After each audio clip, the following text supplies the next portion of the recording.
Yeah! Yeah! Huh? Ta! Phew! Huh!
Okay.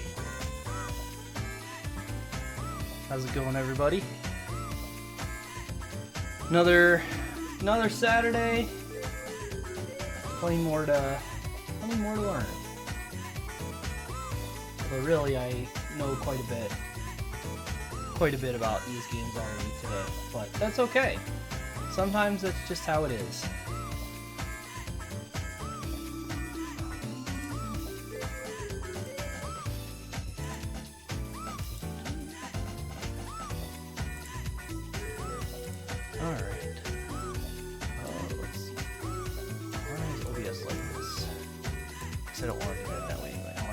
So, as usual, I'm not using anything today. As usual, this is our criteria, what we're looking at, how we're defining what we're doing here. Yeah. Double Dragon 1v1 fighting game? Yeah. The fighting games are really interesting. They are something... Considering how much Double Dragon is a part of this project, that might be like a side thing that I do sometime.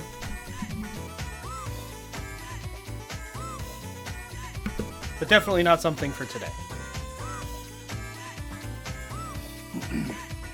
Anyway, stuff today's gonna be a little weird for me. PC games work a little bit differently for this. And Double Dragon 4 in particular is a bit weird.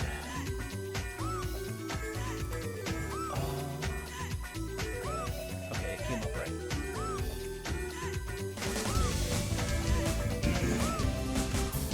Stop this. We'll go to here. There we go. Yeah, starting out with Double Dragon 4. This game is interesting to me. This game is pretty widely panned. It's a very simple game, and it was released as kind of an anniversary game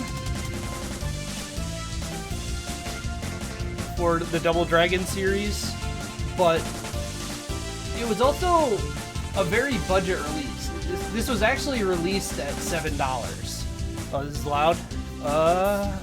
It doesn't look loud, that's weird. But yeah, it was actually released at $7. So, like, it's not like it was a game where they were trying to make this blockbuster release. They were just trying to make a product that people would like, at least to some extent. Something to indicate the anniversary of the game. But it resulted in this. This game's also kind of weird because it doesn't have full screen.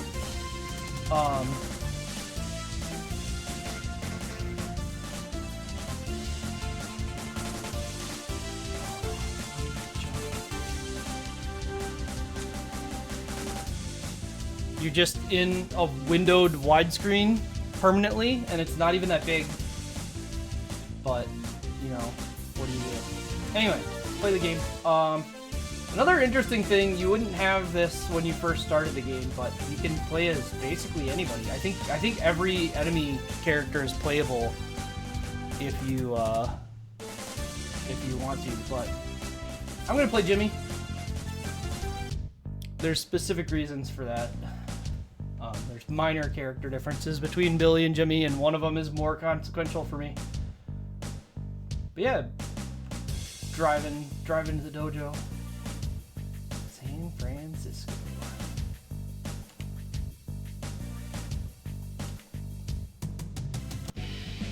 Yeah, just driving and get attacked.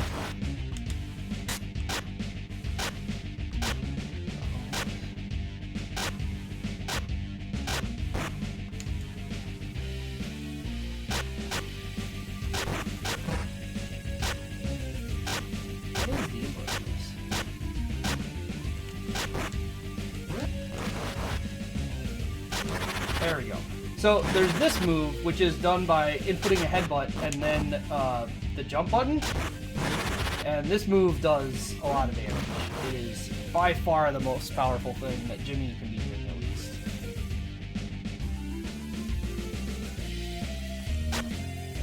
Yeah, this game's kind of weird. They've got these big areas that you just kind of walk through.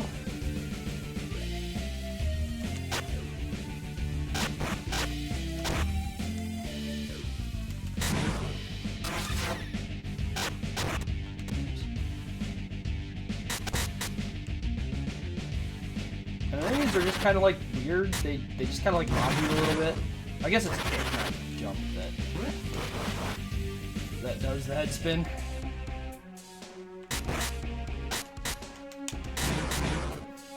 You still got like the flying knee. You got most of the Double Dragon 2 stuff. If anything, I would say this is like really a follow-up to Double Dragon 2 specifically.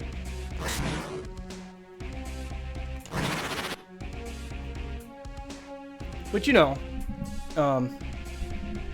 it's a pretty popular game. Yeah, there's just lots of weird stuff in this game, like this raft that you just ride. I don't even have control right now.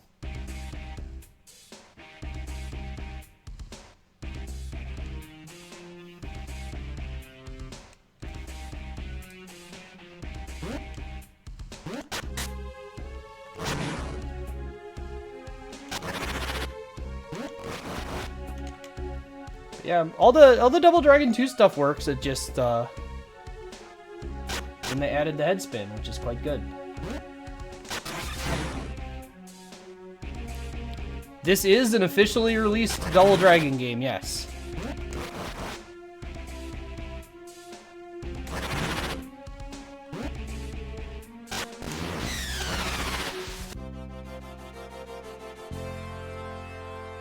Yeah, that's mission 1. Simple enough.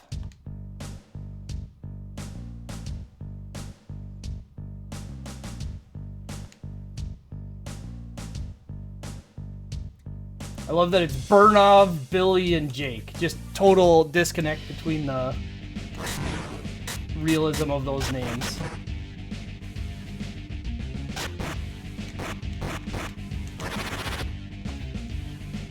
Yeah, you got the grapples. I don't know. I don't really know what to say.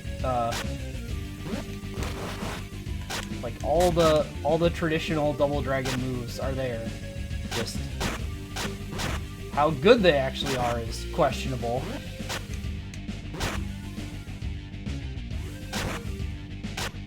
And then they also added shortcuts for all the specials. So like you can do reverse elbow with just a single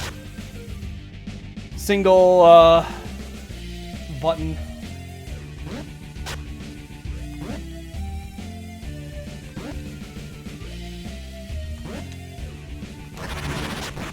Yeah, this is one thing that this game does moderately frequently too, is it puts you on these fights where you're like kinda, you know, weird edge of the screen scenario, and there's gaps.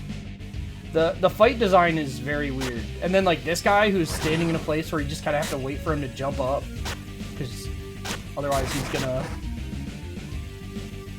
you know, jump over there at you.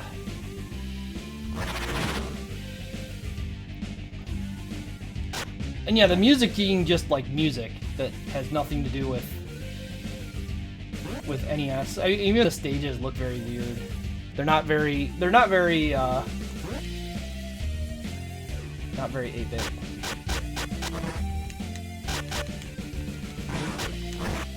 So it does create that kind of weirdness.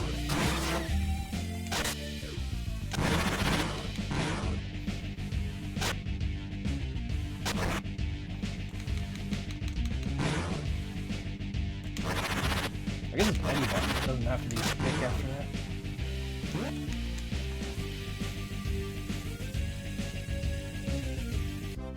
And that's the mission. Yeah, it's very weird. It seems like they have a lot of the ideas of like how to transition and do things, but they just didn't quite know how to put it in a way that like really made it feel the way that the old games did.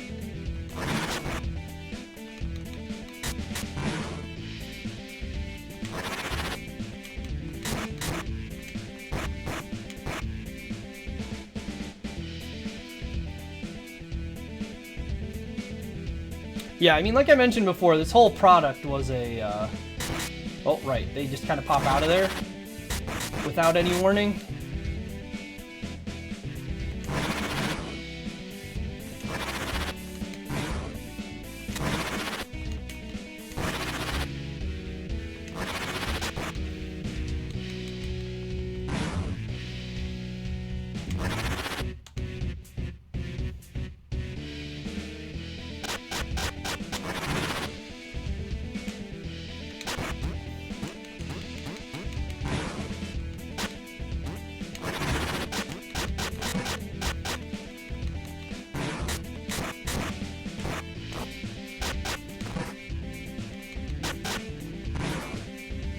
Yeah, and even like the enemies attacking when they're just standing over you.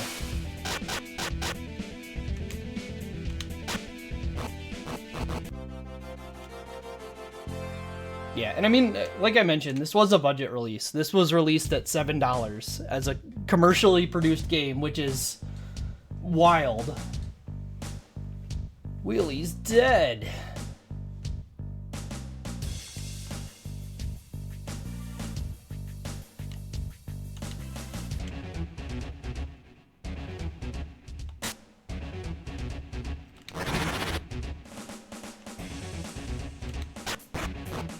Alright, so the bat is a very strange weapon that I unfortunately just lost. Hopefully it bounced off the wall over here. Yes.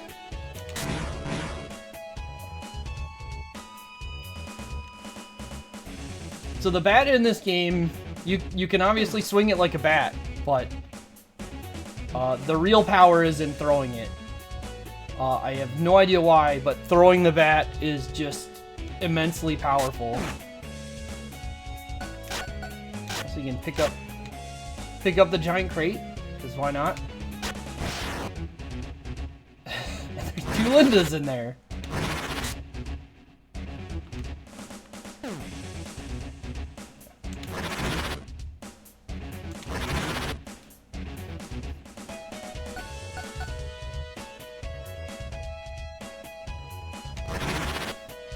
And like all the environments are so huge compared to the player.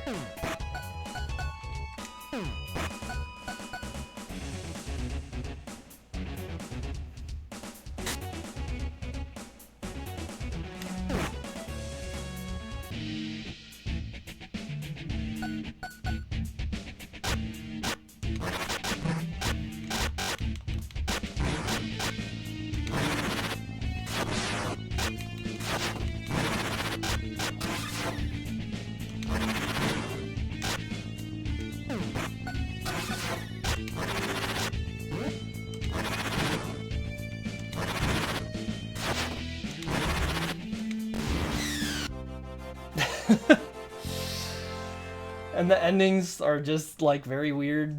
I don't know, the whole thing. Partner? You mean Marion? Who's definitely alive?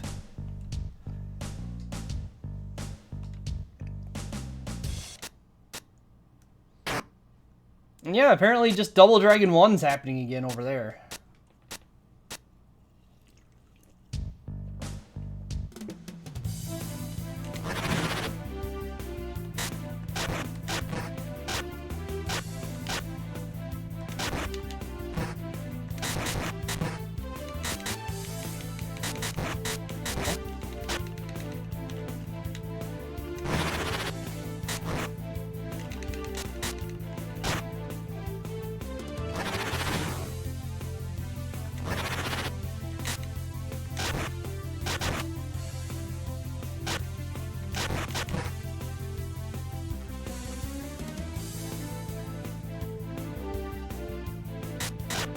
I do kind of like this particular scene, the like juxtaposition of all the like nice fancy shit that's in the Double Dragon world next to the ruined remains of the old city. I think that's something that like doesn't get presented in the other Double Dragon stories that well as the post-apocalyptic stuff. So having it just like juxtaposed in this exact way is kind of interesting.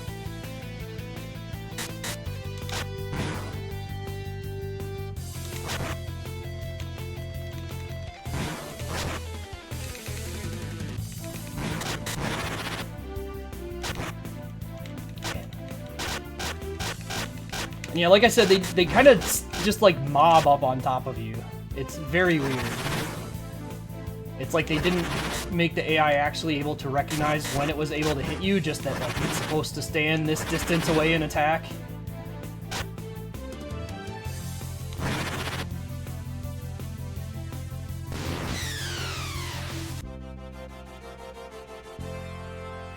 Yeah, just really, really short missions. And Cody, who that's just supposed to be face paint, but the first time I played this, I thought he was supposed to be some kind of like machine. It's a very weird sprite there. Okada sisters.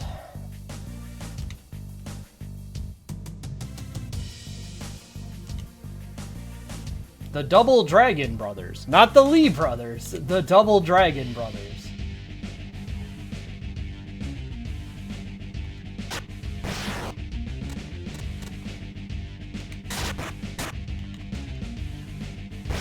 Oh. Some of these are detonating without any flashing beforehand, which is cute. This one gonna detonate? There it goes.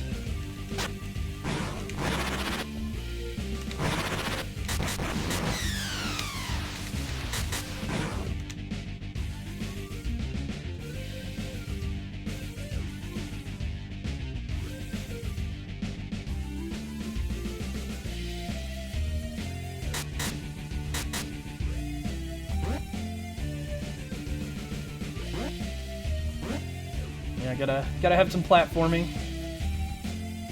And like this situation where the enemies are just here waiting for you to climb up.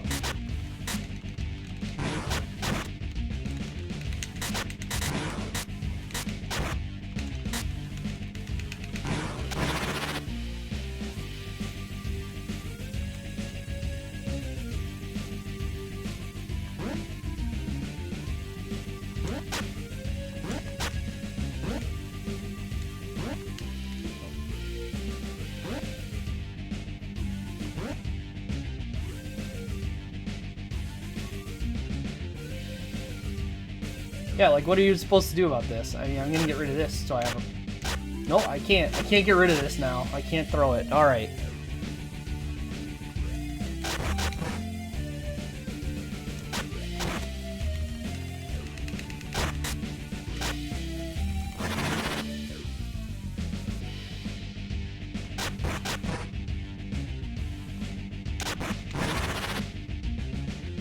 Yeah, you can knock them off the left side there, and then you're stuck waiting. Anyway, trap rooms are still a thing. Hopefully this guy will do something. No? There we go.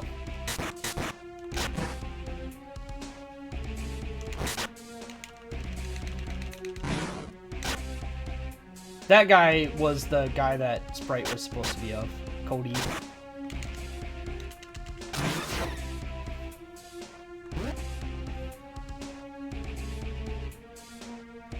Yeah, the spikes that were down there, trust us.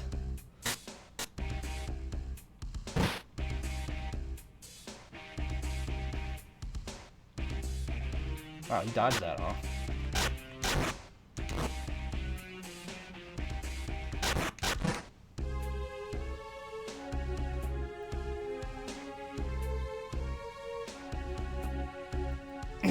So yeah, even for Double Dragon trap rooms, these seem stupid to me.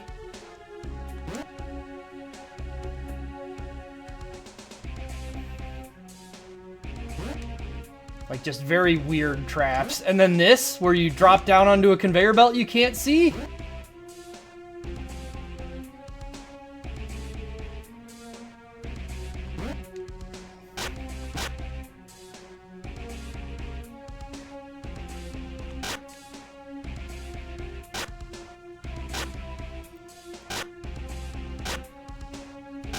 Yeah, and like, there we go.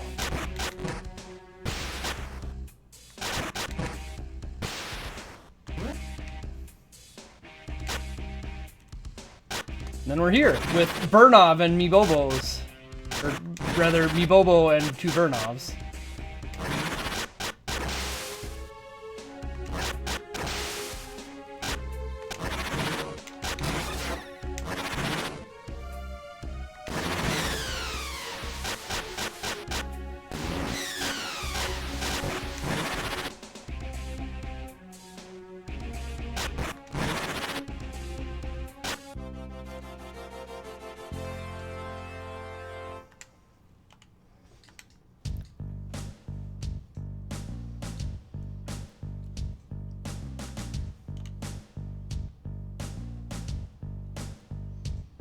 The Double Dragon Extra Space Brothers. Oh boy. Casey is a big talker here. Shannon, you need to understand this.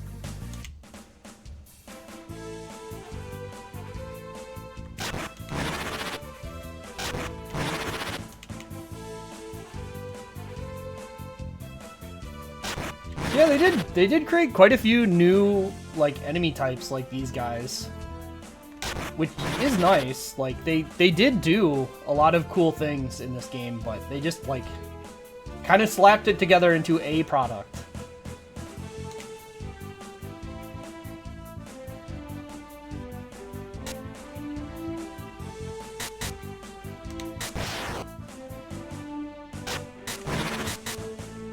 That shock that kick.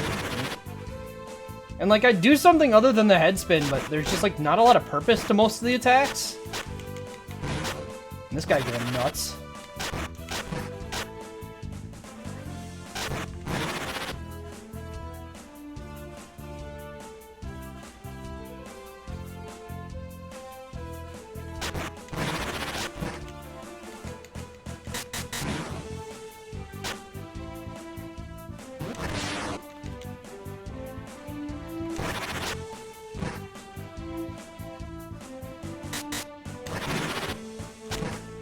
Like how these guys just are Ryo too, like the jumping overhead chop, the stance, it's just Ryo Sakazaki blatantly.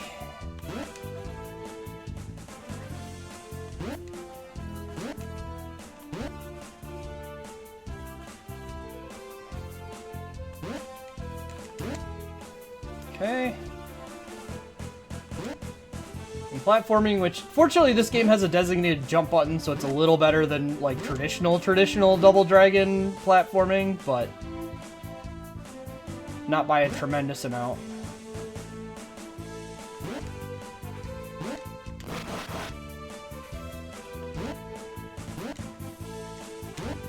And then this fight, which is very weird. Very weird fight to perform just because like you're fighting these conveyor belts, but there's also no like danger from them.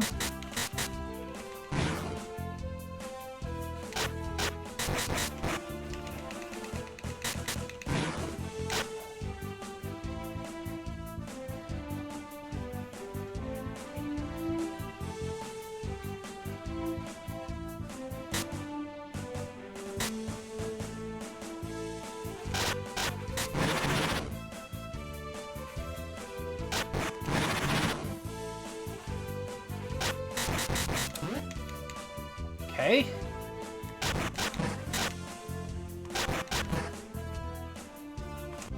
It's a shame.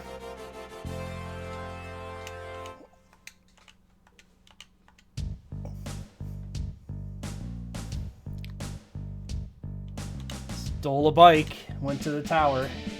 And I like this, the Okada Tower neon sign.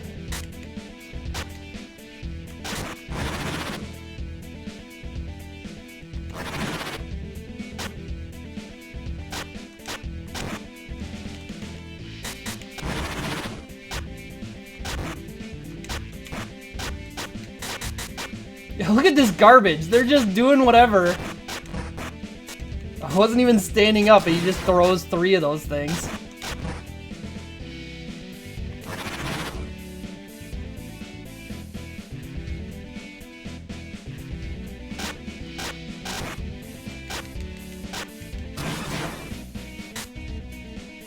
I don't actually want that, because I can't throw that.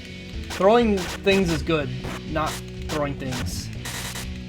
Better weapons are not good. God.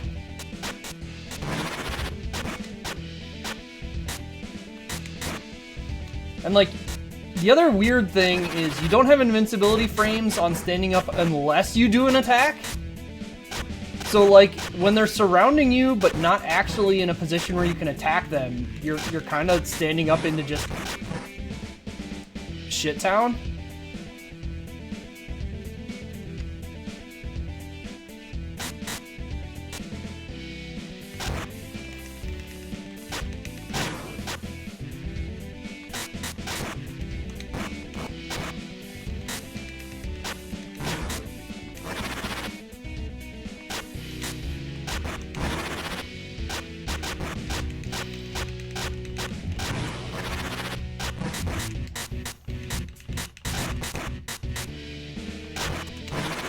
And if they're surrounding you, even if you do stand up with an attack, then, you know, there's still somebody on the other side waiting for you.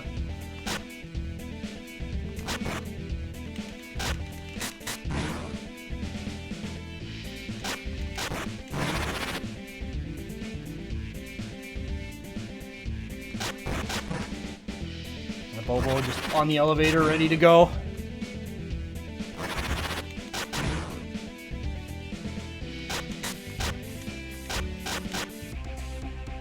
Alright, time for more trap room nonsense.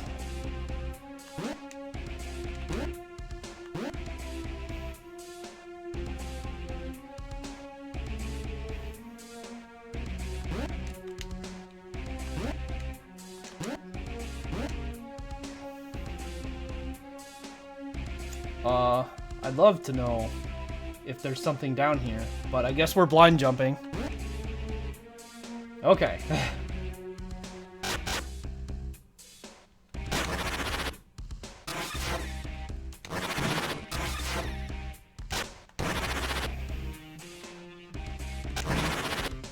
Yep.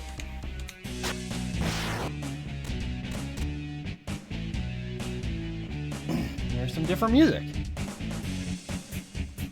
Yeah, thanks for the resub, Royal Blue. Polly, how's it going? Didn't really greet people today, I guess, but doesn't mean I can't start.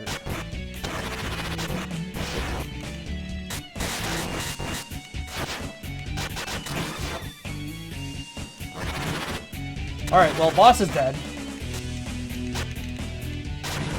Gotta fight all these dudes, too, but...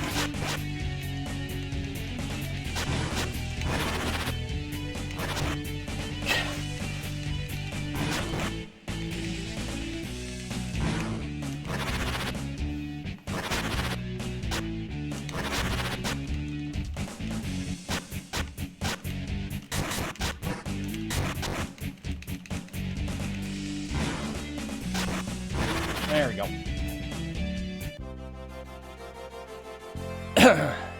Hey, Gamma. Just no explanation there, thrown straight into Mission 9.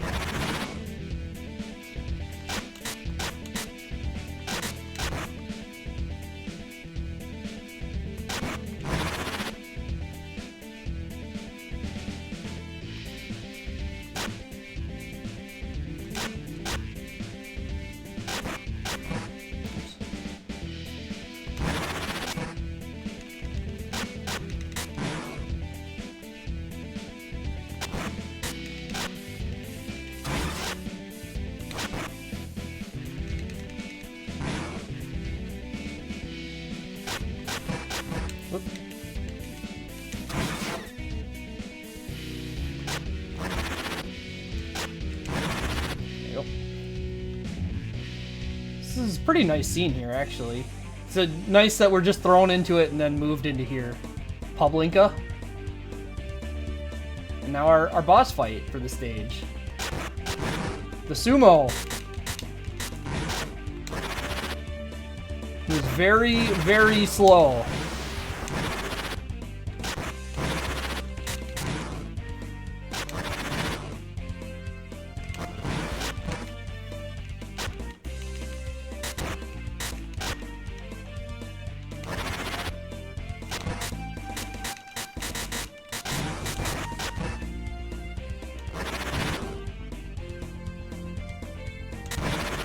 Whoops. Oh, I guess it killed him. So, yeah, I don't know. The bosses don't have a lot of health. They're just kind of bigger enemies. Hey, Tubbs!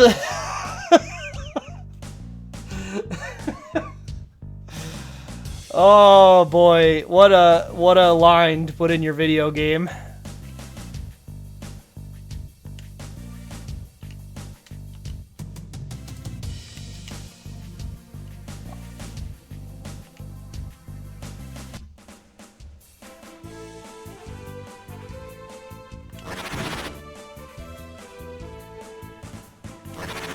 Kunoichi, or I don't know, I just run on screen.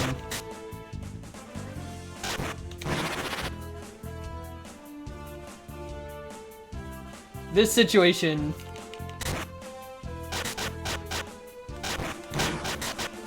I don't know if that smoke actually hit me or what.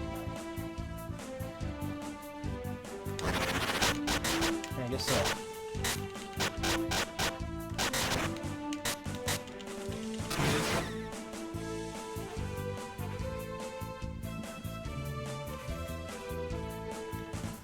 I do like this game's music a lot. It's just so weird compared to, you know, NES graphics.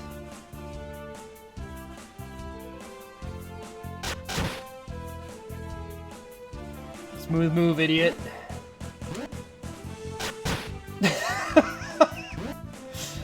I'm glad the traps hit the enemies in this game.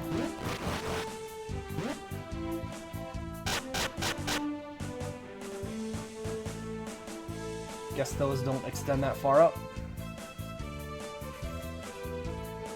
Oh, there's 3 of them up there. This is gonna be bad. 4?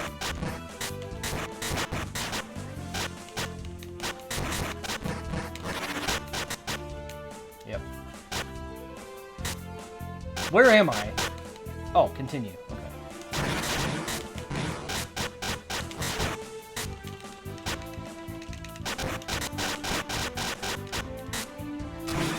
Yeah, like, this is just kind of like how this game feels sometimes. Is they made an encounter with no design to it. Just here's 4 enemies surrounding you as you stand up.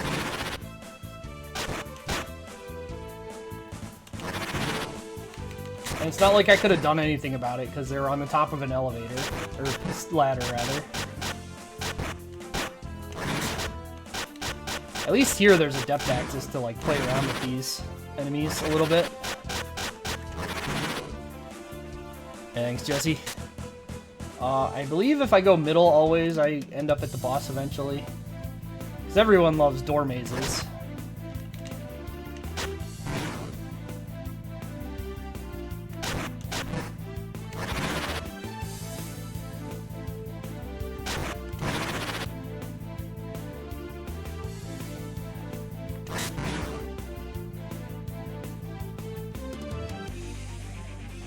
Is this the box?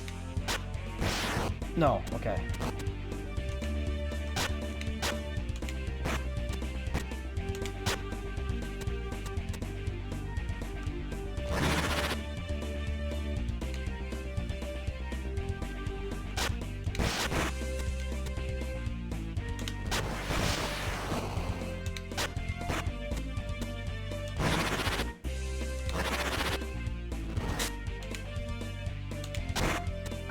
The knife just like bouncing off of him instead of like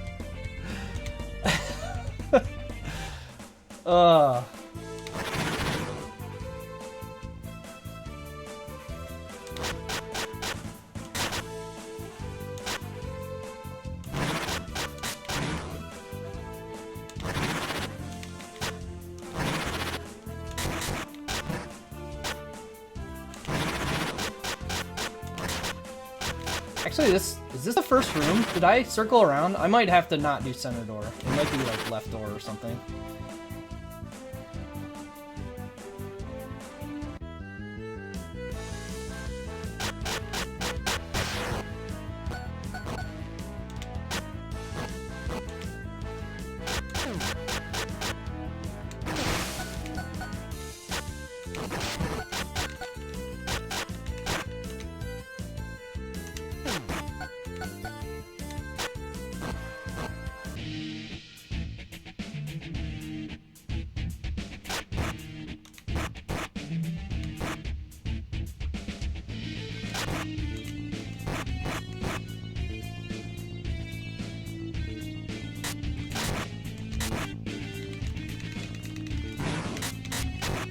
Huh, I can duck the jabs, huh?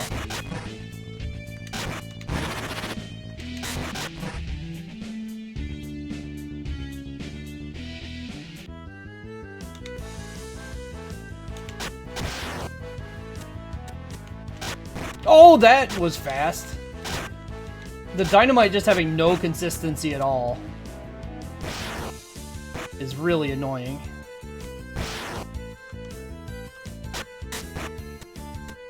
Bonk.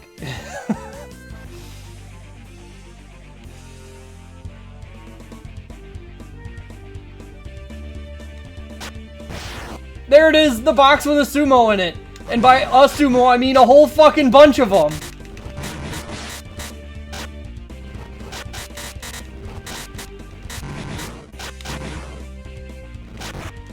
I don't know what madman decided that this should be what happens in this segment, but I salute them.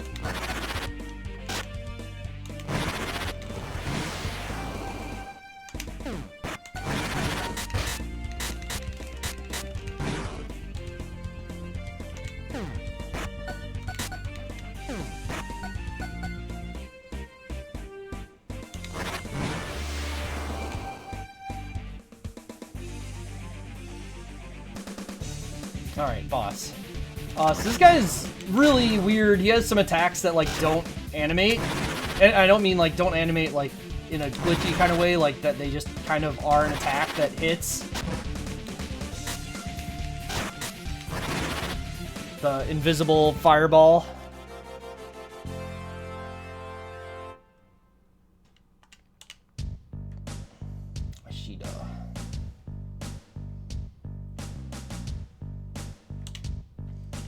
Lead us to his private villa.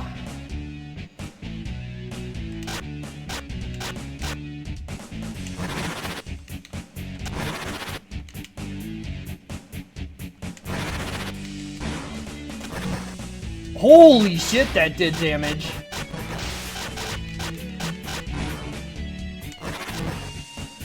Darkabobo.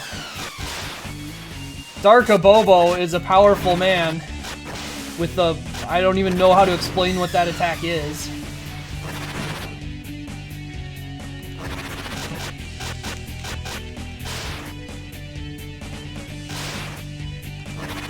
Like, what is that attack? Legitimately.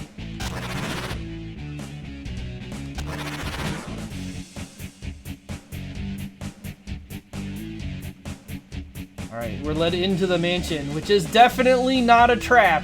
Promise.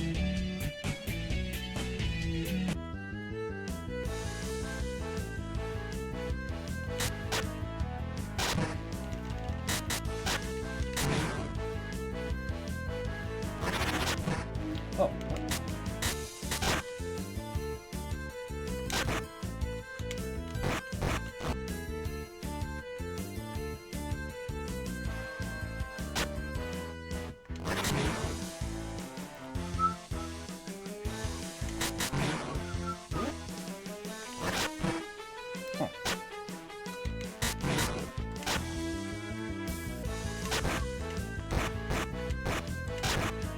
You can juggle after that? I didn't actually know this game had juggling at all. I wonder... Alright, time for more trap room nonsense.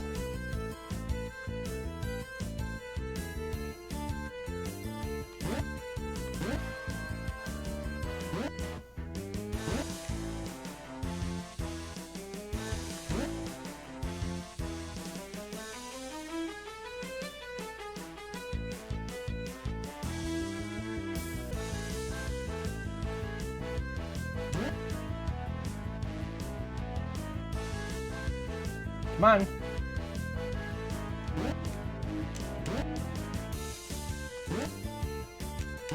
I've gotten impatient here and gotten tricked by those, but not today. And the wall! Hell yeah! Everyone's favorite. And everyone's favorite Double Dragon 1 trick, where if you continue to the right, you start the segment over. And by that, I mean, if you go in the door, you start the segment over.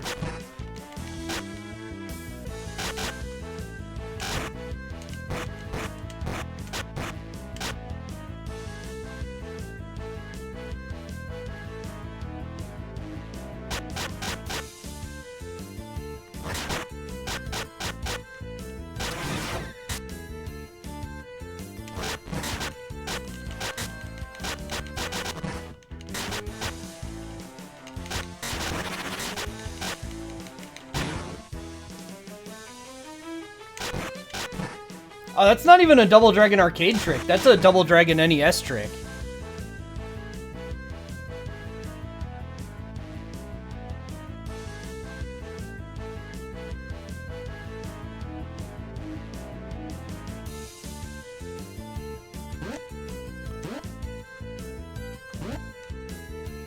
Oh, yeah. Now I've got to wait for this again.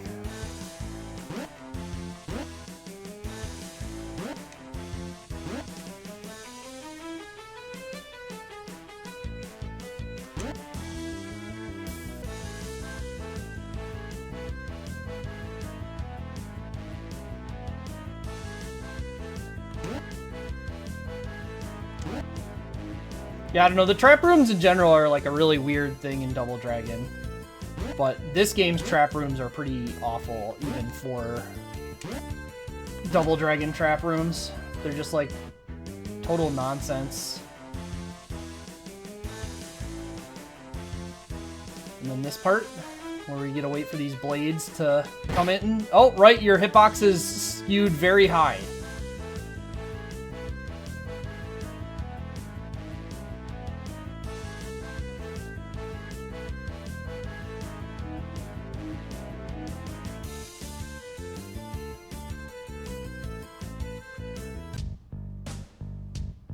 There we go.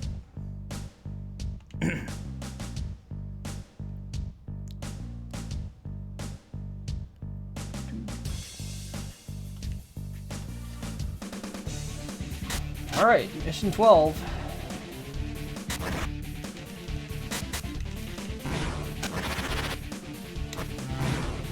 Yeah, there it is. There's the weird fireball attack.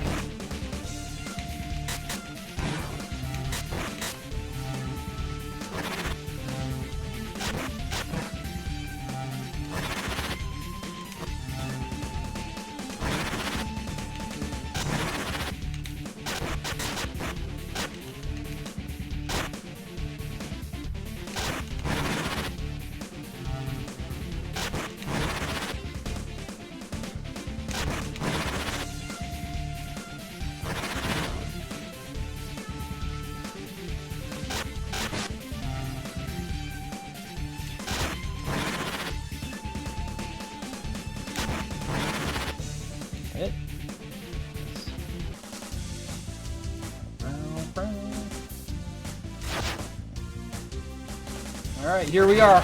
Okada Sisters time. And also their friend Sumo and this guy. They have guns. Which is cool.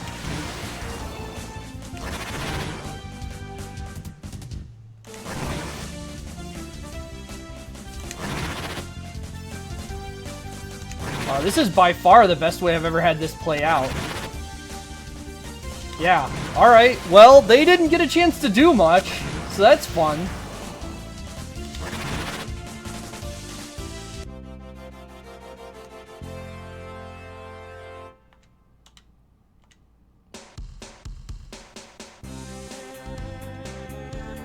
And this ending music.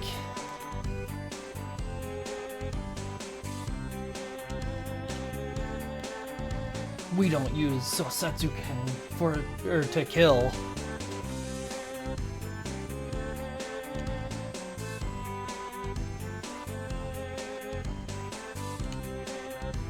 I don't think you're a bad person. You kidnapped my girlfriend, tried to shoot me with a gun,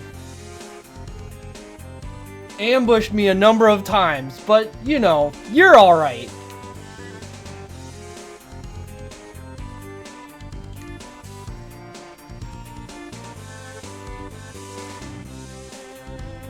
You're the strongest, kindest woman I've ever known.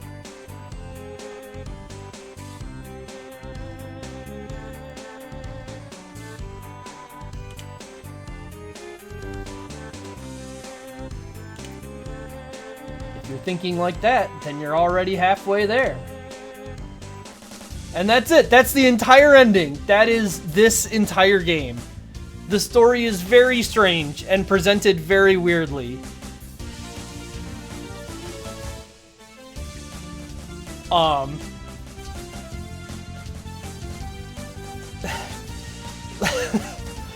like...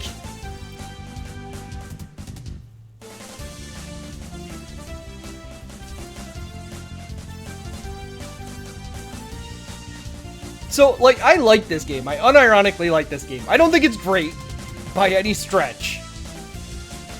But I think it's, like, a fun little thing that they did. But, man, the writing is awful. Even for, like, a beat-em-up. They would have been better off not having a lot of the writing, I feel. But it is, like, funny, I guess. Kinda. I'm not sure how else to describe it.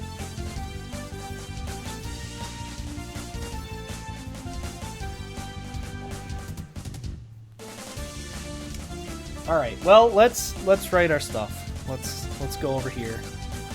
Let's go over here. Close it. Play some other music. We did it. We defeated Wily. Or something.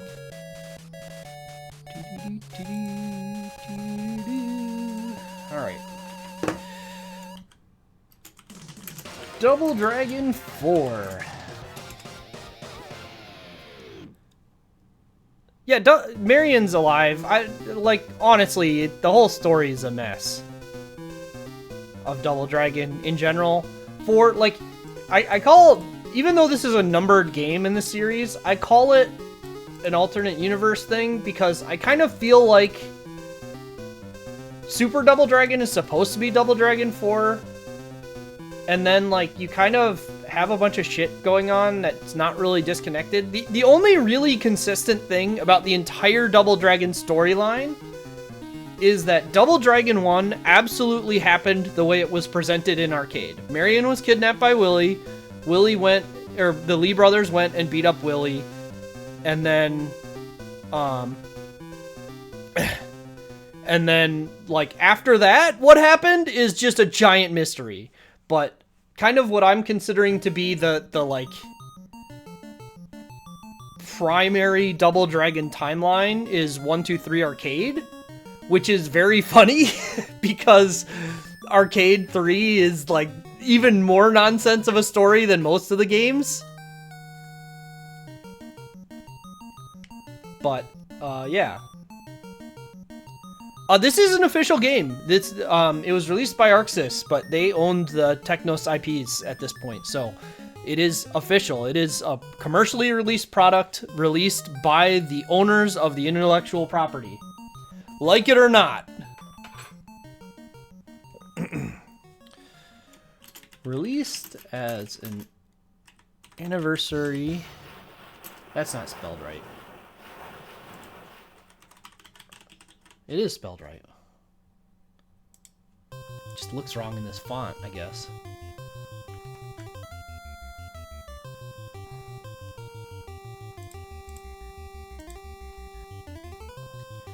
Released as an anniversary game for Double Dragon. This game was widely panned for its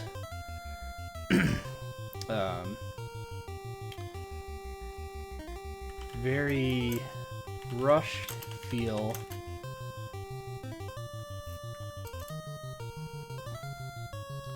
Yeah, it's especially bad when you're writing in, like, this font being all caps. Seeing certain words in all caps makes them look so wrong. So wrong.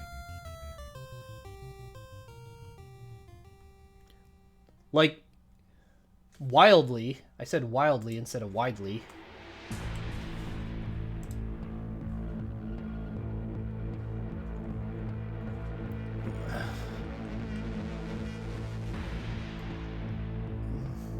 For its rushed feel, mismatched assets, and generally not creative gameplay. The game is strongly based on the mechanics of Double Dragon 2 NES with some additional moves and the feature of playing as various enemies.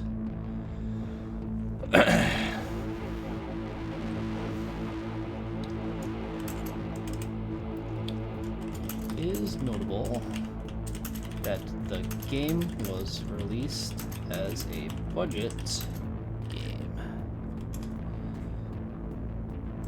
Let's see. I need to make sure I'm right about this because it's either $7 or $8. 7. It is 7. Okay, that's what I thought. Being released at $7, and in my opinion, it is a worthwhile game at that price. While it is nothing, while it is not groundbreaking, while it is not, let's see, while it's not doing anything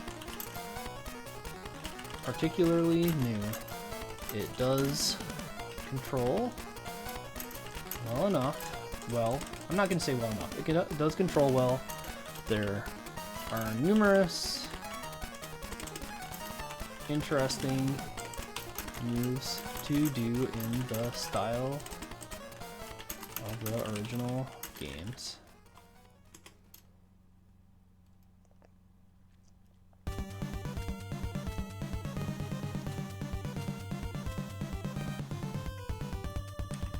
And does not outstay its welcome for length.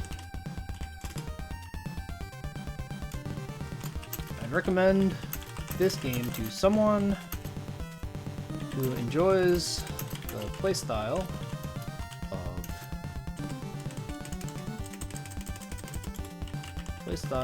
of NES Double Dragon 2 and wants a few additional things to do with some easier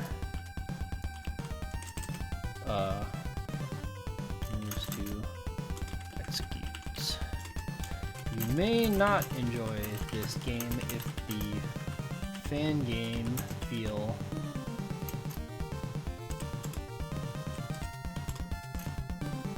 at best odd writing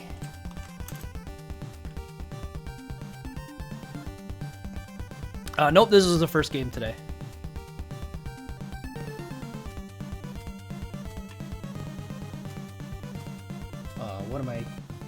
What's my other thing I wanted to say? The fan game feel, the odd writing, or the mismatched resources. I wonder. I do greatly enjoy the renditions of the Double Dragon music, even if they don't fit the 8-bit design. Resources? Did I spell resources? There's a C in there. No, there's not a C in there. There's an S in there.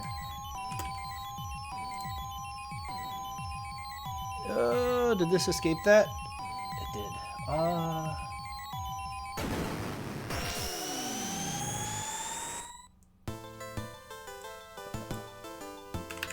There. Good enough.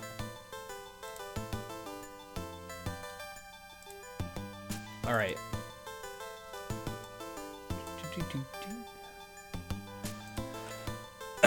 So I'm gonna give this game a B. I know a lot of people would probably rate this game lower. I think for what they were going for, that this game is fine, and that most people, if you go into it without the expectation that it's some big, huge sequel and it's going to be the next groundbreaking Double Dragon, if you just come into it with, this is a little game they produced, and they released it for cheap, and they just wanted to do something for Double Dragon. They easily could have done nothing. I think that's something that has to be talked about with this, is they easily could have just done nothing. Yeah, if it wasn't called Double Dragon 4 something, it was just little Double Dragon, I don't know. They could have called it Gaiden, but obviously that ship has sailed now. But like, there's interesting things to do in the game. Now, a lot of them get outshadowed by the big super attacks, but, you know, also that's kind of what happened in Double Dragon. Like, all of the Double Dragon games are kind of dominated by, well, not all, but many of the Double Dragon games are dominated by that one move that they didn't quite balance right. That's just kind of like a thing. A thing that happened.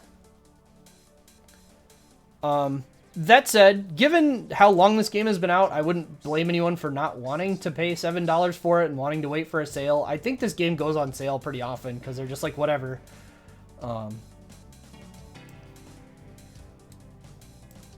But yeah, I think this game is fine. I don't think it's anything stellar. I certainly don't think it's a game that ever deserves an A. And I also think it's totally fair to think this should be a C. Like, there are a lot of weird things in the game, like the graphics being mixed matched to the environments and the environments being so huge. The fights being, like, the way the AI works is very simplistic. The AI just, like, standing on top of you doing stuff when you're knocked down, and you either like do an attack or stand up and are hit immediately. I could very easily see calling this a C. But I think most people would enjoy at least something about this if they came into it without the expectations that people had when it was released.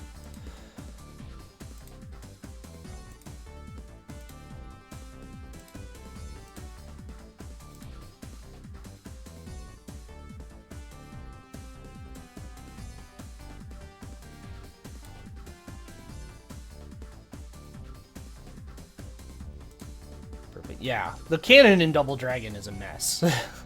Like, honestly, I don't even know what you call the true canon storyline for Double Dragon, because it's changed so many times. And again, the only consistent thing about the Double Dragon canon is that Double Dragon 1 happened. Everything else, like every single other game or series of games, has branched off of Double Dragon 1 happened the way it was presented in Arcade. And that's it. Alright, so next...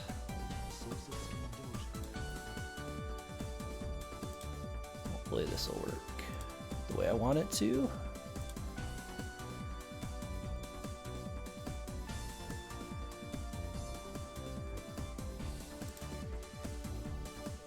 Oh, it went on the wrong screen! No, can I need to do this then. This is gonna be easier than trying to fix that, I think.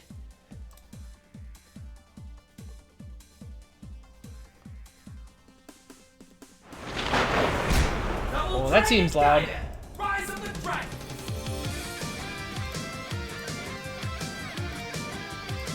How about that? That seems better.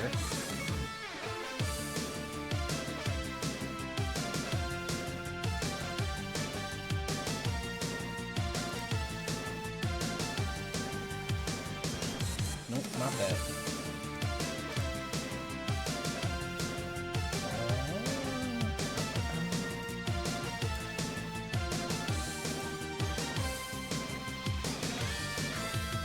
Oh, why? Why did you lose the resolution?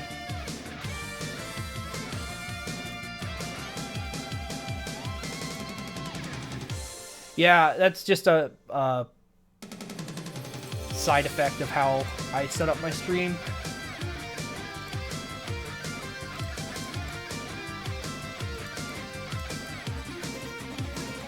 Should be right. That looks right. Yeah, it's in front, but the frame is a different thing than the actual game capture.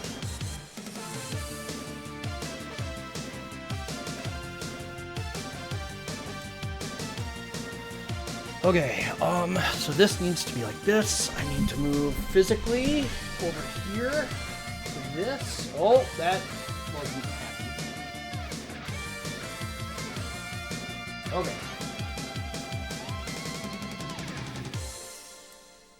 Okay, that'll work.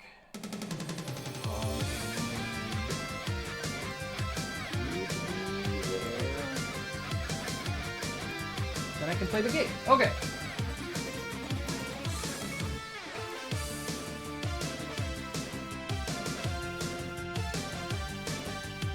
Alright. Oh, the game is not Double Dragon 4.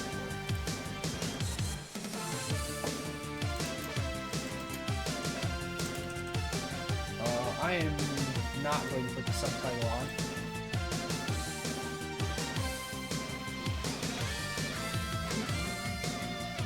So this game, I think, kicks ass. There's some weird stuff.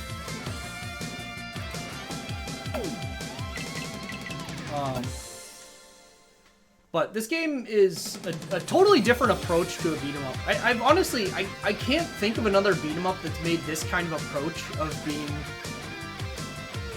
like the staged roguelike.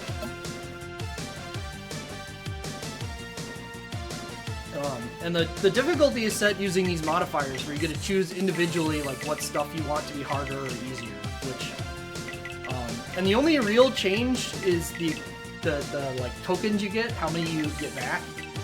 So it makes for an interesting setup.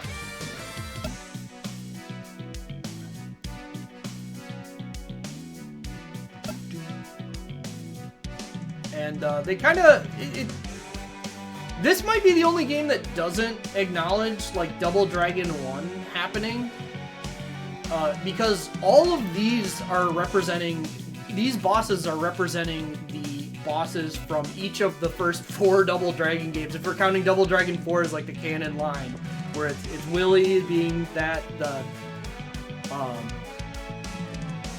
guess not in order because the Double Dragon or Super Double Dragon is the second boss.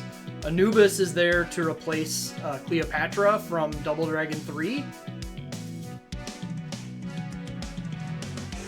And then Okada is the woman from Double Dragon 4. So, like, kind of an interesting idea.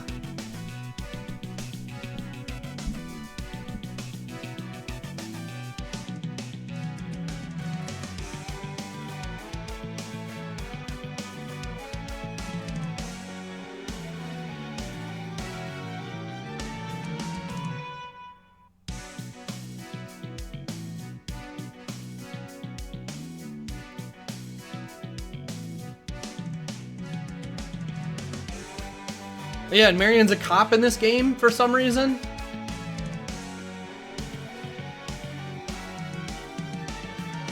I don't know where that came from, other than that they wanted Marion to be playable, so they had to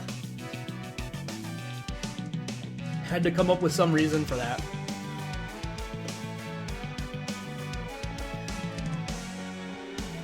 But just more contributions to the Double Dragon storyline is more of a suggestion than an actual storyline.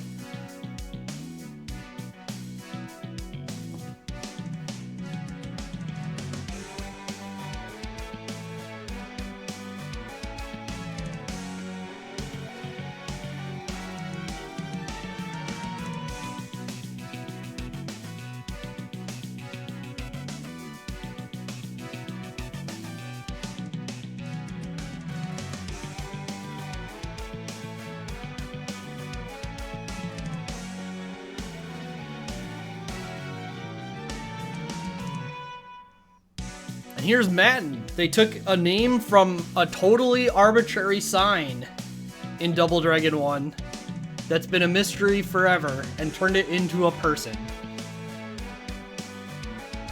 Uncle Matten.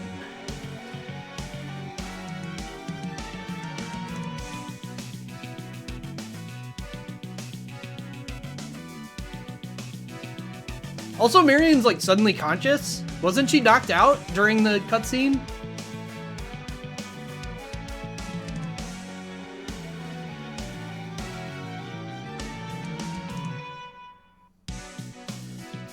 I mean, Uncle is used pretty loosely. Just like in general. It's pretty common for like, in these types of stories, if like someone's adopted or something, it's pretty common for them to be titled as Uncle. So yeah, this game has characters, Billy and Jimmy, and you actually pick a pair of characters. Marion is playable, Uncle Matten is playable, and then there's a whole bunch of extra characters that get unlocked that aren't from the start. So Abobo, Burnov, Chin, Linda, Willie, Duke, Anubis, and Okada, along with Unknown, are all unlockable, which basically means every minor boss and major boss are playable. I think it's okay in this game.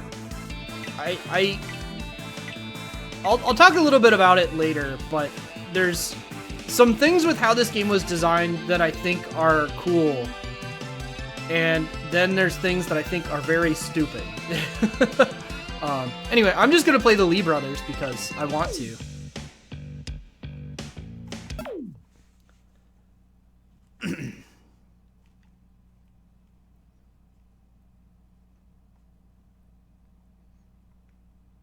Yeah, playable enemies, I have mixed feelings on it.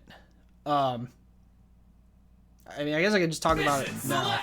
I don't know, we'll do the mission thing.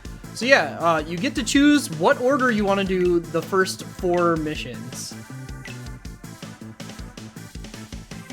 The story ignores what characters you chose. It just assumes that the party of 4 is Billy, Jimmy, Marion, and Matten. There's not any real story elements. But yeah, you get to choose the order you want to do things in. I typically do Okada headquarters first because so this game has the trap rooms, but they're mostly focused in the tail end of Okada headquarters. And so by doing this first, you don't do any of those. Duke is the final boss of Super Double Dragon.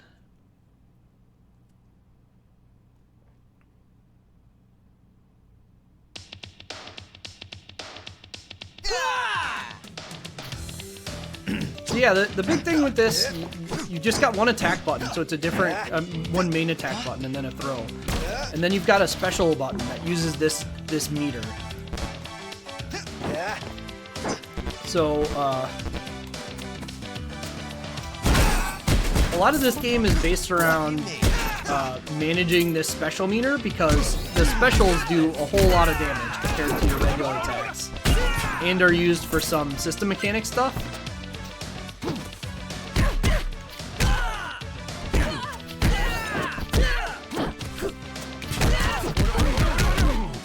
If you beat enough enemies at once, you get food, and that is your primary healing mechanic.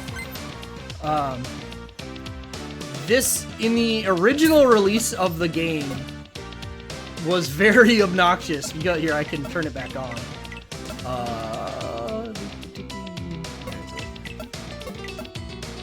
Yeah, here it is. So, like, ideally, if you're playing optimally, you're doing these crowd controls where you're hitting 5 or more enemies at once with a special move, and that happens every time. So we're just gonna go ahead and immediately turn that back off. Also, in the original release, corpses never went away,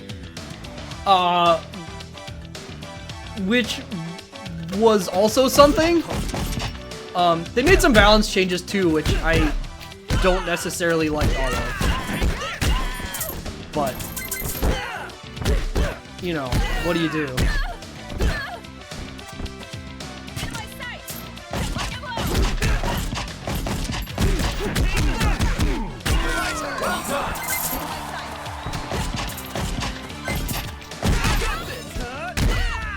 But yeah, there's lots of cool stuff you can do with the tag mechanic, since it lets you, each of the characters has their own cooldown on the special meter, so by tagging out, you can do some interesting things.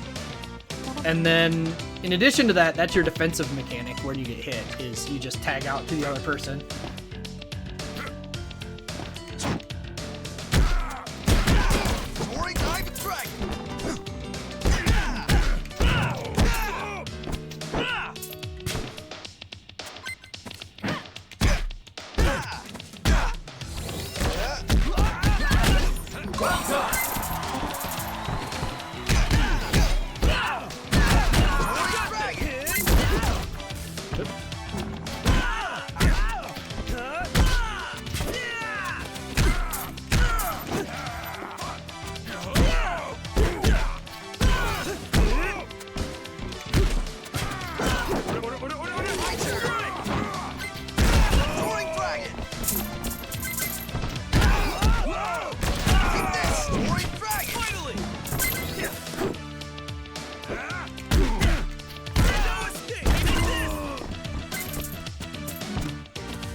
So this right here is my absolute biggest complaint about the game.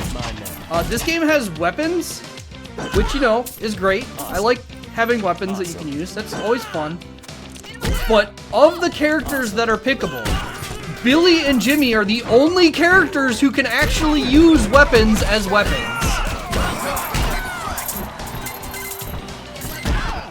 And the only other character who can use weapons at all is Duke, and he can only throw them. It is an unbelievably stupid decision. Well, okay, slight asterisk. Matten, I believe, can also use some weapons, but not most of them. It is bizarre. And it's the main reason that I just don't use the other characters. I'd understand if, like, the bosses couldn't use weapons, or, like, specific characters couldn't do it. That'd be like, yeah, sure. But the number of characters who can't use weapons is just...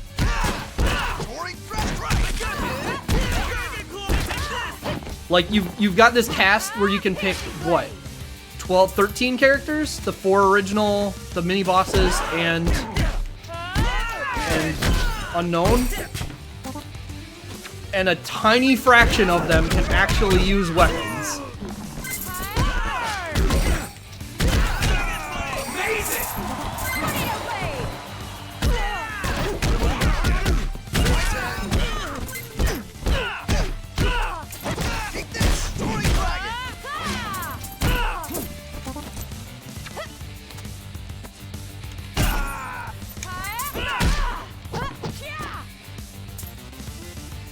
Yeah, I don't know, like, I was a lot better at this at one point.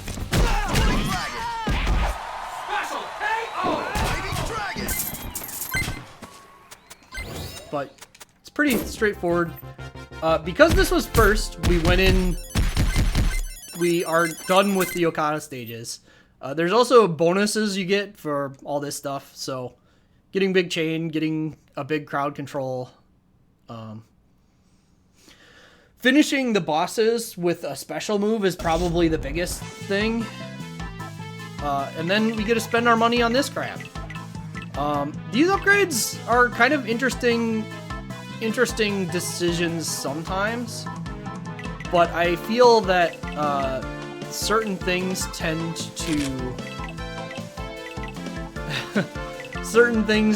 to be much more important. There's weird stuff like Avenge, which, like, conceptually it's interesting that if your partner's dead, you get some bonus. But generally, like, you shouldn't have that be happening if you're playing well. Some of them are, you know, like auto regens are cool. You can also just take extra money. But generally, like, the special move upgrades, I think, are the best value. Although there are a few specific tools that I like a lot better.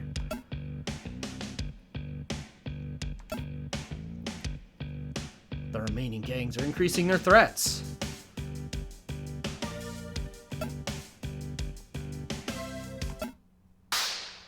Mission select!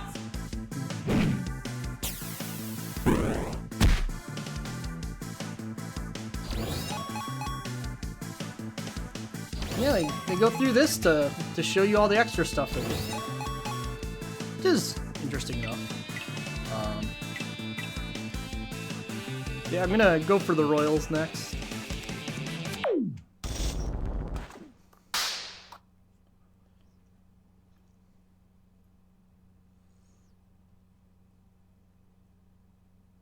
The progression's interesting. I wish the transitions would be a little smoother, but...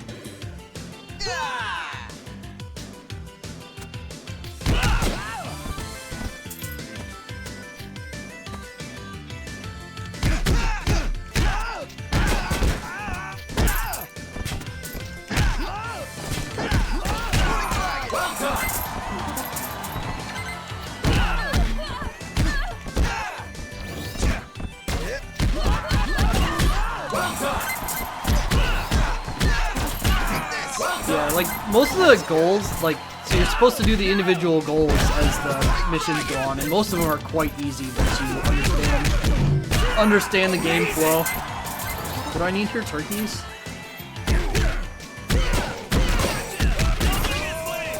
It's mine now.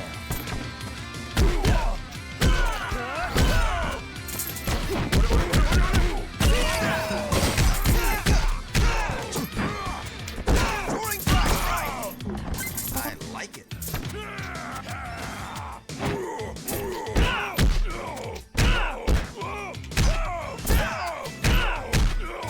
There's lots of dead body infinites you can do, which is nice when you're trying to special chain sometimes. There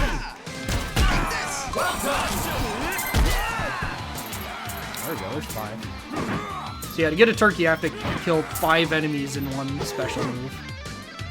Or, the way it detects it is kind of weird, because it doesn't actually have to be one special move, it just has to be, like, dead by specials within a certain window. I'm not gonna this guy's dead. I'll get plenty more chances.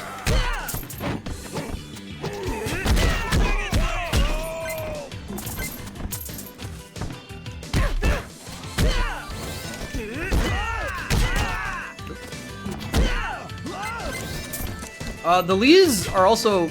They added this thing where when you run with the Lees, you roll. And the roll also, like, picks up items, which is kind of annoying, actually. It did not do that in the original release, and I kind of wish it still didn't.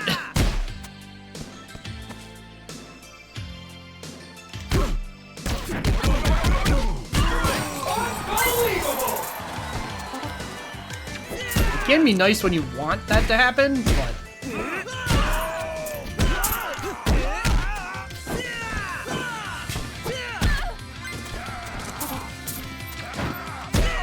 It also makes, like, cleaning up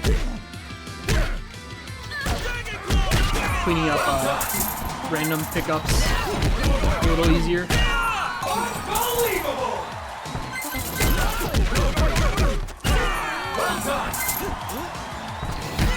Yeah, there's a whole throw system in this game that I just, like, don't think is very good. So I generally don't use it. Because, like, throws just, like, don't do that much compared to doing a big special.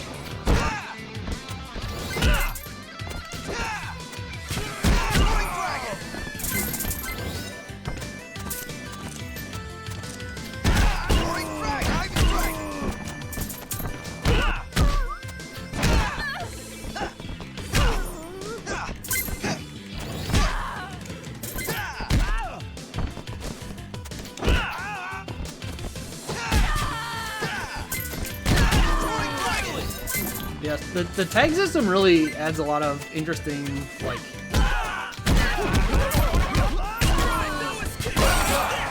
possibilities to what you can do for combos. It's mine now. Nice.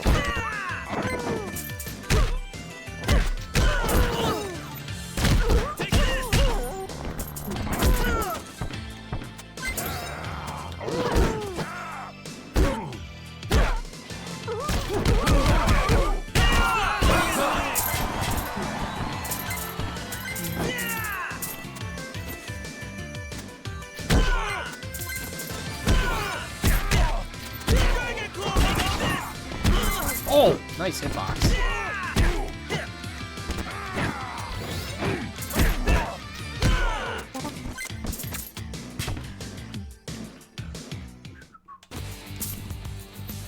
All right. There's 3 big guys. Boss battle. 3 of these guys. So these are probably the easiest type of thing to get.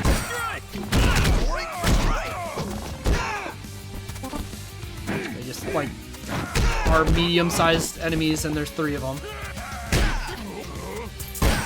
The only annoying thing is, like, you do kind of want to get special KOs still, so you kind of have to like stall when they're close to low health if you want the full bonuses.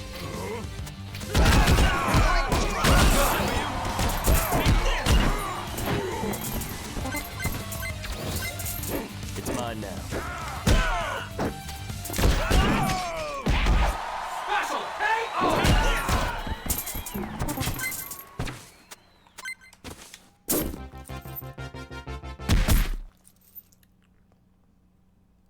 Dude, nice cash.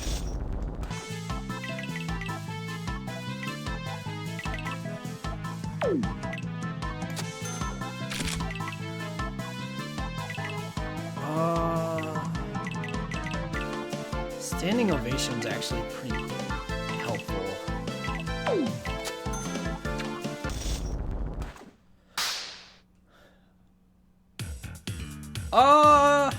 I don't think crowd control is too bad if you're not worried about clearing screens quickly.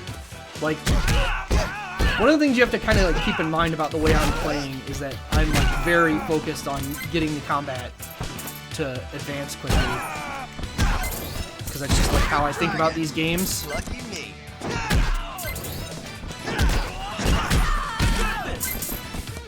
And if you don't care that much that things are like super fast, a lot of it doesn't matter. That was interesting.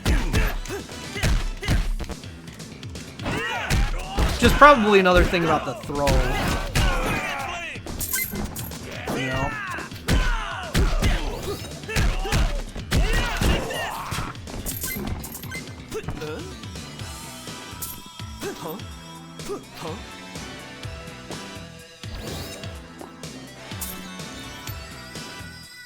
Huh. Weird. Take this! Okay. Moving on.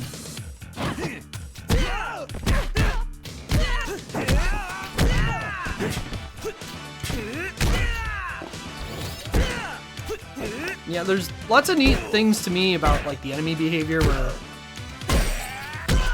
the enemies really do have like very unique things about how they're acting. Like these guys doing the dodge for the first light attack that they would get hit by. So you kind of have to like break their guard a little bit.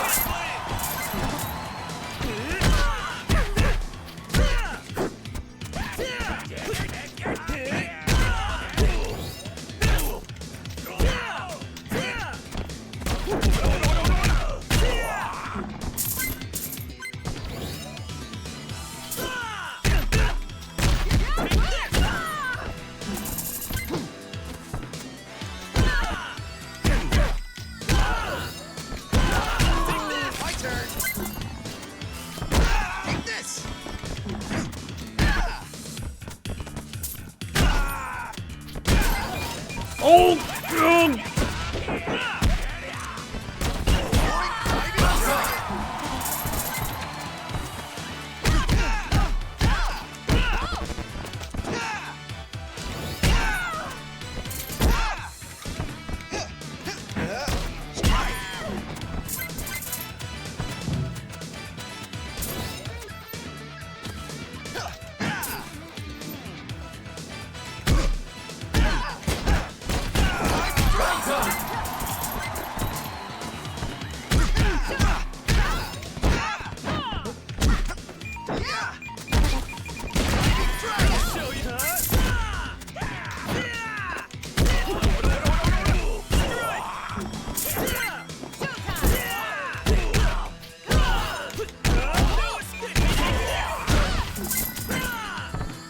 Good. Good dynamite there.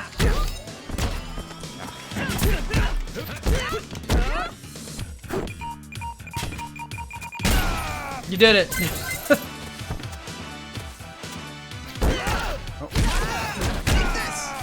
Billy's kind of weird in that a lot of what I do with him changes based on whether or not you have dash attack mastery, because his dash attack changes quite a bit.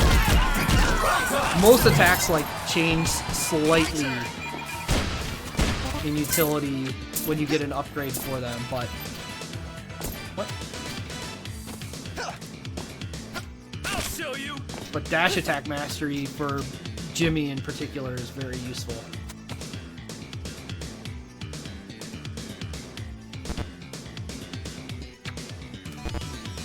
Vigilantes. Marion's a cop. She's not a vigilante, she's an actual cop. My turn.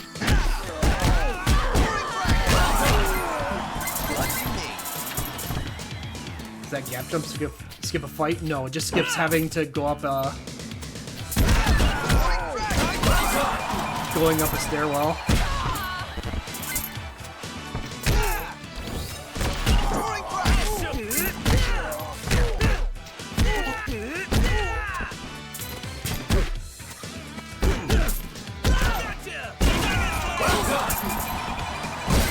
It's mine now. Jimmy also has such a great committal baseball swing.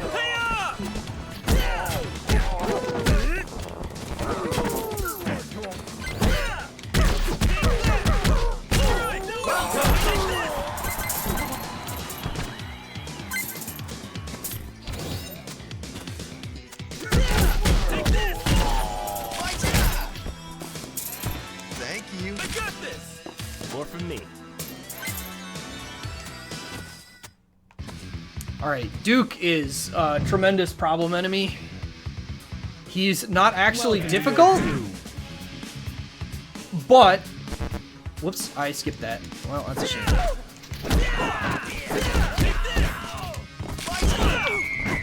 But if he hits you, he does a billion damage. That's good.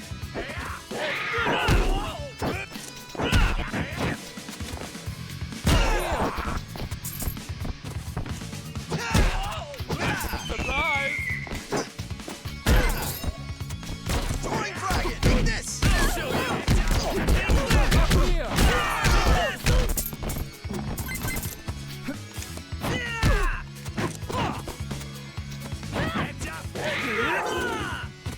Up here. Up here.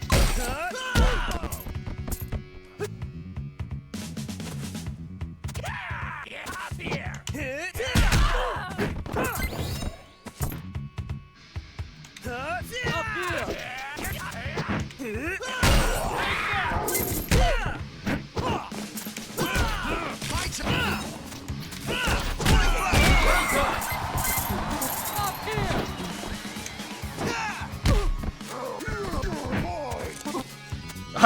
I thought he was gone. There we go. Special KO.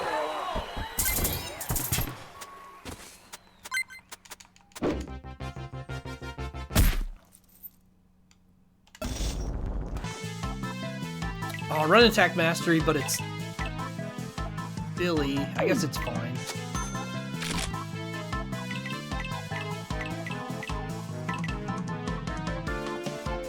Do I want?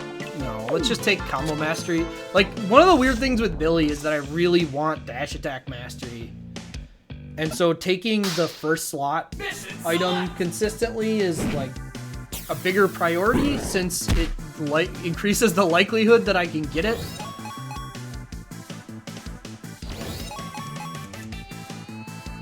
Let's go fight Willy. Special KO chain, special KO combo. And we get to fight Burnoff.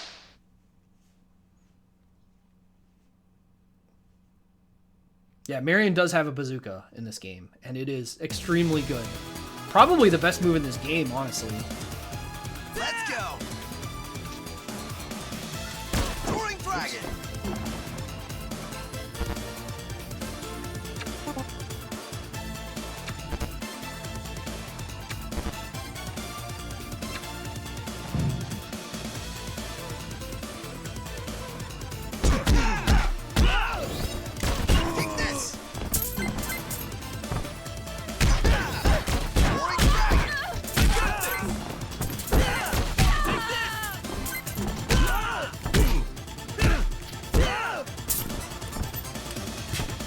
Well, already got the first medal.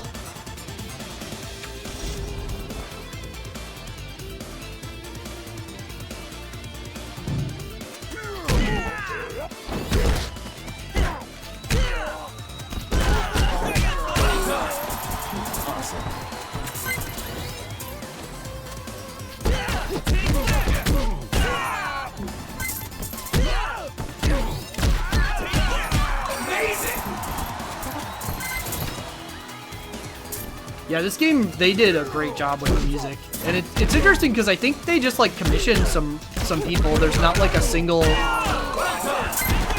artist that put this together. They just, I want to say there's like 4 or 5 different musicians that were involved that each just did a track or several tracks.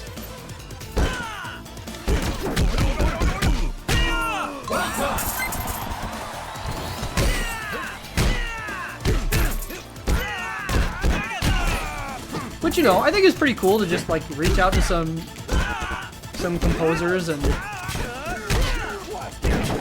be like, hey, we're making a thing. You wanna remix some music for us? Yeah, you can do such goofy combos in this game.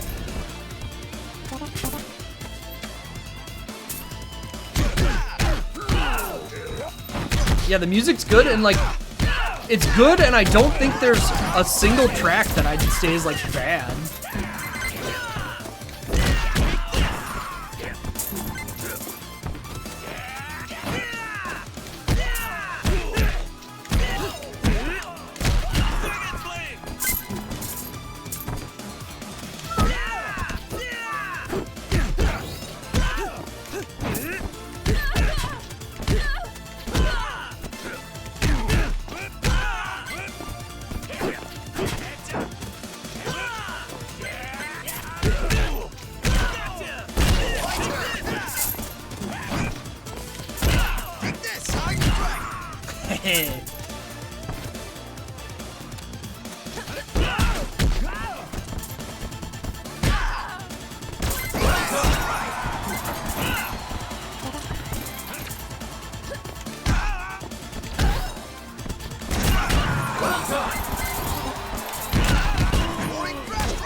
Yeah, the pausing on every special KO was a very inscrutable decision.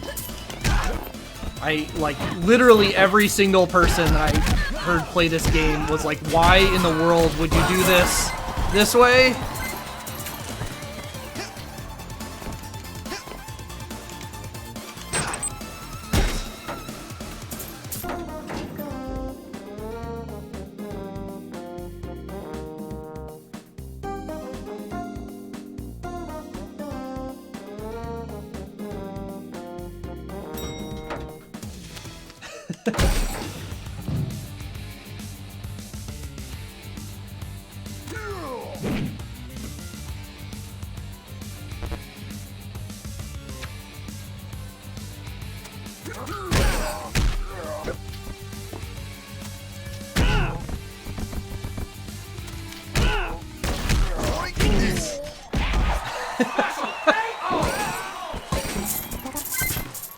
For elevator music, that is perfectly serviceable.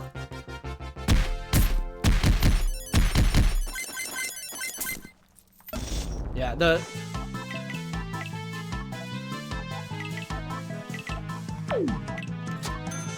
good. Dash, run attack mastery. That's exactly what I want for Jimmy.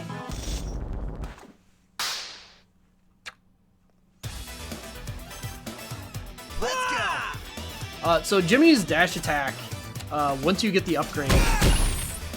I like it. Sorry, rats. Once you get the upgrade, becomes a heavy attack.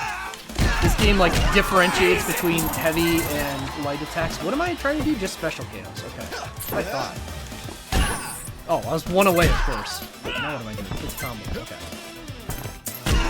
Combo's pretty easy considering you can dead body infinite in this game. Take this.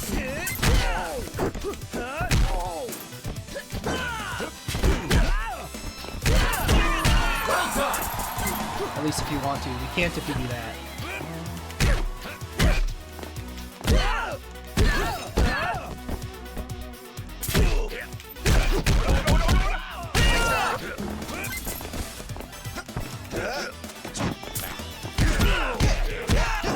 got so much more time to do that. I just like getting them done with so I don't have to think about them. Yeah, levels look really cool. They've got interesting environments. I like it. Some of the like weird detailed things are, you know, whatever, but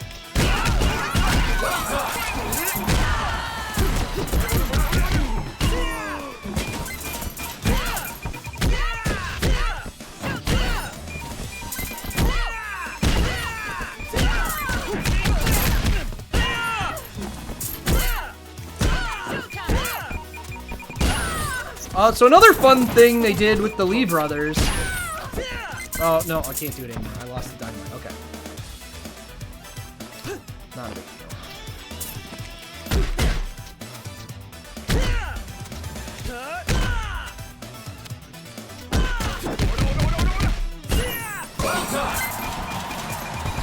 So the roll there is just invincible.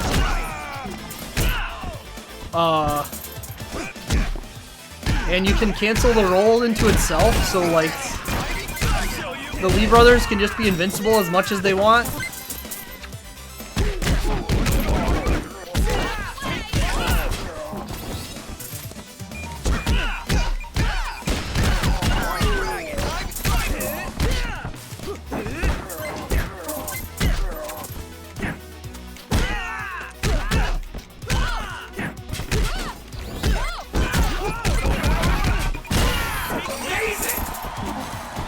Mine now.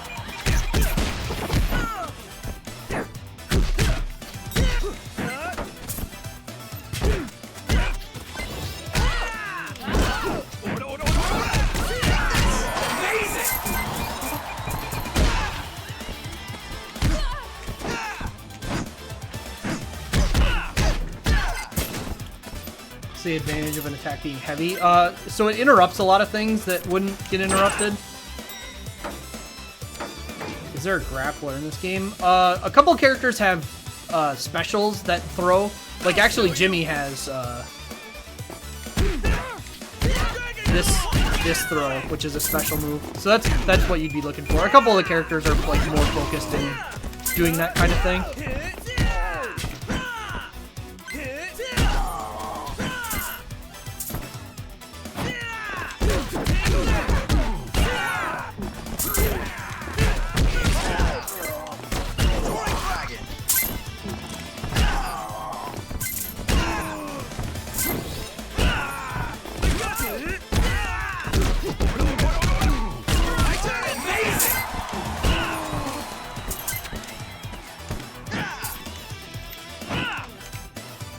But the Lee brothers are definitely much more focused on striking than grappling.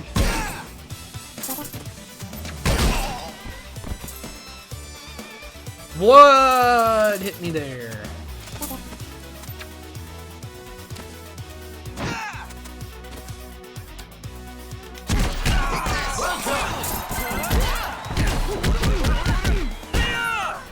More from me.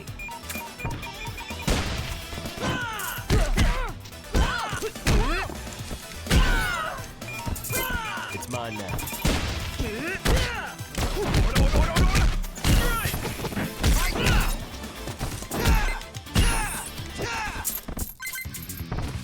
All right, Burnov.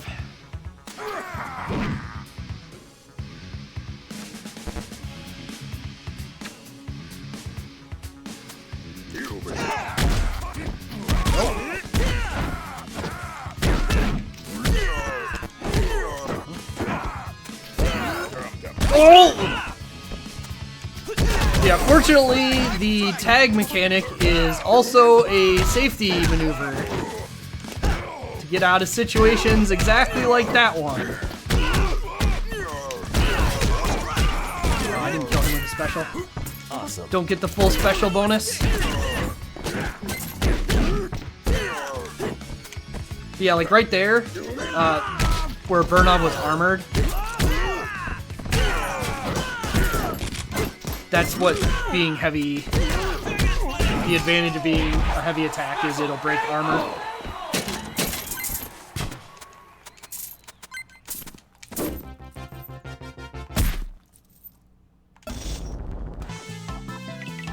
not care about. Action mastery.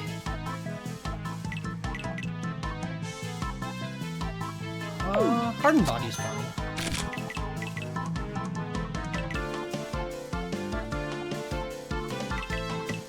So, the SPE conserver stuff, like, it's good in that, like, it adds some safety, but, like, if you're playing well, then it should never matter because you're getting, is Marion lackluster? Marion's really good. It's just, like, honestly, Marion's probably better than the Lee's in a great many ways. But I just find her really boring because her game plan really loops around by the bazooka. What the?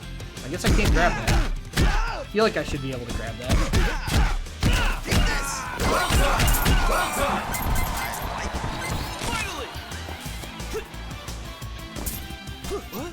Awesome. It's mine now.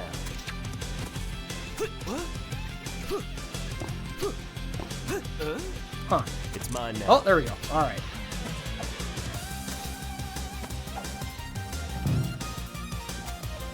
So Jimmy has a really funny attack with this because he spins it around behind him before he stabs it.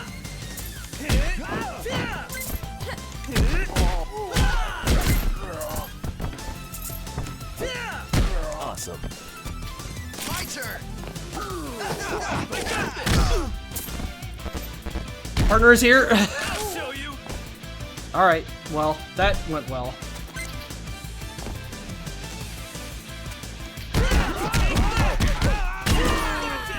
All right. So these guys with SMG are quite dangerous.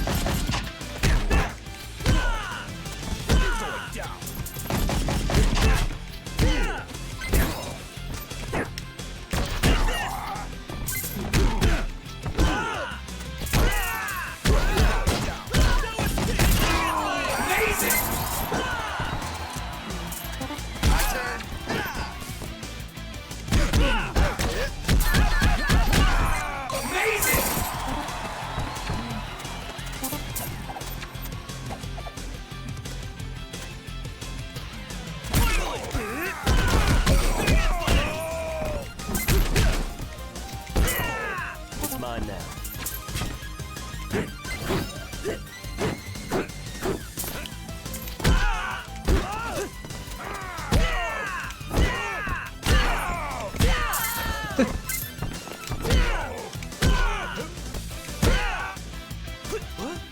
More from me.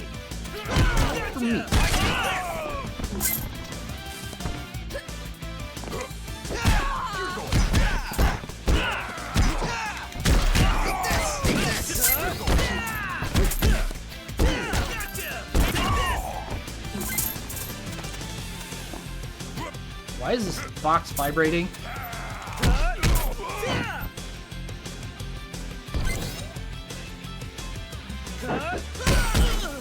Well, I like it.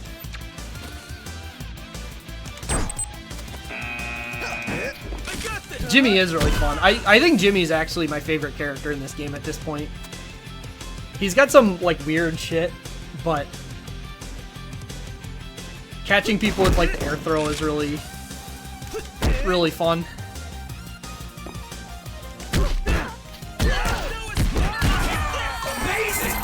It's mine now.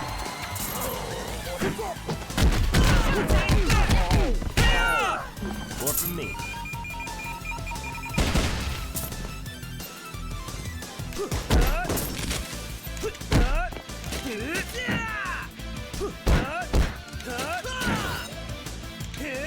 The full baseball swing is my favorite, so It's mine now.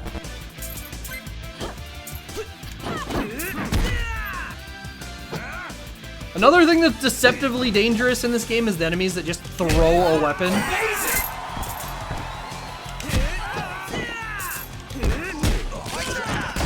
this, Swing Dragon! That's good.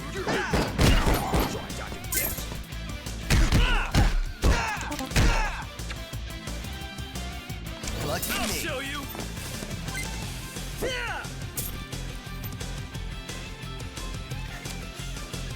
Fox had a plan.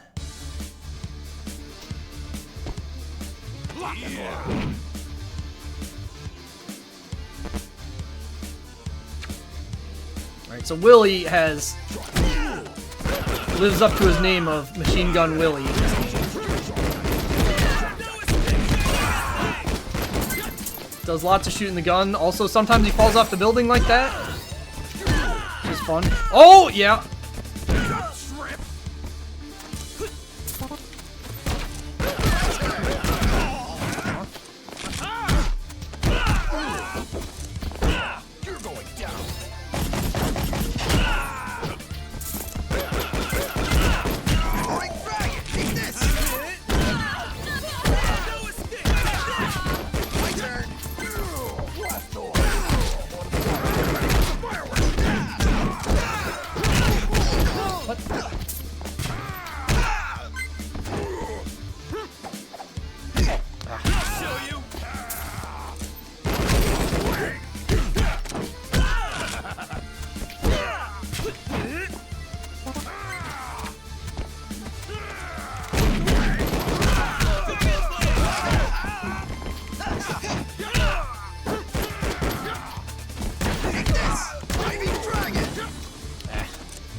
Want to at least finish him off with a special.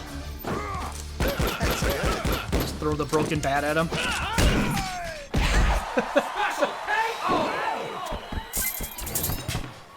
The soft lock was incredible.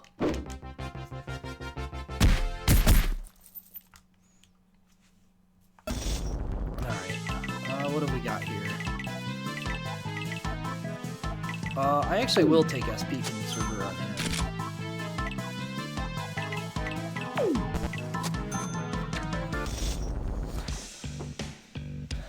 Strategic retreat.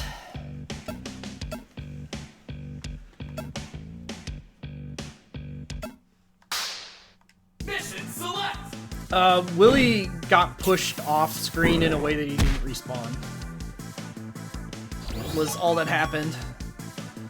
Crowd control, combo, special KOs. Cool. Ooh, and a Bobo's here.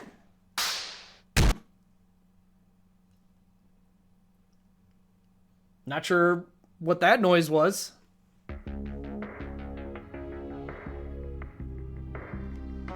Let's go! I got this. My turn! Dive and drag! What the?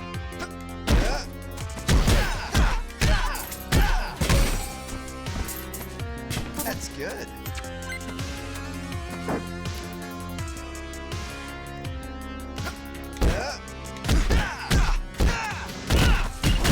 Amazing.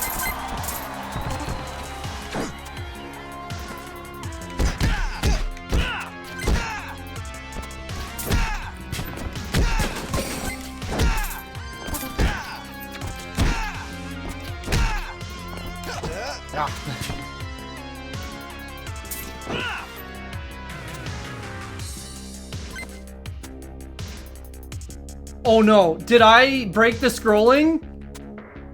Well... oh, here we go, okay.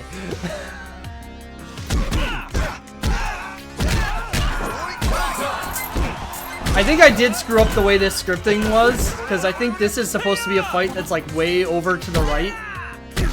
And I managed to like trigger it over here.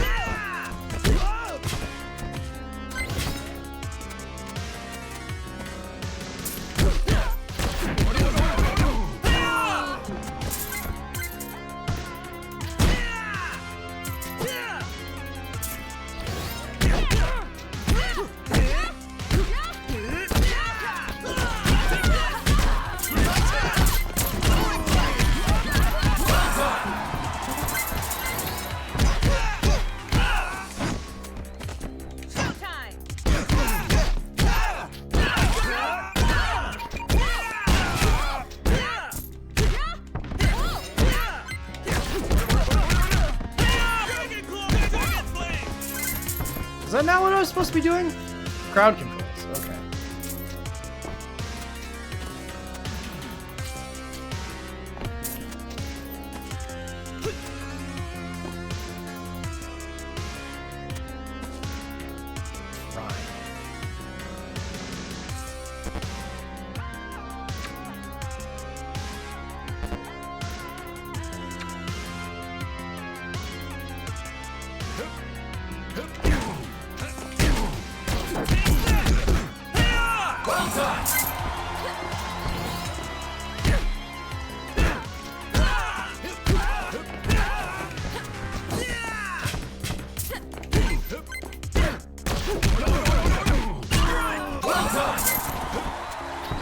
hot dog spawned up there, which I can't get back to, so that's nice.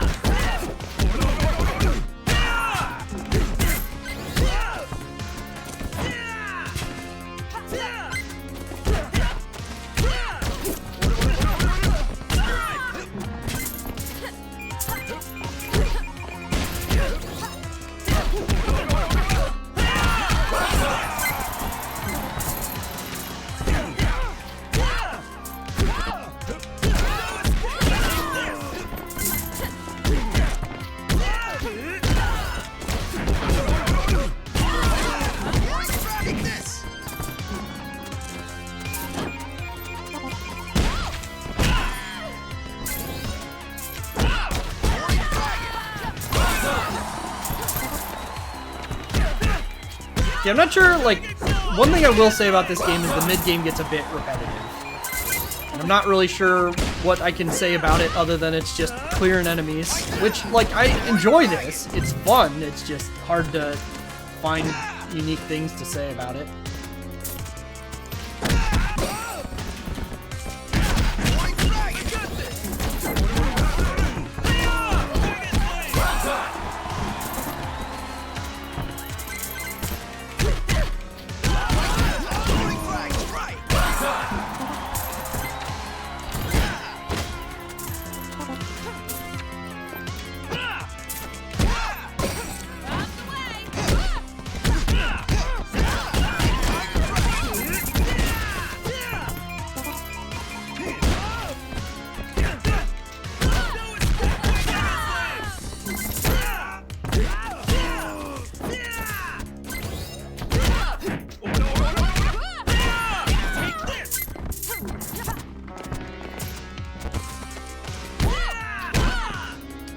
Here's my favorite magic trick.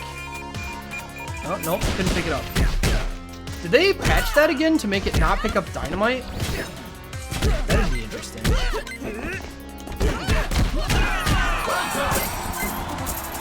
Awesome. Awesome. Awesome.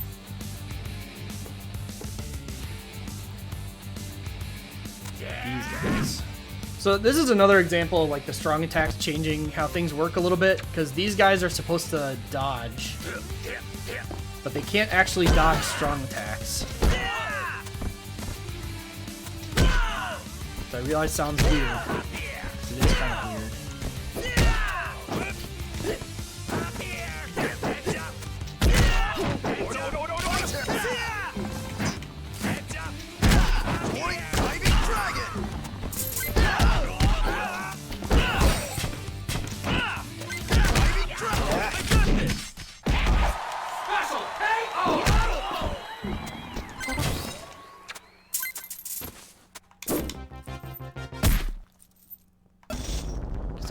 That much money from it.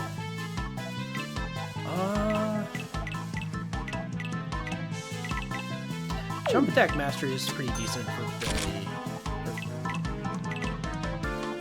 Yes, adrenaline. This makes it so that you can go really super ham on some things. Because using a special move to kill 3 or more enemies is not difficult. So, it turns into kind of a loop of it.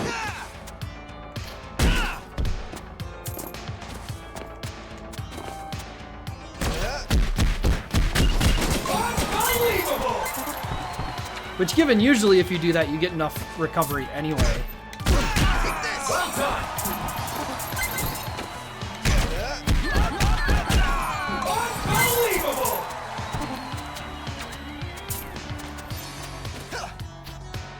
Yeah, the dark room with spike traps is a pretty reasonable thing. The pyramid I kind of get annoyed in because there's a lot of these just like walking diagonally segments. And like, I don't hate that they're in the game, but it just feels like there's too many.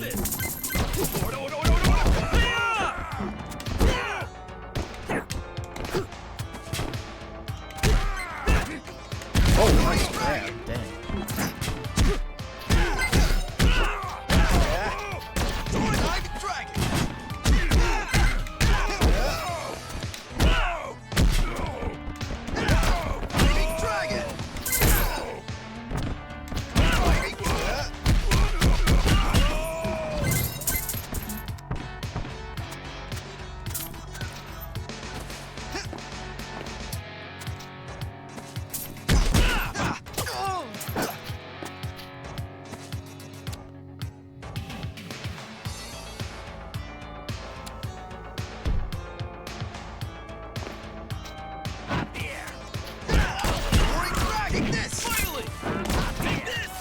No, I'm just playing on a controller. This game would be tough to play on an arcade stick because it's primarily button inputs, not like motions. The specials are just a direction and a special button, so like...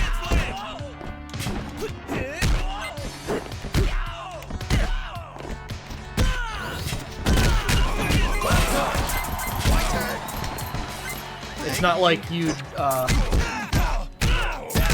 really get a lot out of that.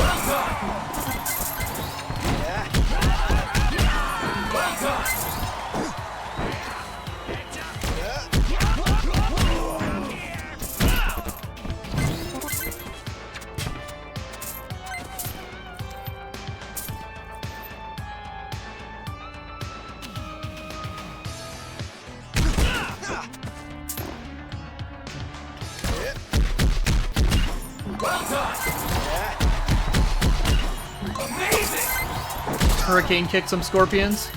They stunned me, but I didn't get... Oh, that's right, it's confusion. That's stun. I like it.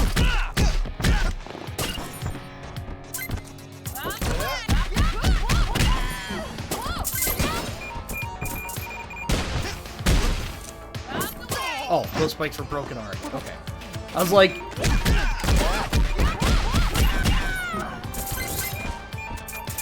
Yeah, I guess they did change it. I'm pretty sure when they first changed this auto pickup, they made you pick up dynamite.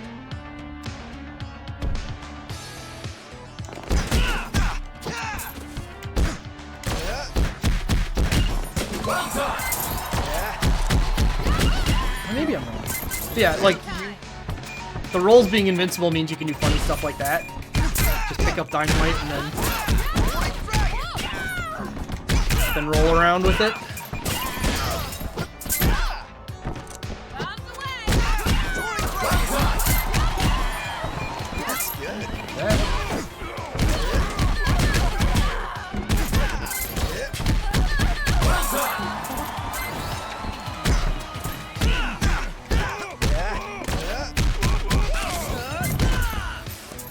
More from me. For me.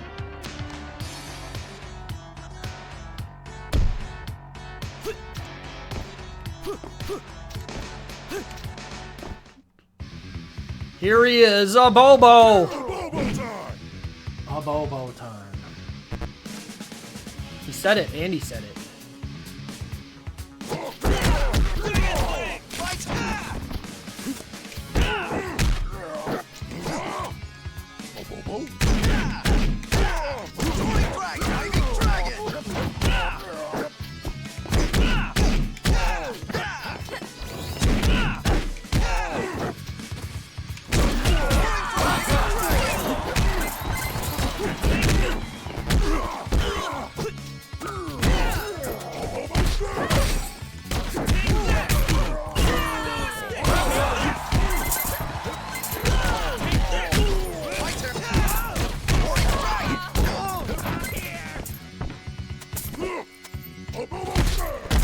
Thank you. Soaring dragon! Soaring dragon! Back on there. It's mine now. See you, Jimmy. I like it.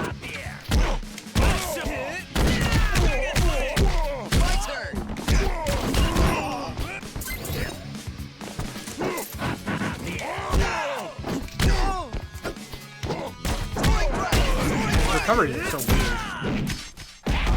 Ah, well, he fell.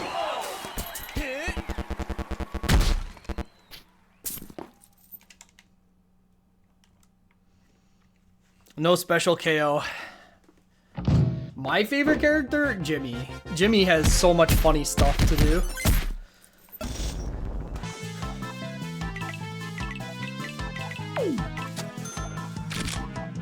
I still don't want action mastery, man.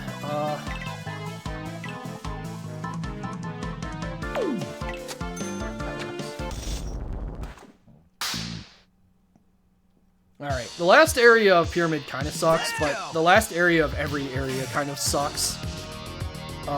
Probably, well, like, Willy's area is okay, but the Willy fight, if you fight him dead last, is very annoying.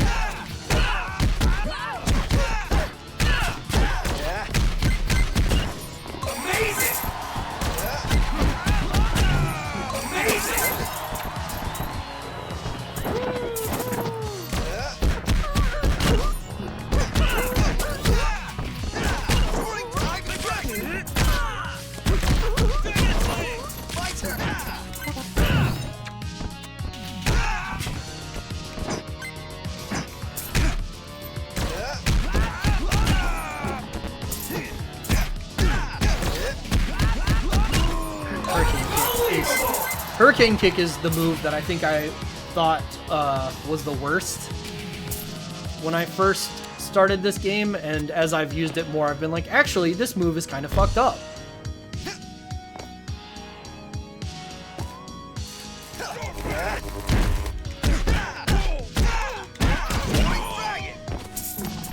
I do like Billy a lot too, though, because Billy can do all kinds of funny aerial cancels.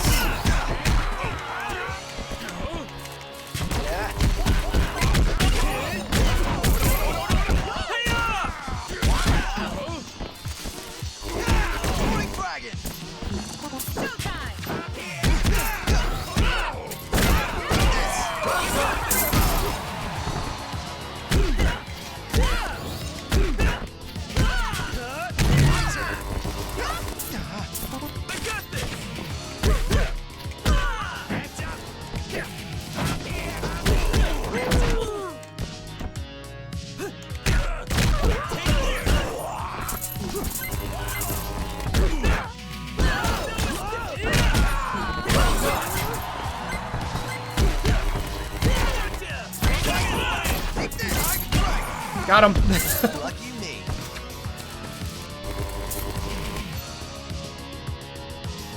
Hey, Steve. I like this game a lot.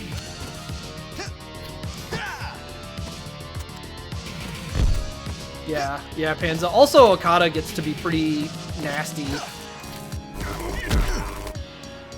in the later fights, later versions of the fight, or the super form, I guess I should say.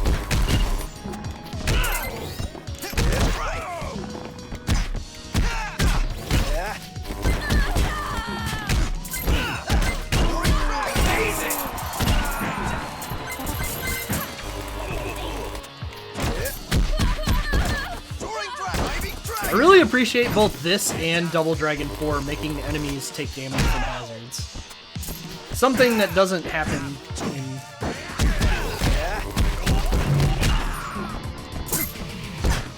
in a lot of games.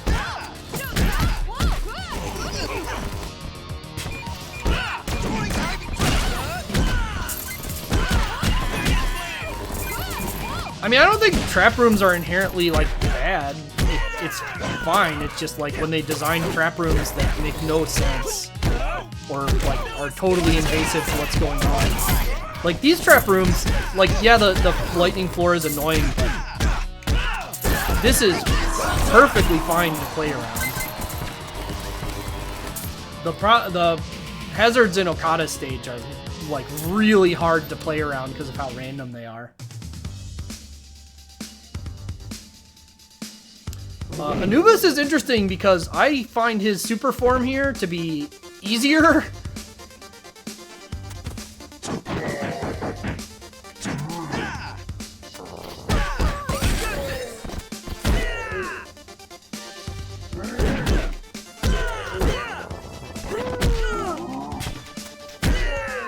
Because anytime you knock him down, he just resets.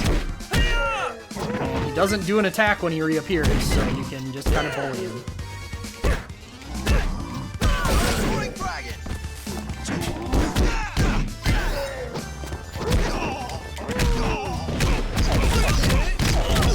Oh, except when he does that and does all combo damage, I guess.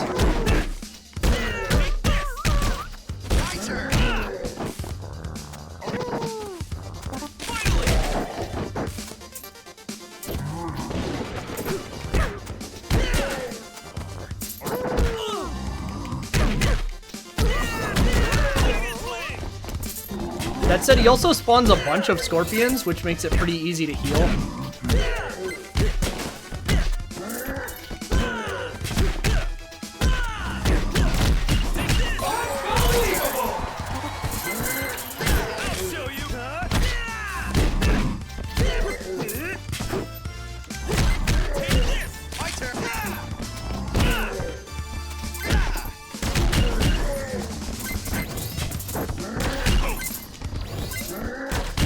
Oh, wrong way.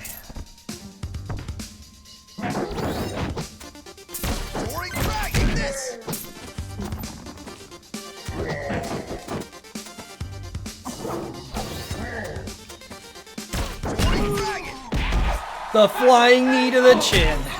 It's a good ending.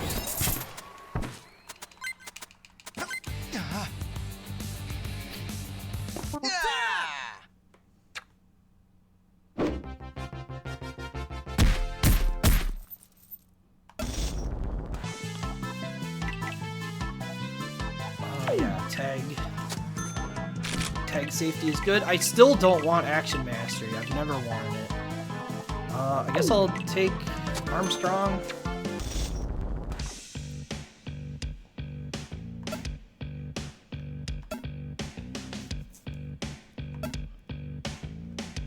Prevent future crime and violence.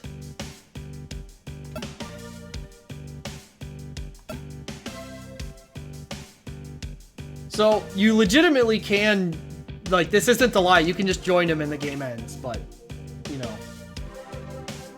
We've decided he's the bad guy.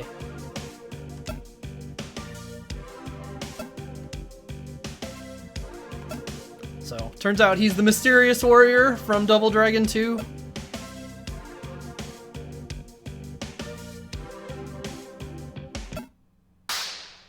Mission select.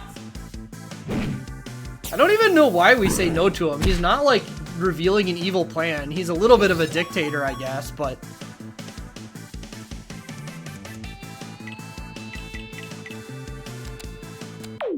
he's not, like, saying anything super malicious in his "you did it" speech. He just has bad vibes, so we gotta fight him. Let's go.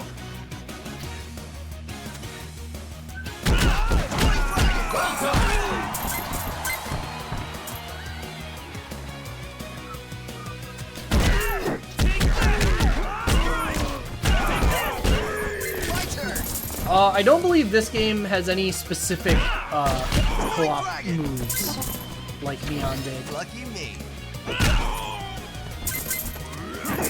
Yeah, I guess that's true. No one will oppose us again is pretty...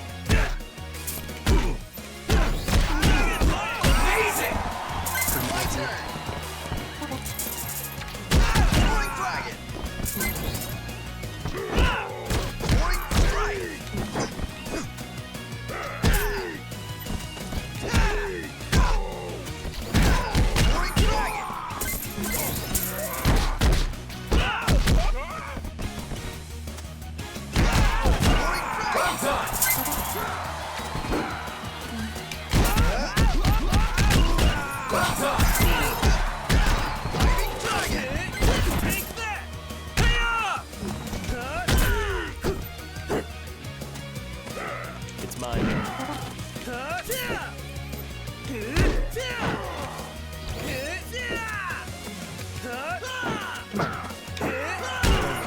That's what I wanted.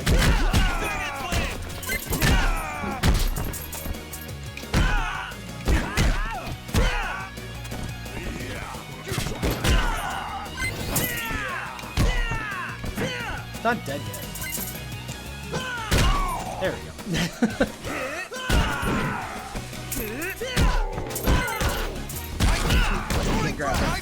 So that's one of the issues with the grappling style characters in this game is that big enemies can't be grabbed.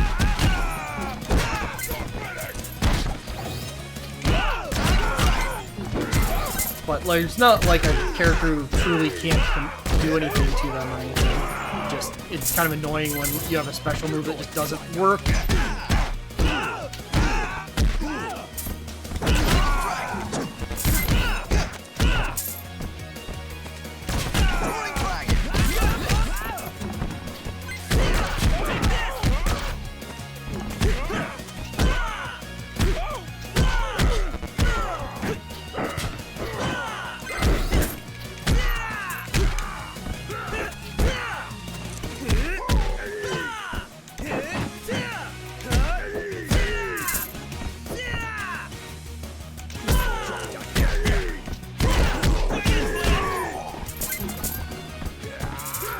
How is that not a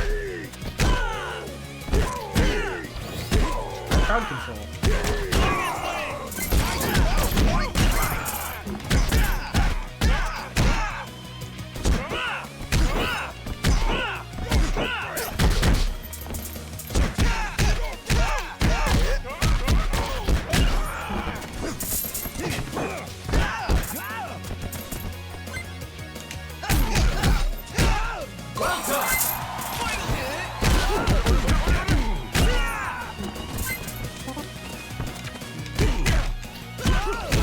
Yep, no medals for this map. It's the last mission, so they didn't bother.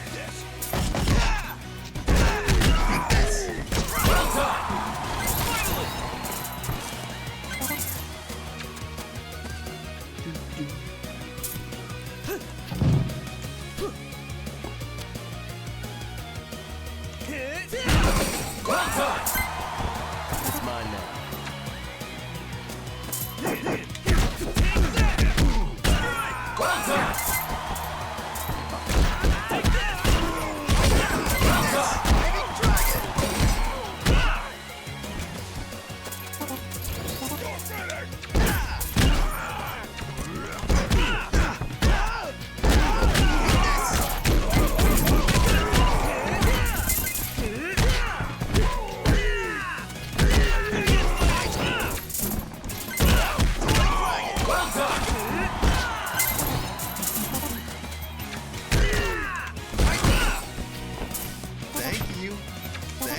No, this game hasn't had any added content. I just also love the rolling being like the way it is. Just being able to roll around as Billy and Jimmy. It's very silly.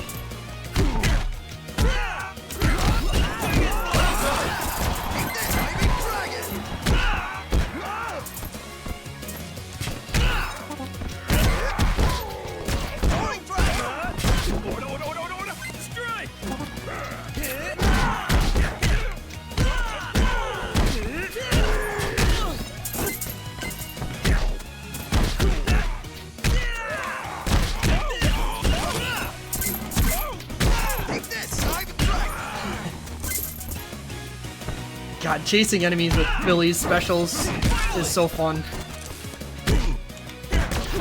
There's so much stuff about this game that's like not a big deal, but very fun to me. Amazing! Alright. Time to meet all of our friends. Welcome to your tomb.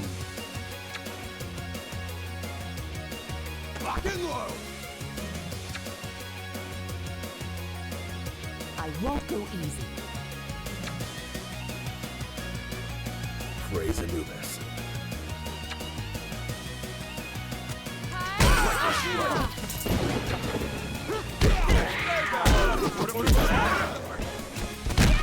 Surprise!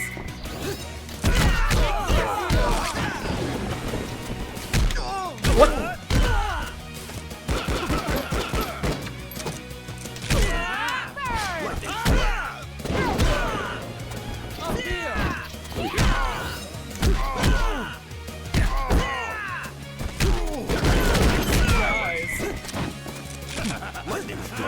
What just happened? I grabbed her? When?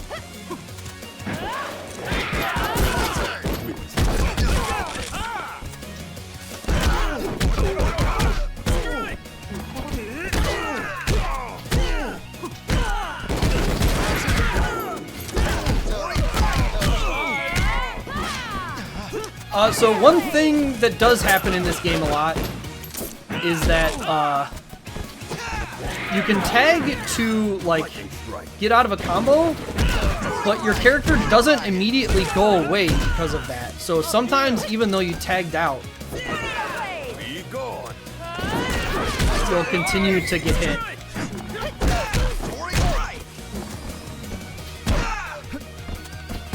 Be gone. This'll do. Finally!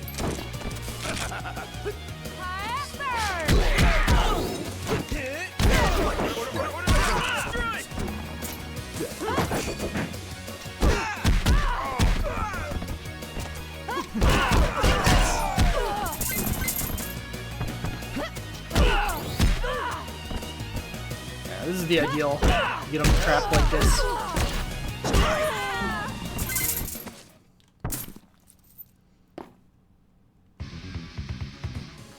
I will do this myself.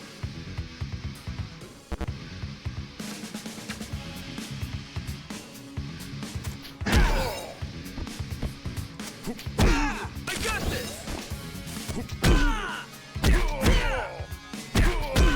So this is the funny loop with Jimmy when you've got dash attack mastery.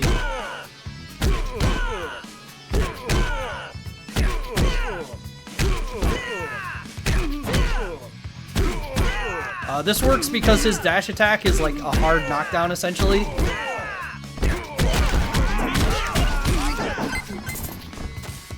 But the ads make it stop working, obviously. Oh, that changes angle more than I remember.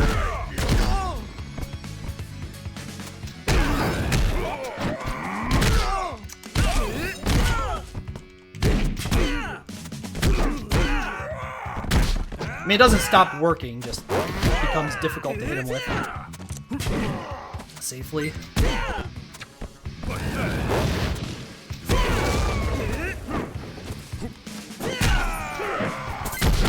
Where am I? Okay.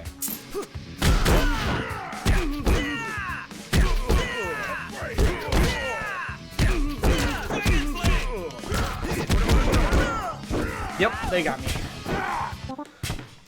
So yeah, you just get a revive with money, so like it's not a big deal. But it's always nice to not have to.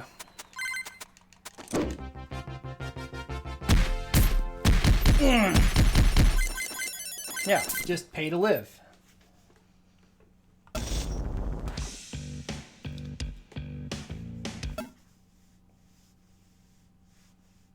And that's it. You just can't believe this.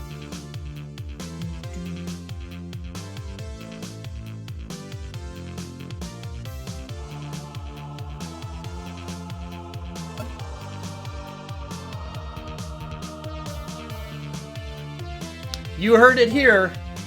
Billy and Jimmy Lee are anarchists.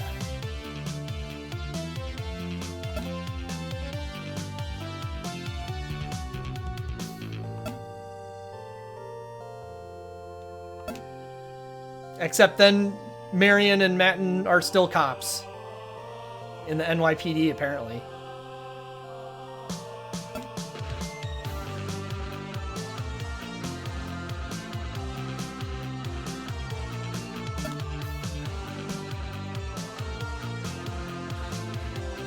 No, the Lee brothers just go to their dojo.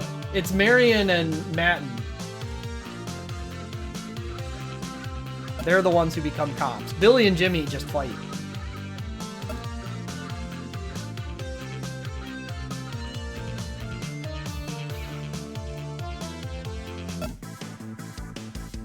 And then, yeah, you get a bonus. Marion was already a cop.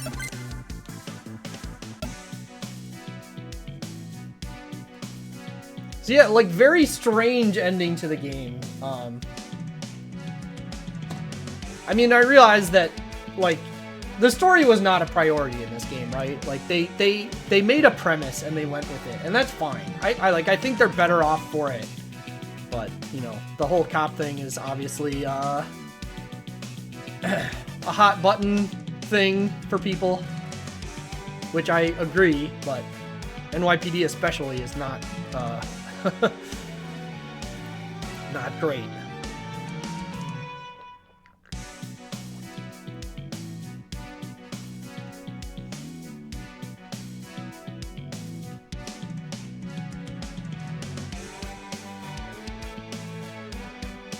Joystick and Neo Gamer.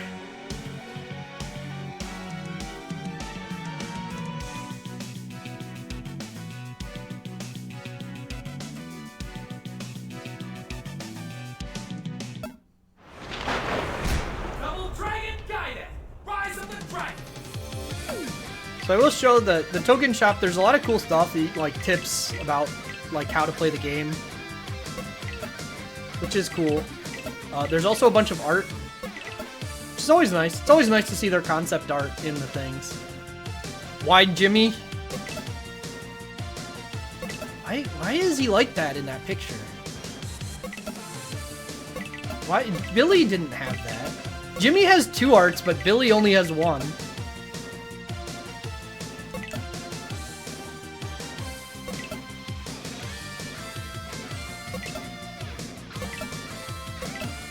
Matten looks really weird in that picture.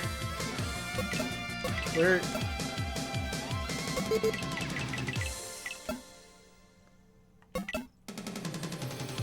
Does he not have the beard?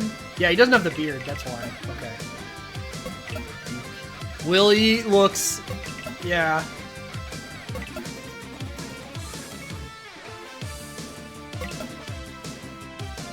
Yeah, some of this concept art was not their final...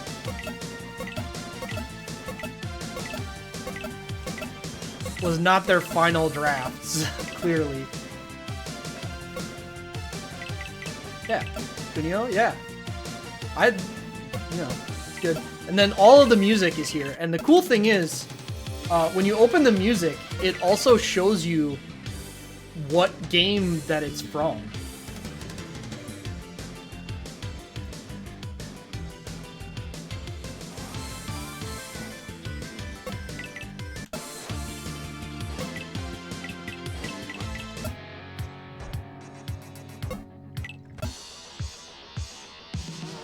Which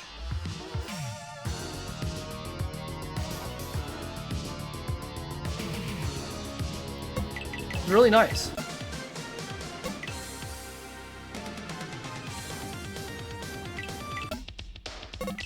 Oops.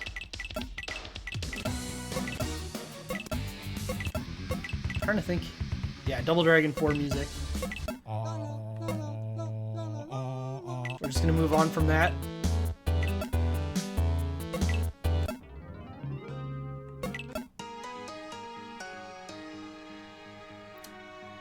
Yeah, Royal Blues got it right. Willie is obviously from Double Dragon 1, and also 2 arcade, really. Anubis is a stand-in for Cleopatra, because they decided that was kind of weird, which is understandable. Duke is the final boss of Super Double Dragon. Okada is the final boss of 4, and Mysterious Warrior is the final boss of 2 NES.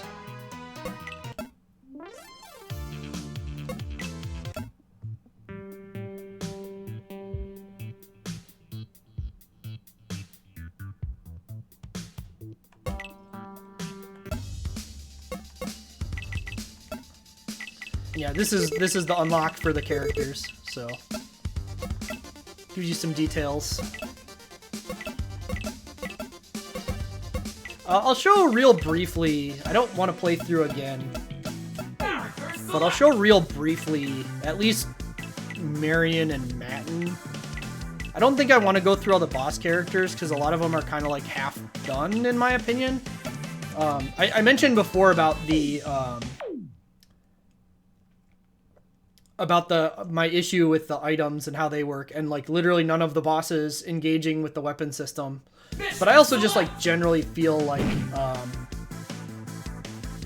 they're a little weird. So there wasn't a single composer for this game. They commissioned several different people to make various parts of the music.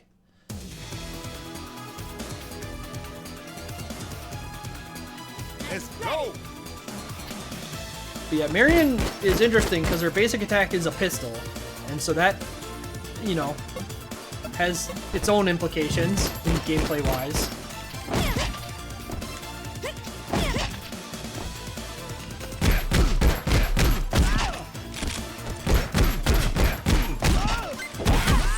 And then yeah, she's got a taser. She's got the whip thing.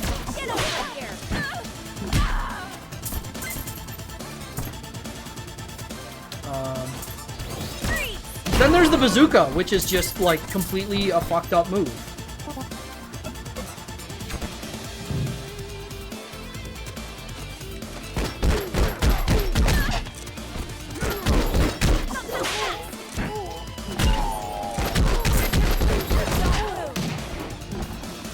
Huh.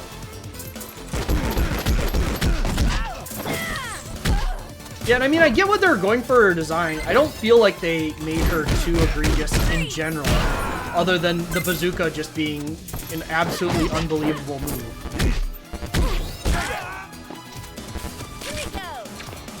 Because, like, the other thing is, the bazooka works mid-air, and it's really fast when you do it that way. Yeah, there's roll attack. Does that pick up food now?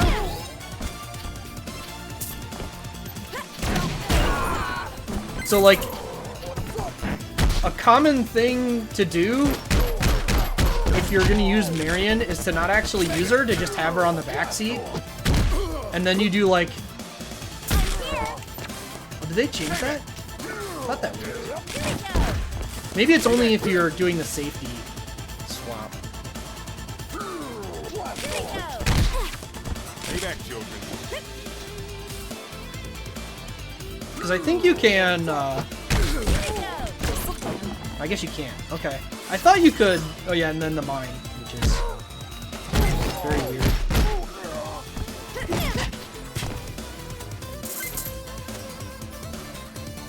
Yeah, can't roll. Can't pick up weapons because she's holding the pistol.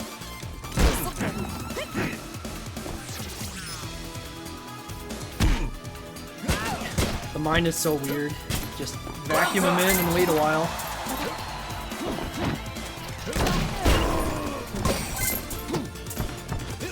Thank you. But like the whole pace of the game is much harder to manage for me, at least, with Marion than it is with Louise. That's kind of why I like them a lot better. But if you wanted a slower play style, you could do that. And then yeah, that's what I guess that's just all it was that. Yeah, Matten has some cool stuff. This shoulder ram, which has some armor. He should have... Yeah, he's got the jump slam like Billy does.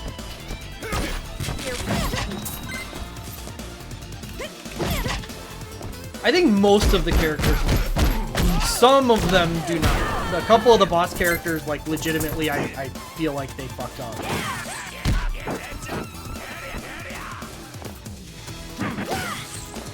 Duke, the most notable. Duke, I do not understand at all what that character is supposed to accomplish.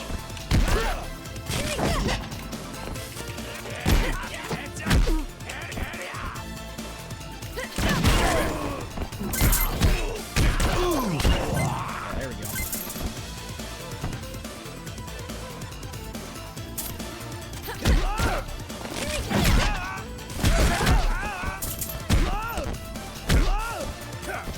Yeah, like, not being able to pick up items feels so weird. And there you go. There's grapple for you.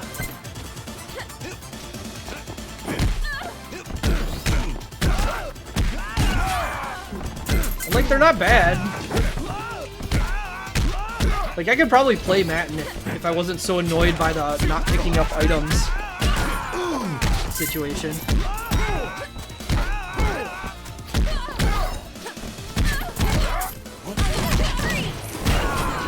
And then Marion is just literally, how do you route into Bazooka? Yeah, Anubis is great when enemies are distracted, so you don't have to worry about shit. But, you know. Another thing about this game is because of how the stages work, you get some weird situations with some of the bosses where, like, Willy just shows up in this room. Like, this is just a room, and he's here.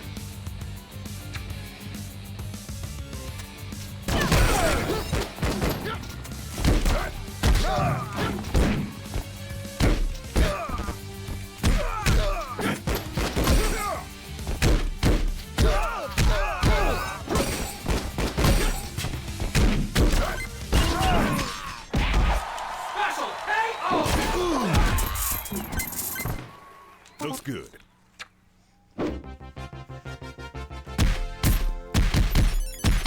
Yeah, anyway, I like this game a lot. I think it has some weird design decisions. Most of which are, like, really not actually as bad of a thing as they probably sound like. And a few of them are kind of skewed in, like, my personal preference and what's going on in the game. But at least most of the characters have something interesting that they're doing. So, that's better than a lot of games do. Oh yeah, and you can see the inventory you have. I don't know why. They give you this inventory that's, like, tremendously long, but you don't get to choose that many of these. Yeah, the food pause was actually bad. That was actually legitimately like a design issue that is not comprehensible. But that's gone now, so whatever. Modern gaming and patches. Yeah, the characters are significantly different in their playstyle, and that's always good. Even like Billy and Jimmy are, you know, they're much more similar than a lot of the characters, but Billy and Jimmy still play a lot differently. Double Dragon Gaiden! Yeah, let's Rise of the go. Dragon. Go here. I can just use this for music. Why not? What do we want to play?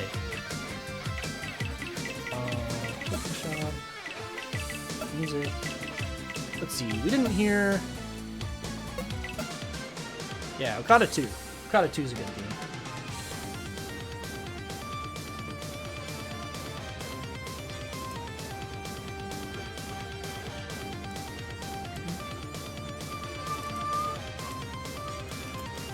Double Dragon Gaiden. Rise of the Dragons.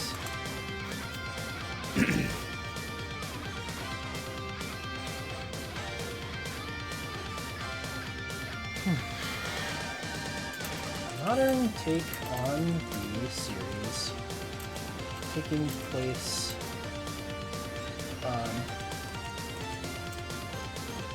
with no relation to the original story. This game uses characters from various games through the series history to construct a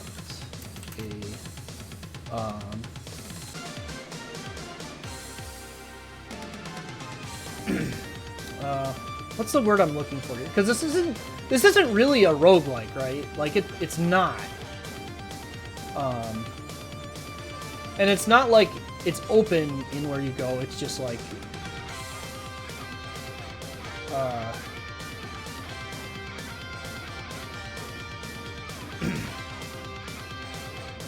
construct a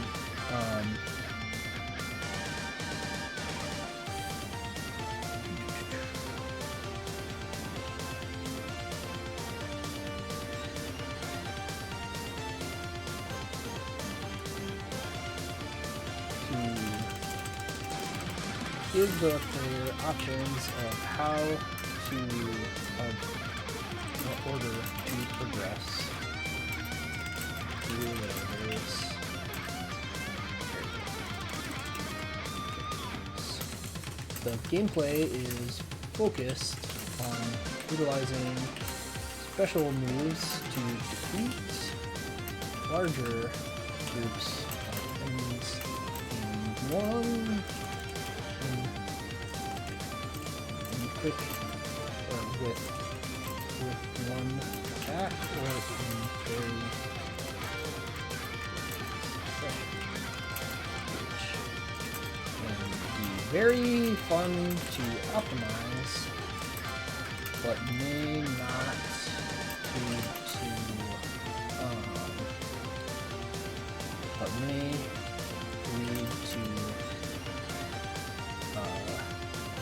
newer players feeling underpowered.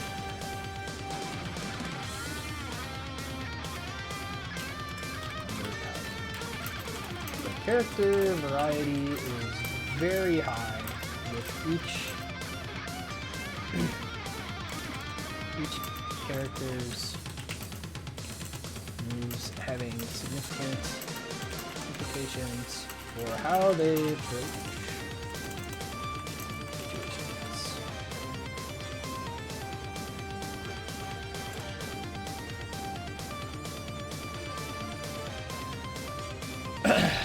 This game had notably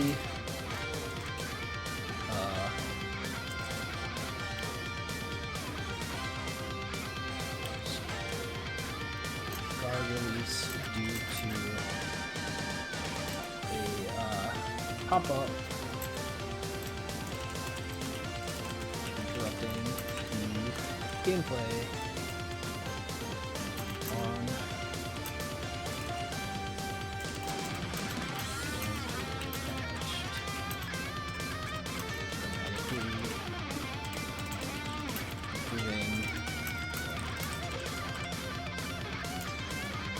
the music, the remixes of the various games themes are also amazing. Yeah, we'll just say they're amazing.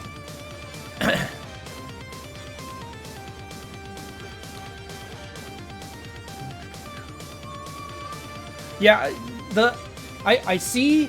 Okay, so I see how originally, when you're first programming the game, you would go, okay, we want to really encourage the player to use this crowd control mechanic. We want to make sure that they know that they're being rewarded for this and how. And I can see you doing that, like putting this pop-up and going, here you go, you did it. You did the big thing. Cool, good for you. You did it. But I don't see how a playtester got to that point, had it happen to him 10 times in one stage, and went, yes, this is okay. This is great. Players are gonna love this. If it happened the first time that you did it, like maybe the first time for each, like one for Crowd Control 3, one for 4, one for 5, I could see that. That would make sense to me for that to be the initial one. I still think it would probably be annoying for people who are repeat playthroughing, because this game clearly wants you to play it multiple times. Like, there's no... The way the unlock system works, the way all that works, like, is very much something that they want you to play this multiple times. Oh, Chrono, this is not something that is just me complaining about. This is... Yeah, it was overwhelmingly every person that I talked to. I know people who... There are people in my chat right now who have said they did not buy this game because they watched someone play it and saw that and went, yeah, no, I'm not doing that. So, it is too much.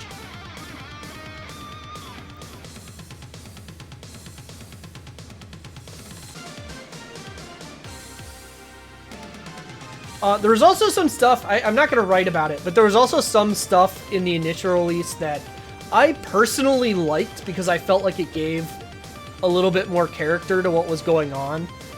But they did patch, which was, so this game has a mechanic where when you're running or doing a heavy attack, there's a pretty significant delay after it if you don't cancel it. So like running and stopping was not really very good. You really wanted to run and do something. And they got a lot of complaints about that because it did make the game kind of, how do I put this? I think there's a big push in modern beat-em-ups to make the game free-flowing, that you're able to do basically whatever you want at any time with, you know, some limitations, but very free form where you can cancel whatever action into whatever action, and that's fine. And there's nothing wrong with that. A free-flowing game like that can be very fun. But I don't think every game necessarily has to be free-flowing that way. And having those types of recovery, having, like, reasons to not just constantly be moving forever, you know, not being able to just freely choose every option at any time, I think that has character to it. And I understand that people don't like it, and I understand why they patched it, and I'm not going to fault them for patching it. But I also don't really like it as much as the older way. But, you know, I'd recommend this game to anyone, to someone looking for fast beat 'em up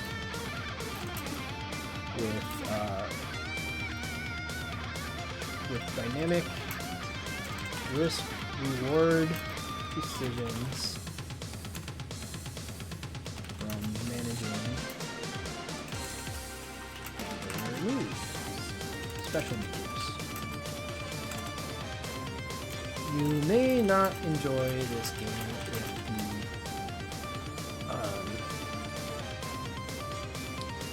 the rogue elements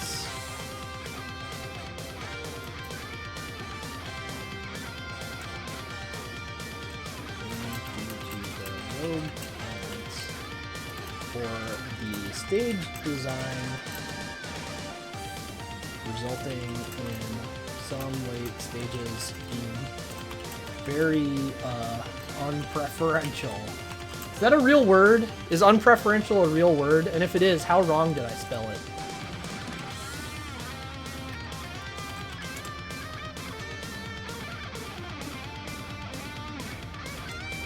It's not a real word.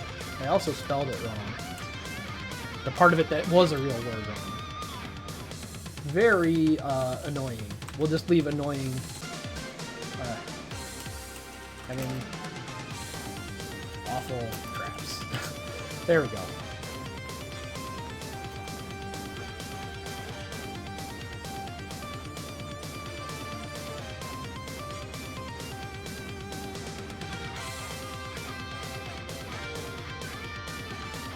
Committal is that an attack animation is going to go through without being able to cancel. Yes.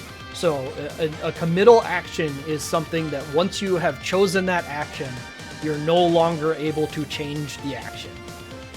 The easiest thing to point to is if you look back at the NES and you look at Castlevania versus Mario Brothers. In Mario Brothers, you have a lot of ability to influence the arc of your jump once you've jumped by changing what direction you're holding. But in Castlevania, once you've hit the jump button, your character goes in the air and you no longer have any ability to change the jump arc. An action being committal doesn't necessarily mean there's literally nothing that you can do after that, but at the very least, you're locked into like something specific or some category of thing happening.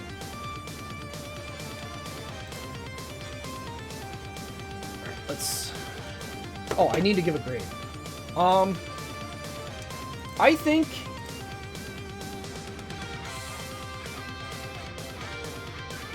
this game is an A now. On release, I absolutely do not think it was an A. But I think this game's presentation is fantastic. I think there's some people who won't like what they did with the Double Dragon mythos and that, but I don't... Who fucking cares? I think the way the game is designed is really good. I wish some of the characters were better designed. Specifically Duke, and to a lesser extent Burnov, are both quite badly designed. And even there, it's not even like Burnov is bad. He's just like kind of like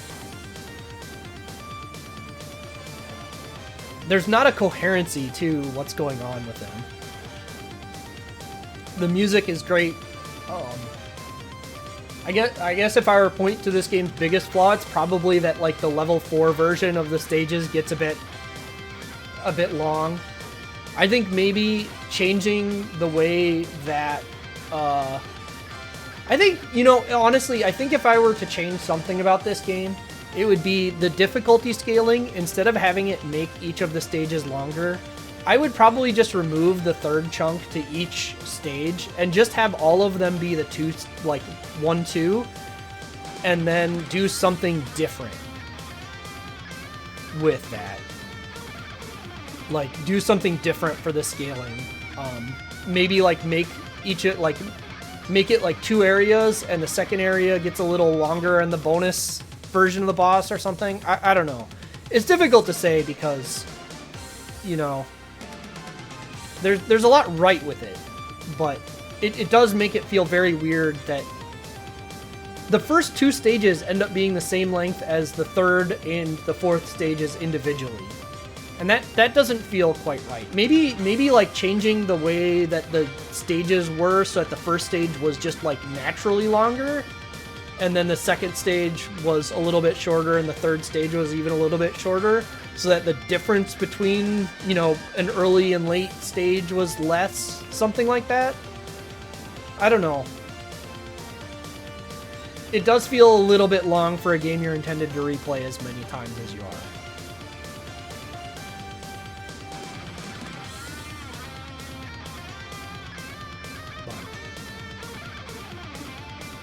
Not a huge problem by any stretch. Alright, let's close this. Goodbye, music. And we'll start this. I should take a brief break, actually. This one booted up on the right monitor. What the hell? That said, it's also not full screen, so that's interesting.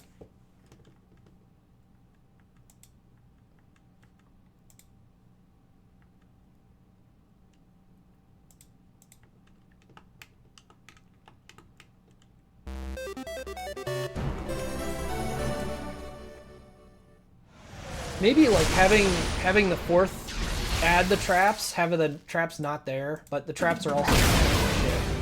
I need to make sure this is, yeah, okay. This game does not remember your volume settings when you are in the main menu. You have to load past the start screen. I guess I'll just leave this music playing and take a quick break.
Okay. I think I forgot to mute my mic during that, but whatever.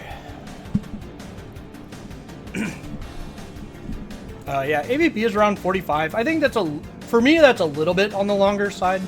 I definitely like, I definitely feel like the half-hour mark is good for arcade style.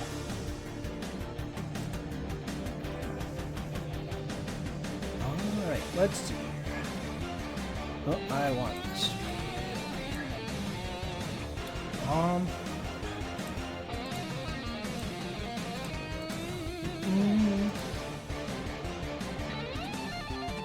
There we are.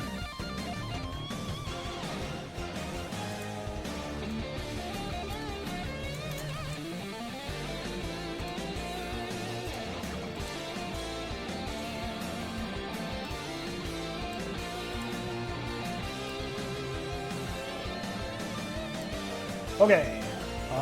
Yeah, that should work.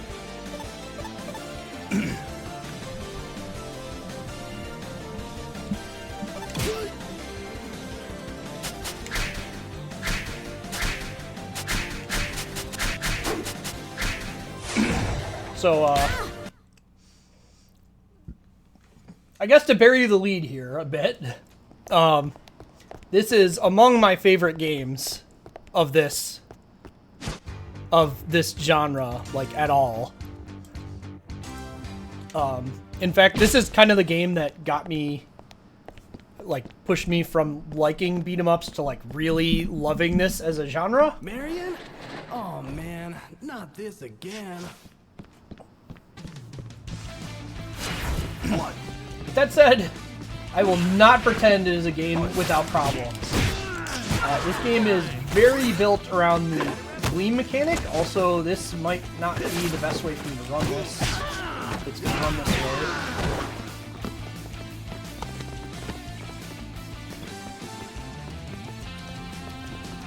This might not be running well enough. Yeah, I think I need to run this a different way. I'm gonna call a mulligan on this.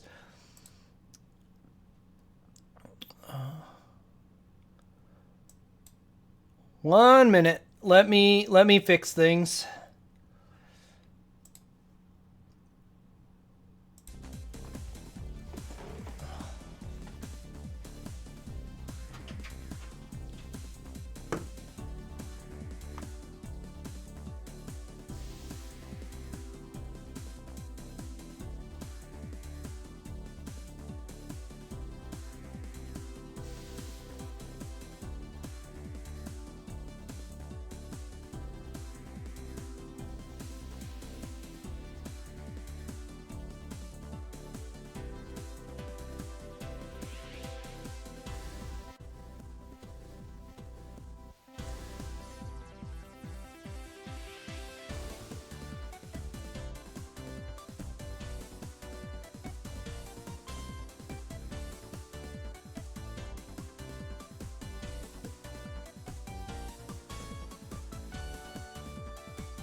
Okay, this should work. Let's pause that and go to here. Yes. Alright, this is a little wonky, but it's the best I can do on such short notice. I'm concerned that the audio appears to be just locked. Is the game audio actually playing?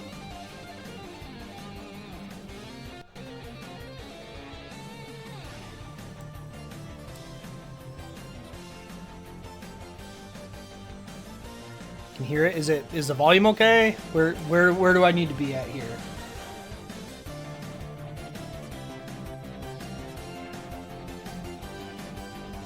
A bit low. It's alright, a bit low. Easy to adjust because this game I have the volume set way down.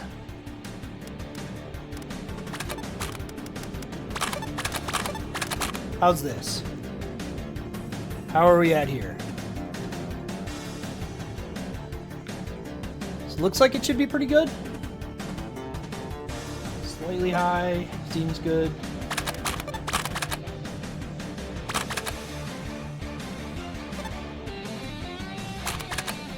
Try there? How about there? I guess I should point this way because I'm gonna have to sit this way.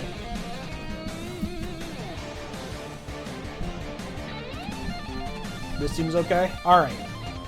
Sorry, little gorilla changes here because running that on this computer was gonna cause an issue. Alright. We'll try again.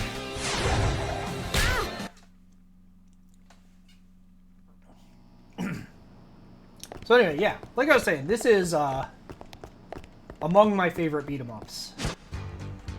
At one point, it definitely was my favorite, but I think some of the classics have Marion? taken over a bit. Man, not this again.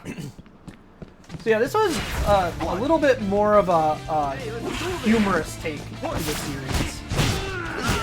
Which a lot of people didn't like.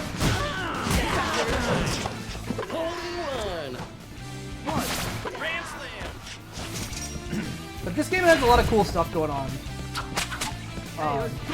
The main mechanic of the game is built around this dodge and gleam.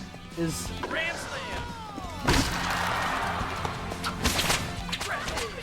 kind of the way to put it. By correctly dodging an enemy's attack, you get a big power bonus temporarily.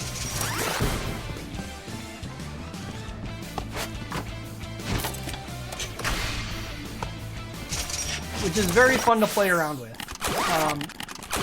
There's some special moves that you get by this tape system, which I definitely think the tape system is probably one of the weaker things about this game. There's some okay things with it.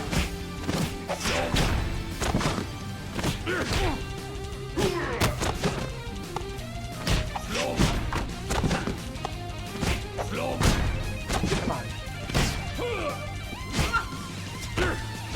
But it definitely leads to like some weirdness with doing damage and whatnot.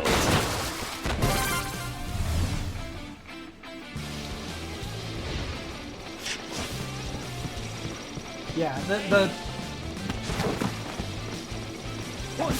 it's definitely not a serious game. But yeah, there's spin kick, one of the special moves. I'll try and use more of them.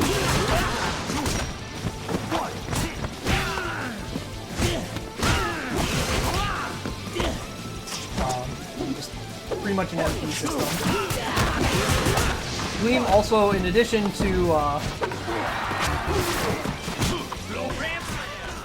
to a power bonus, it also gives you an MP refill bonus.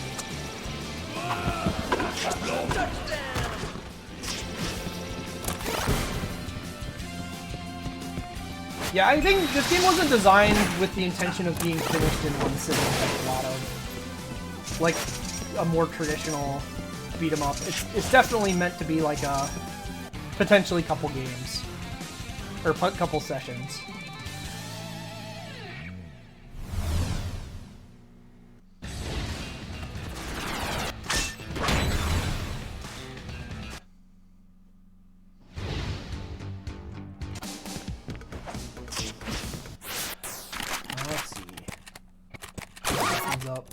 The stances are like different, just affect their stats for tapes. Definitely nice for like newer players because you can pick like one of the more defensive ones and get more time alive.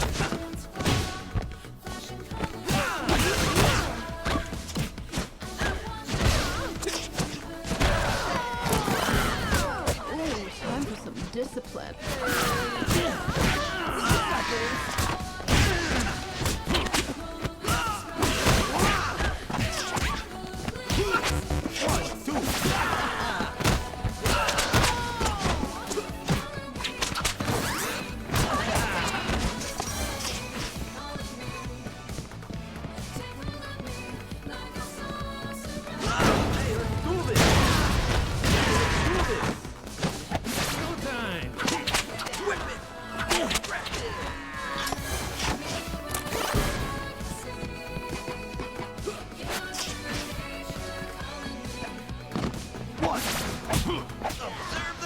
Yeah, the damage numbers are nice, and especially to like let you know what the Gleam is actually doing for extra damage.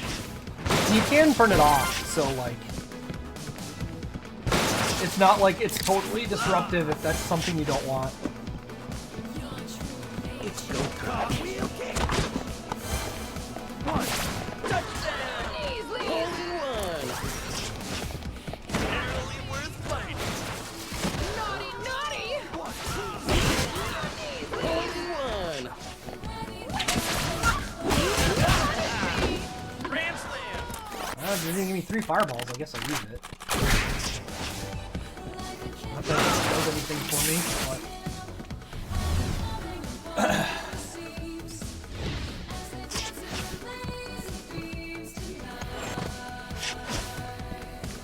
I wonder what's down there. These are the Tapesmith. It's a shop you can go in and upgrade how many of a specific tape you can use. So like, there's definitely a lot of RPG mechanic kind of stuff in this game. I think in general you can kind of like play without engaging with it too heavily once you know what you're doing.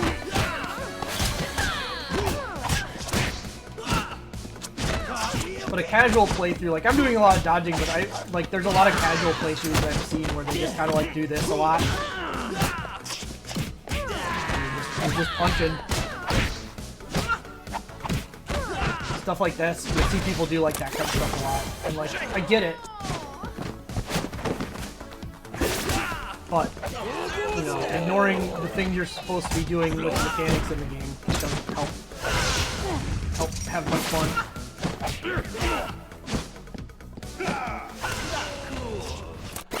Power Gambit, that's what I want. Power Gambit is all I think they attack went in power, there. nothing else. Feels like a trap, but I gotta find Marion.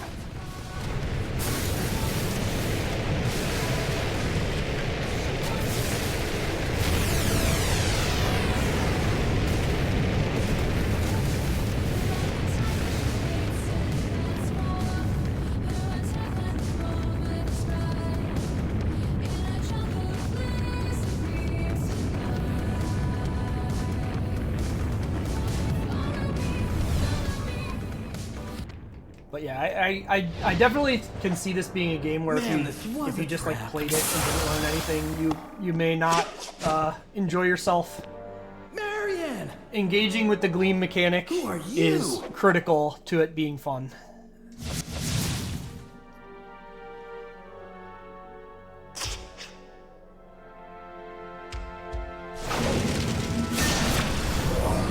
I'm your worst nightmare! Skullmageddon! How about you? Yeah, in case you thought there was any chance this game was taking itself seriously.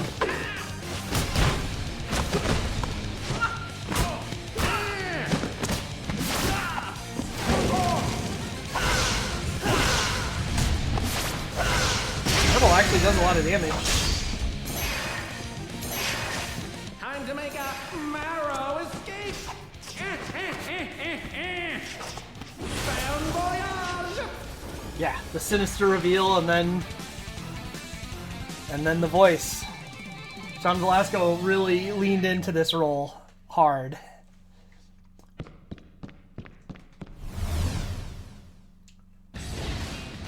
Yeah, and this game does, like, it does point you to the dodging. And it does reward you quite heavily for it, but it also kind of points it to you once, and it's like, well, if you don't do it, then, you know, it's your problem. Is this thing on? This rocket-powered space dojo will be your grave!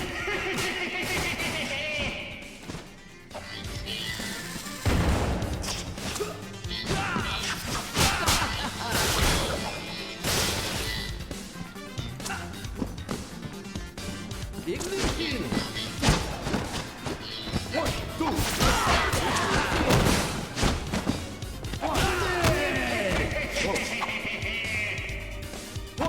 This is coming out of William Surrey! All around!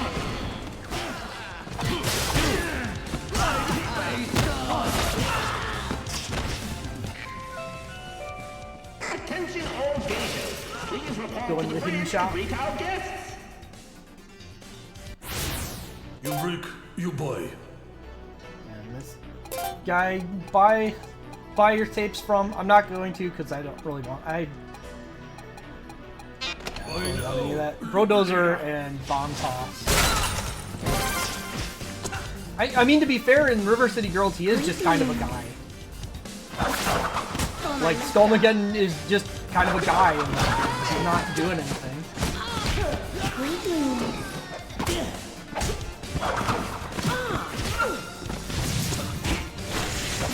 Running a shot, for God's sake.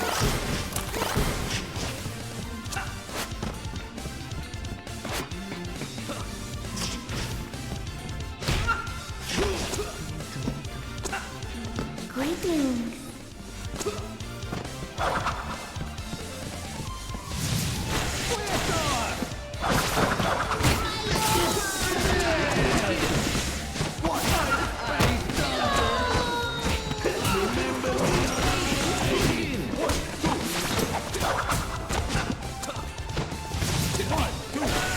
Who gets a gold star?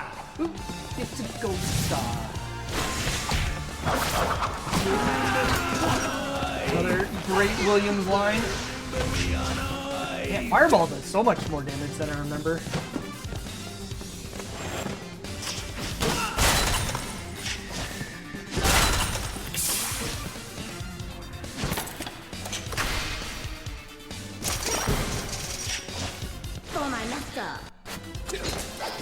Yeah, I mean, I don't have a problem with the game only showing the dodge once. It's just kind of like, for a casual player, sometimes they're gonna see it and kind of ignore it, and then not enjoy themselves because they're not enjoying or they're not engaging with the game's primary mechanic. And I don't really know what the answer to that is, because you either shove it down the player's face,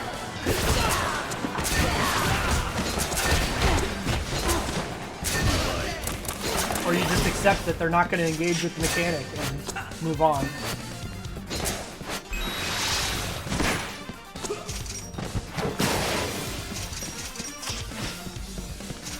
Is the game too loud now? It's interesting that it's louder than it was in that menu, but...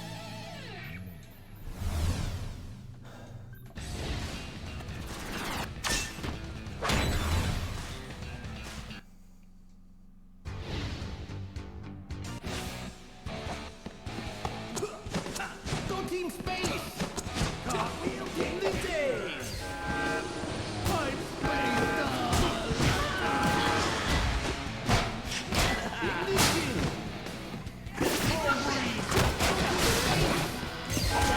Go Team Space! Still don't have knee drop.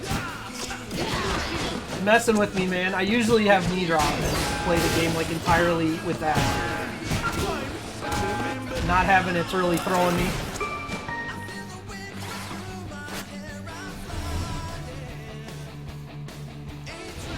Hold your breath. This is hard vacuum.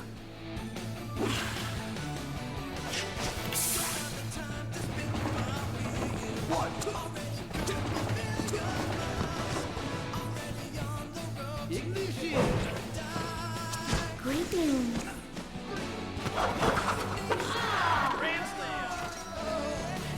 Greetings.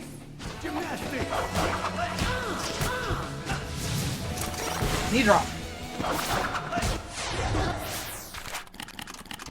All right.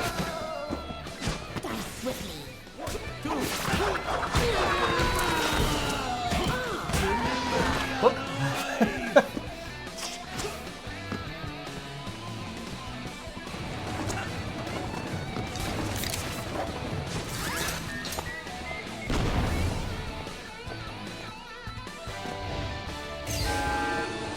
Time for some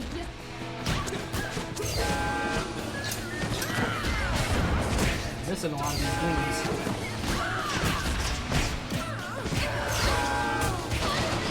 on your knees, idiots!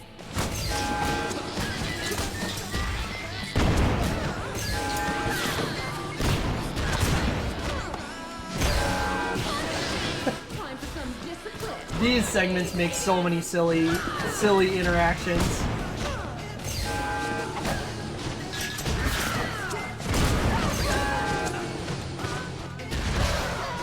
Ooh, time for some.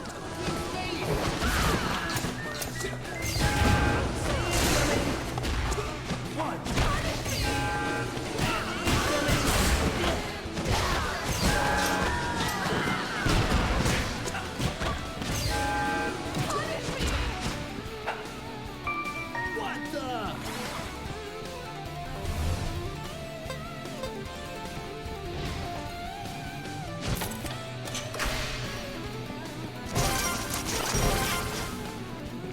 So there's a fun thing you can do where canceling. I've been doing it constantly and have not talked about it, but this game has running, and you can cancel most things by running. So you can like shorten a ton of animations by just slamming the run for a frame or two.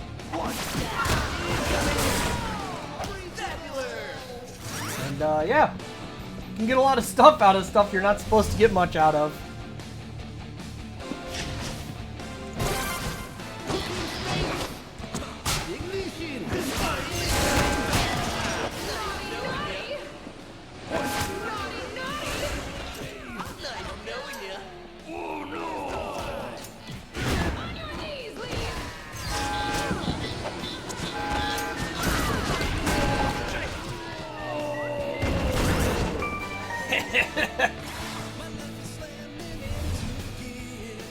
Man, that was really good. I think that's faster than what I used to do. Destroy the Mandroid!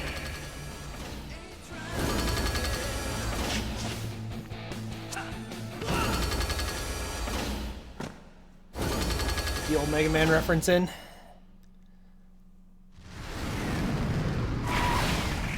Are you ready to rock and roll?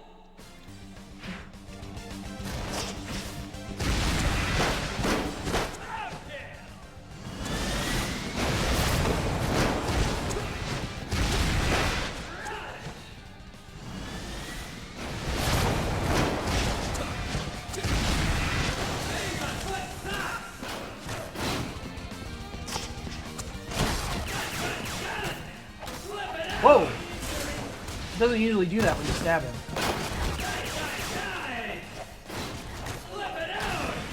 What's going on? Usually you just get stun locked when you stab him.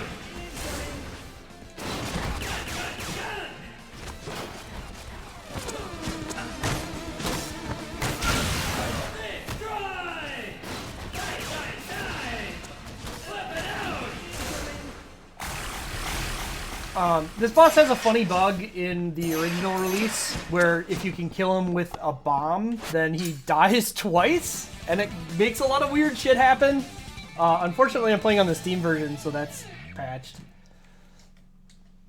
I didn't know you was a load-bearing robot. Better get on that bike.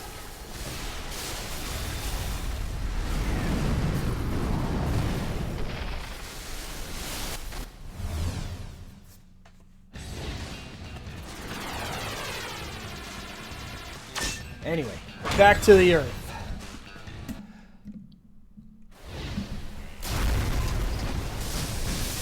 Nah, The Mega Man reference is the one and done kind of out of nowhere. Nothing like walking the streets of Earth. Yeah, terraformative. So obviously I'm playing single player, so I'm not getting it, but in co-op, Jimmy says lots of very nonsense things. And that particular one is my personal favorite.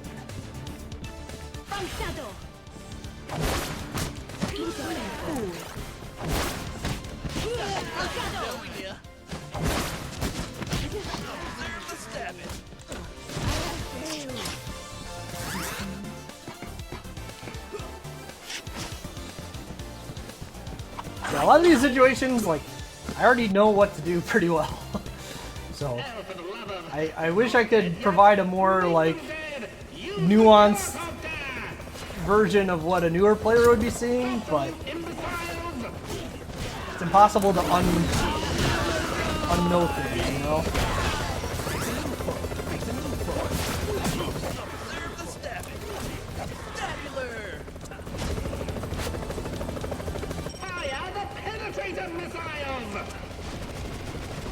I mean, I guess you could not use knee drop, but that just kind of made me more upset than anything.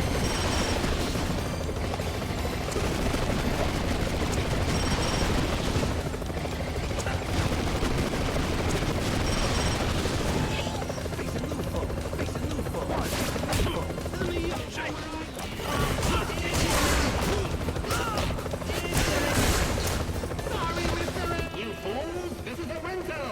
Your incompetence baffles me! Retreat! Yeah, co-op, I don't really like optimizing co-op of this game very much. Because you can get a Gleam at any time you want for free. Welcome. Anyway, that's all I want is Power Gambit. I want to do damage. All damage, all the time.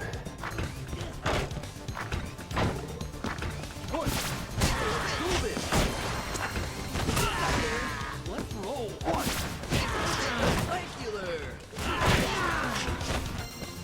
Yeah, the high five mechanic is just too powerful for me. It's just not interesting.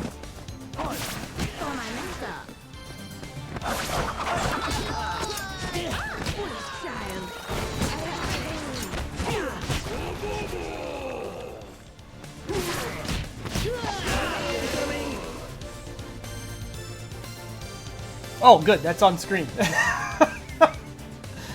So sometimes the game crashes here. This particular screen in specific.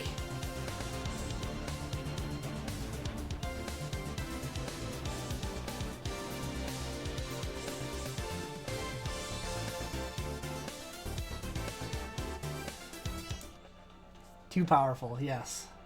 How's it going, Roto? That happened on the original release too. That is not a bug added to the Steam port. Yeah, I was mentioning that earlier, Jergy. Like, I don't think you necessarily need to know speed tech, but I certainly think taking the time to learn to engage with the Gleam mechanic is critical.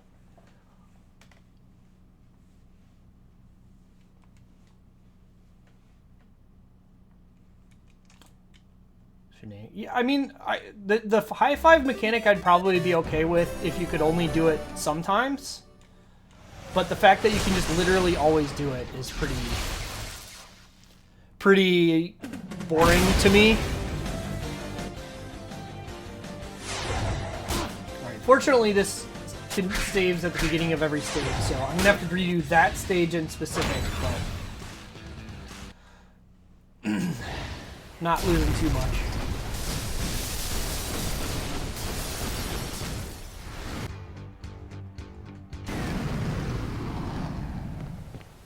Nothing like walking the streets of Earth.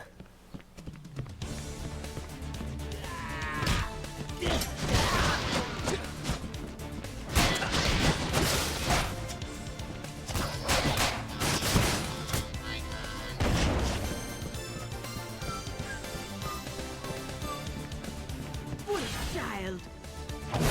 Wolf child. Oh, I still have my tapes that I bought. It saved that. Alright, well, I don't actually know how the stage goes now then. I have more damage than I'm expecting to have. Right over. Oh, for the love of... They're not dead yet? Make them dead! Use the helicopter! Stop them, you imbeciles!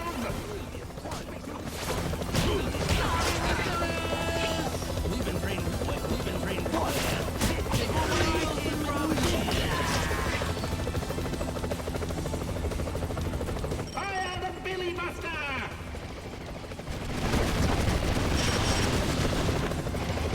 Yeah, they also included the dance. You can make Billy and Jimmy dance.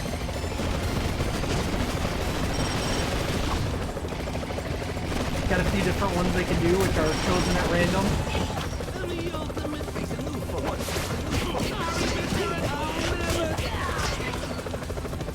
You fools! This is a rental! Your incompetence baffles me! Retreat!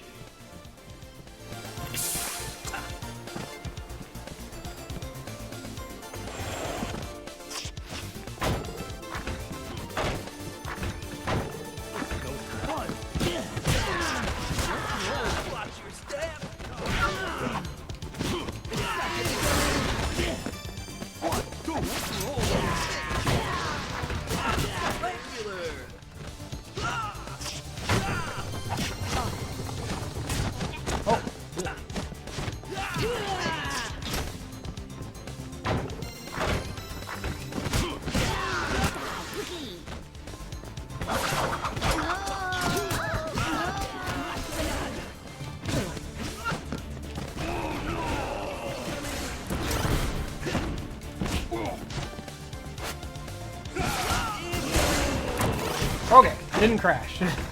Also got the 10th power gambit, which is nice.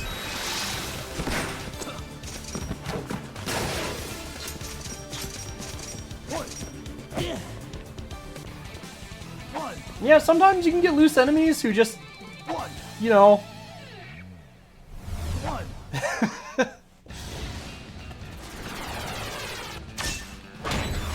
Williams counts to 1.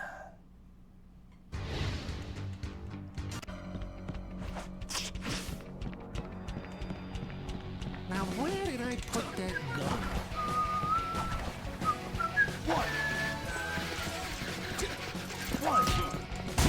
Blow them off the edge! Do it! Now!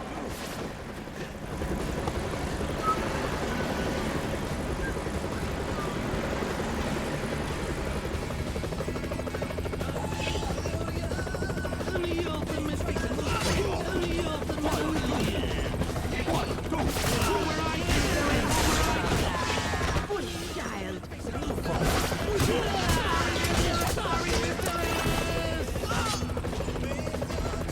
Fire the Billy Buster!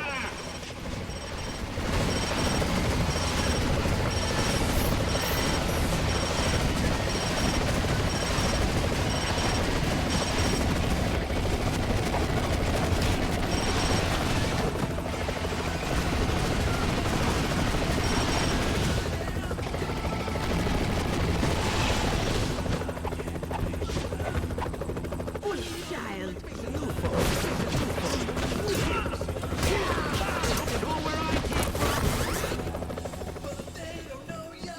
What do you mean you're out of missiles? Find them! Kill them with the blades!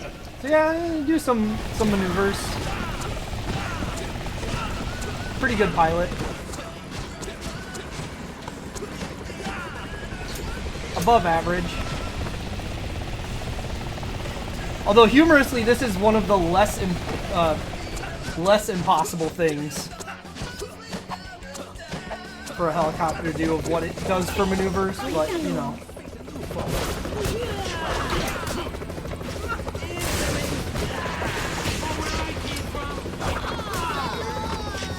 I don't think all power gambit's broken. You have no safety. Take like at least a quarter of your health from any random hit.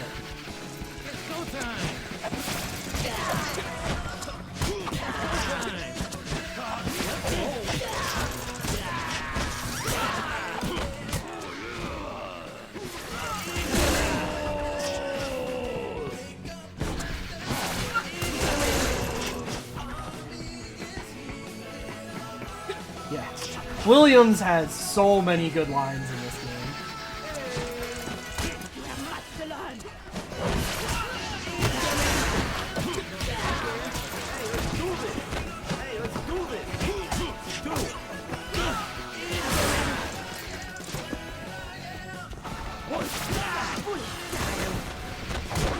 You have much to learn.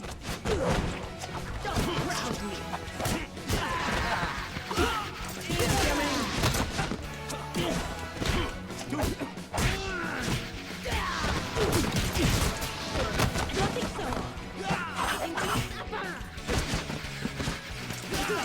Alright, that was sloppy.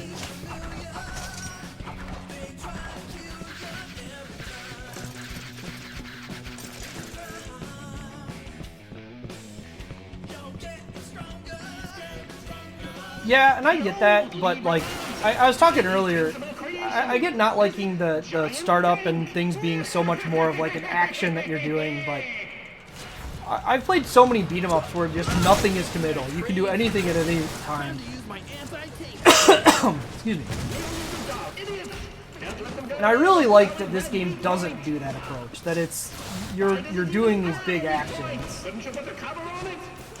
And admittedly, I'm canceling a bunch of them. But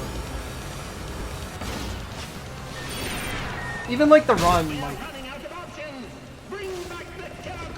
it's nice that there's a game where it's not just always going full tilt automatically for no reason. And there's a nice thing with these, you can push them into each other and then they just kind of do that.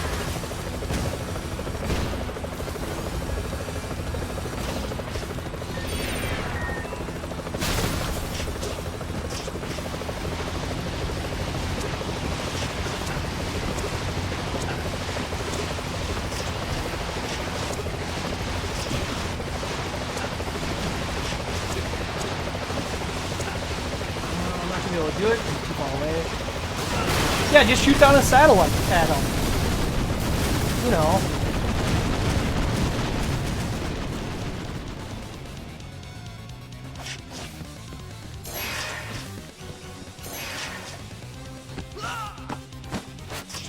I just like that it gives the game its own feel, because it's very easy to make games that are just like, yep, this is every beat 'em up ever design, and this game very much is not that.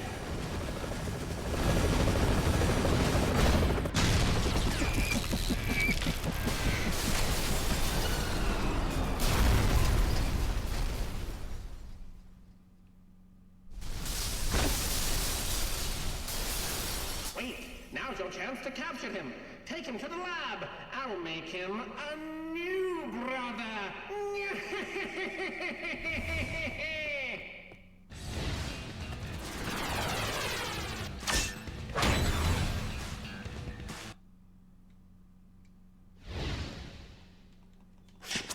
Oh, man! More like science unfair. What is this? Some kind of lab? I've never heard that voice clip get cut off that way before.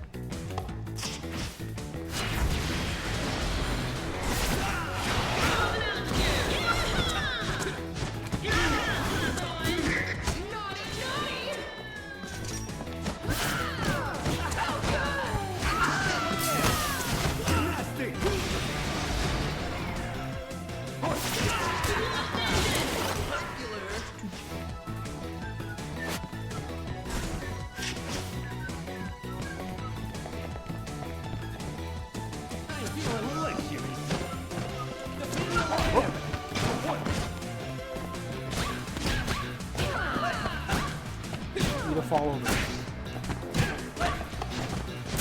Nope. So they made a cool thing where if you're holding like certain items, you can smash people on the ground with them, as with the karate finisher, the grounded punch. But it also has some weird bugs associated with doing that, like this.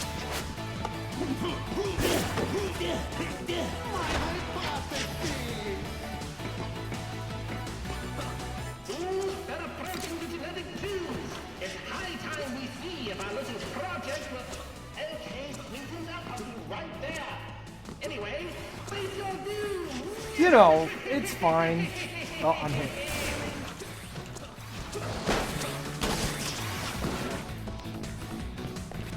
Oh, I'm hit.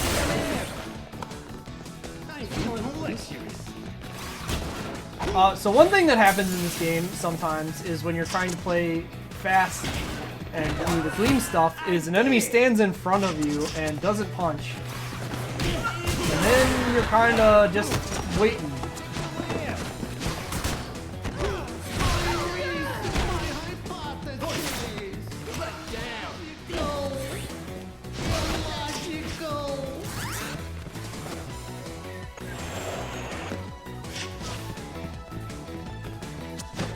Time for some discipline.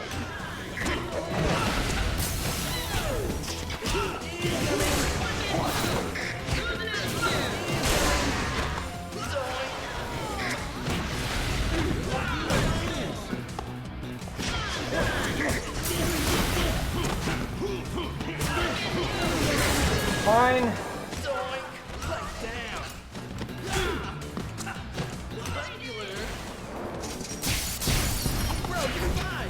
You are Flesh Dragon!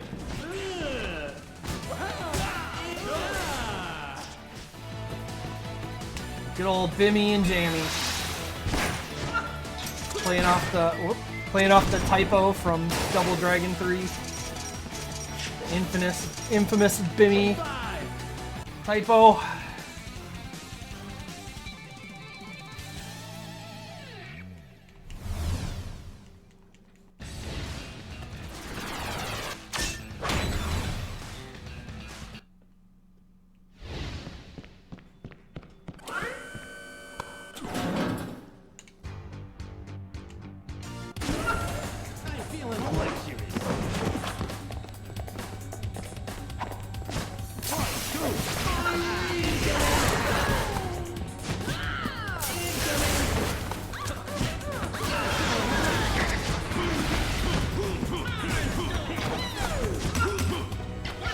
What are they doing, dude?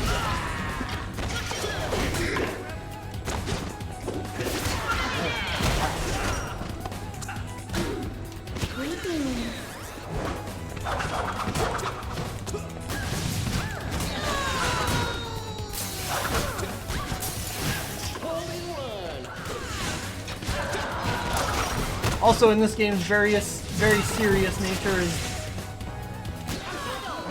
Billy very definitely knowing the correct sports that he's talking about.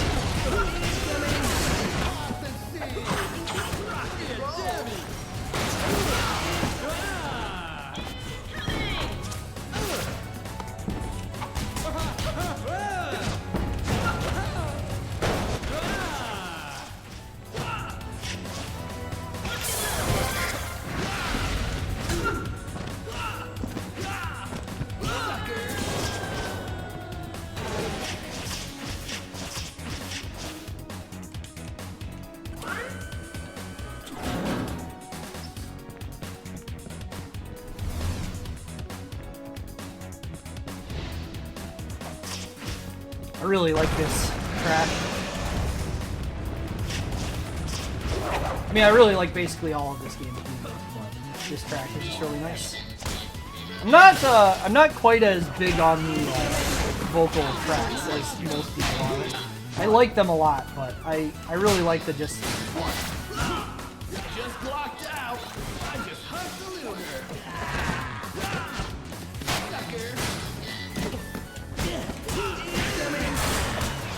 I really just like the tracks that are a little more ambient. Ambient's not quite the right word? I don't know. Foolish child. Shadow. It's instrumental.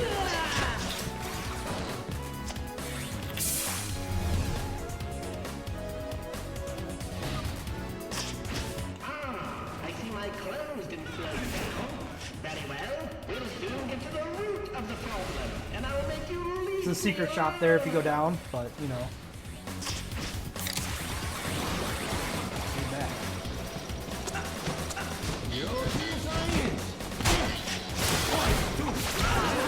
Some discipline.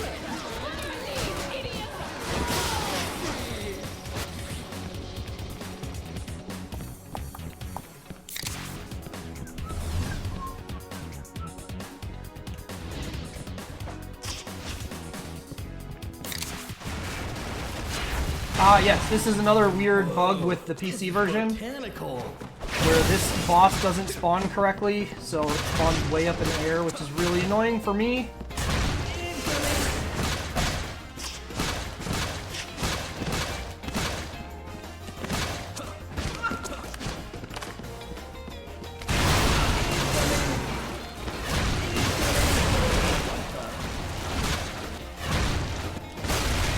So anyway, Marion 2 is extremely a boss.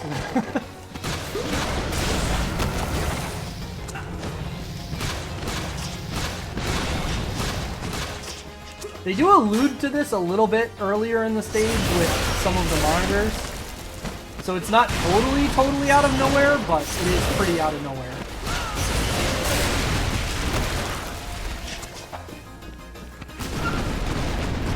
Shark Eye missiles, the T-Rex lasers.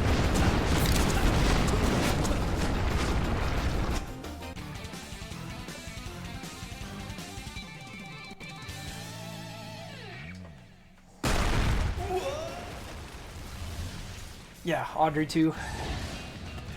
Yep. Alright, on to the forest.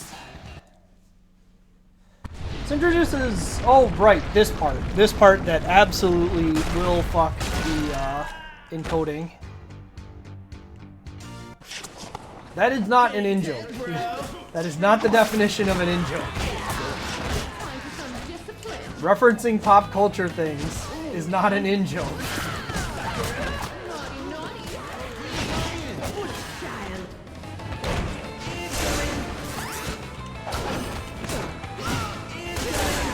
From shadow. Release the Kraken. Fix a new phone. Better up.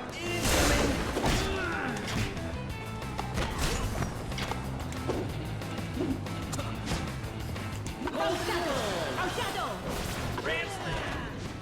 Touchdown. Touchdown. From shadow.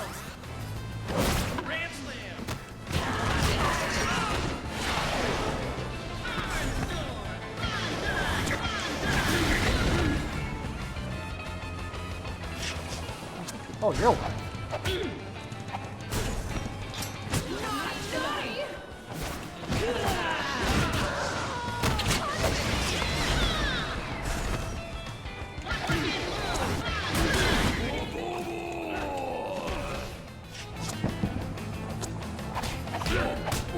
Tabular.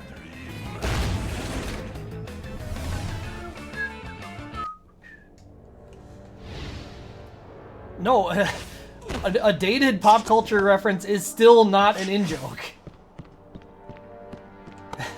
It's a dated joke, but that doesn't mean it's an in-joke. If someone can go on the internet and look up what a joke is, it's not really an in-joke anymore. Fuzzface and Footface are absolutely in-jokes. Though that's correct. Marion 2 is not at all an in-joke.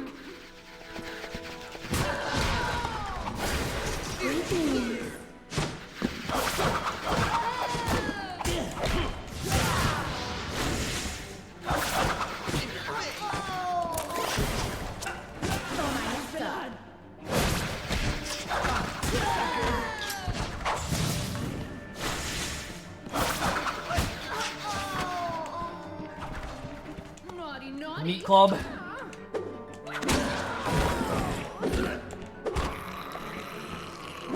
Get pretty wild with some of these weapons in this segment.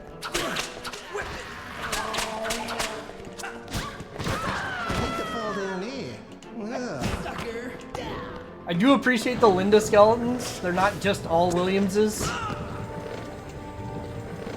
I feel like female skeletons are an underrepresented game thing in general.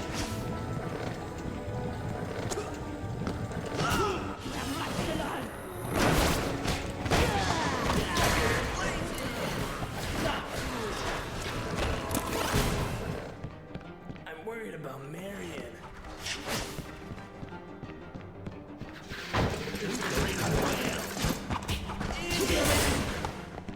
Just like slightly early on a lot of these. Whoop.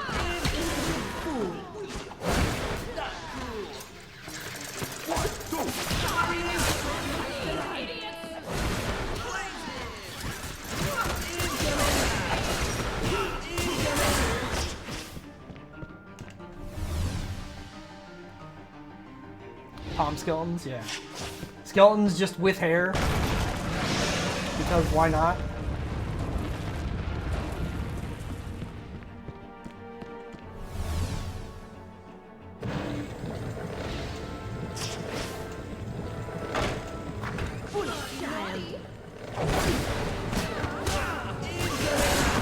I like this segment because they spawn a bunch of enemies that jump or are otherwise affected by these rollers. Kind of more so than you are. Unless you do flying knee into it, you know.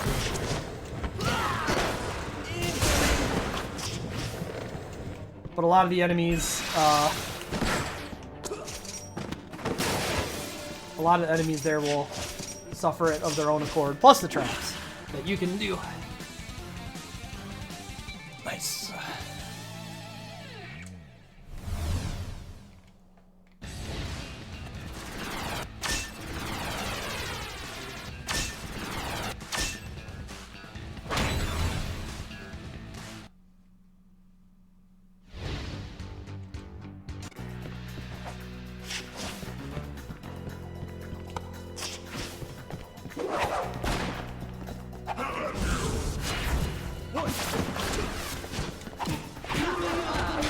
Still introducing new enemy types in the last stage. Gotta love it.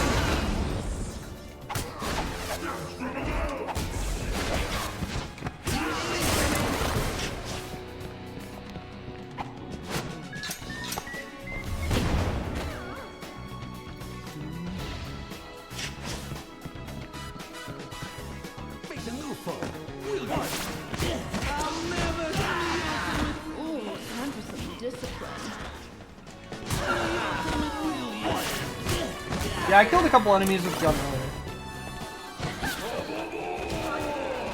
It's a good weapon. Great weapon. I'm not sure if there are any guns left to do anymore.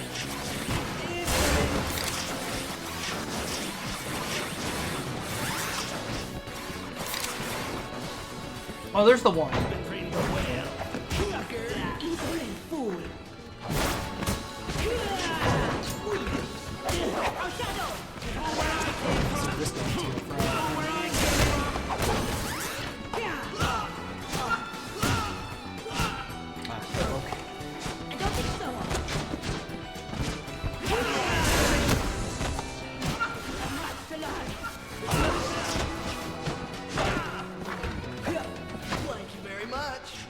See ya.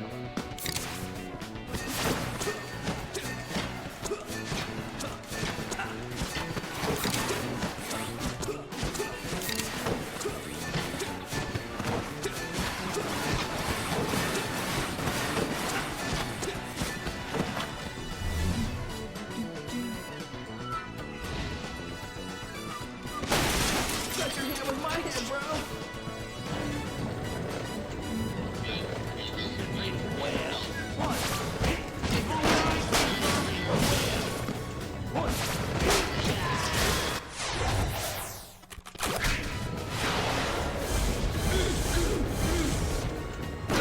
Got her. Mind games. Oh, there's these sort of guns too. Just blocked out. Oh, I get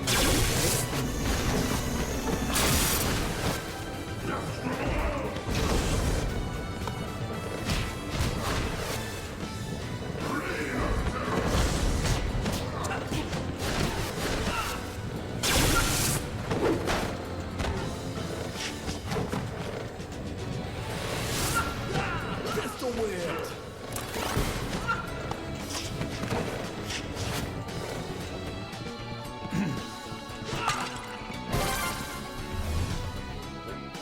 So my understanding from what I talked to them about it is it just basically screws up the way the screen positioning is supposed to be there. and the way they made the missiles go on screen is based on that positioning.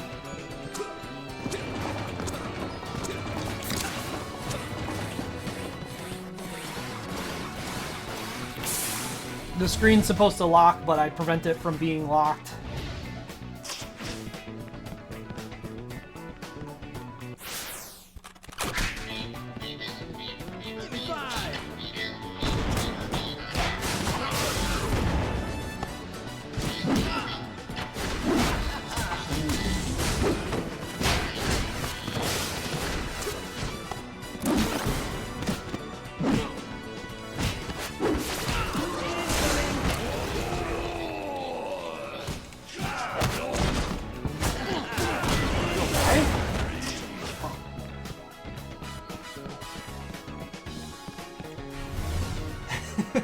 Yeah, my only regret about that whole deal was that I didn't know about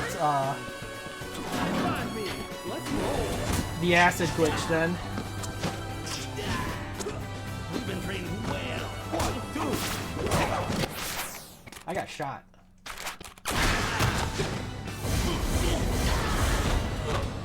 And I killed myself.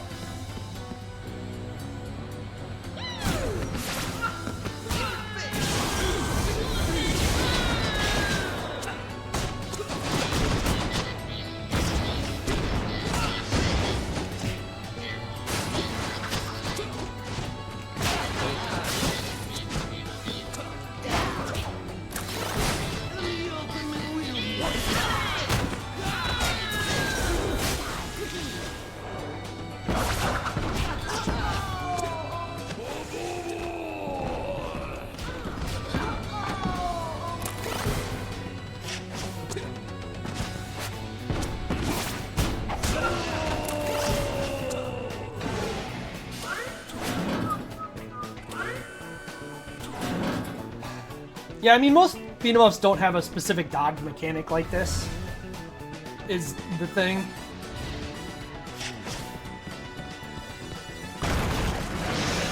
So, like, it's hard to let you head slip a bullet when you don't have a dodge mechanic at all. Just get off axis. Maybe I should not do this. Maybe I should show this fight.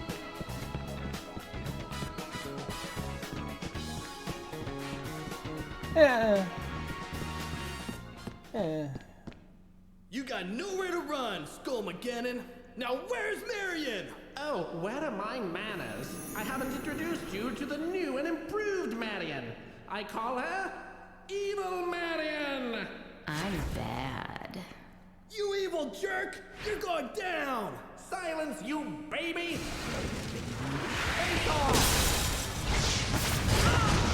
Oh! Well, that's one way to prevent me from ending the fight instantly. Alright.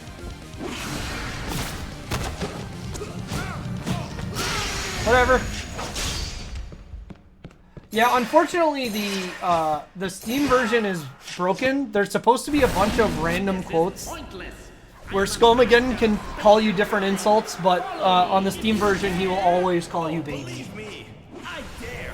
I double dragon dare.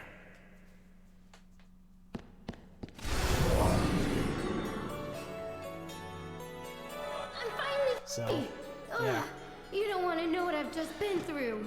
But he's gone now. Yeah, no Dorcas, no Use the power of Goob, love to send you after Peanut. him. There's so many. I think there's like 20 of them or some nonsense.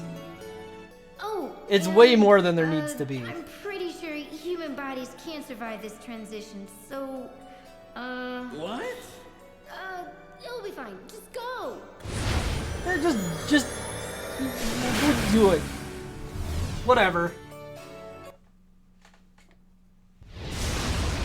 So anyway, I feel different. Well, no turning back now. We've been training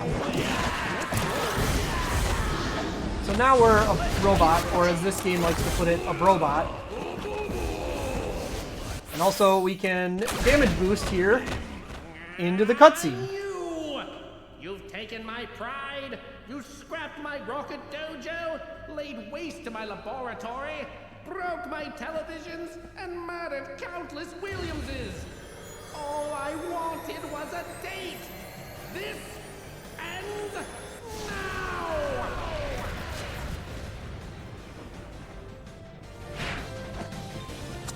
Oh, what?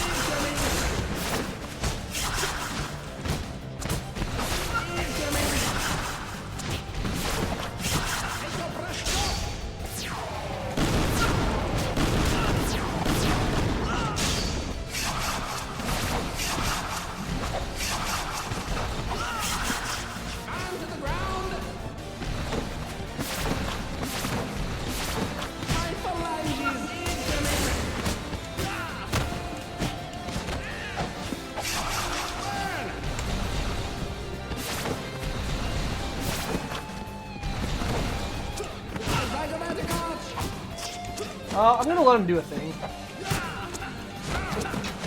Not so hasty. Not that thing. Not this thing. I was hoping he'd do the other thing. Maybe that might not be till a lot later in the scripting. I always forget how much of this scripting that I don't hear or see of it.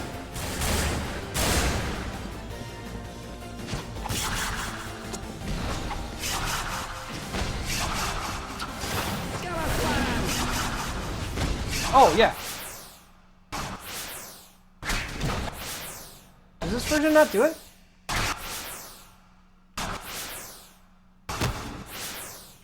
Or is it the actual one? To swing my sword, just punch me and I'll stop. I'll save you a trip to the internet.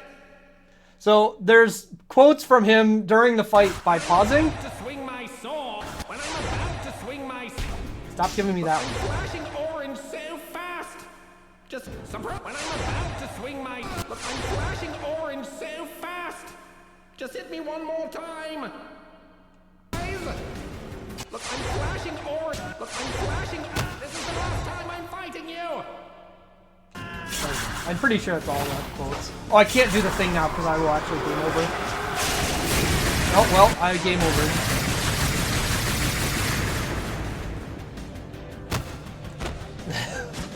Yeah, he just has Omni Slash. That's fine. You get to see the continue screen now too, which is quite great. And we continue here, so it's really not a big deal.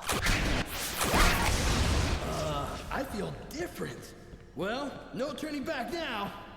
We've been training well.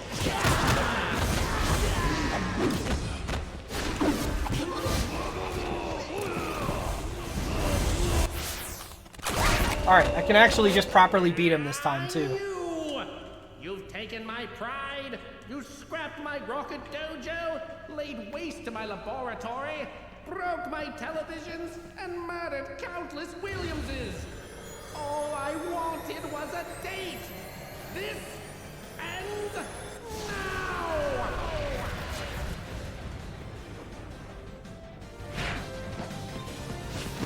Oh, that's not his first attack. His scripting's different because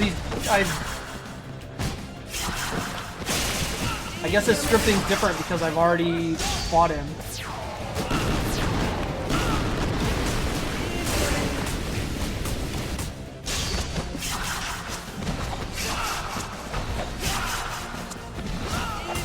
In front of the game? What the hell?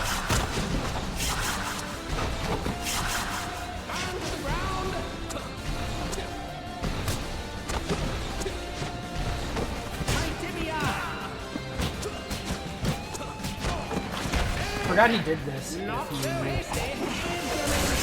Continue.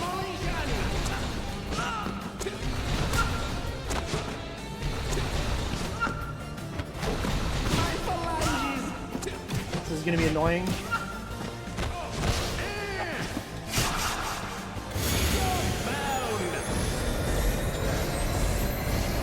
That's a shame.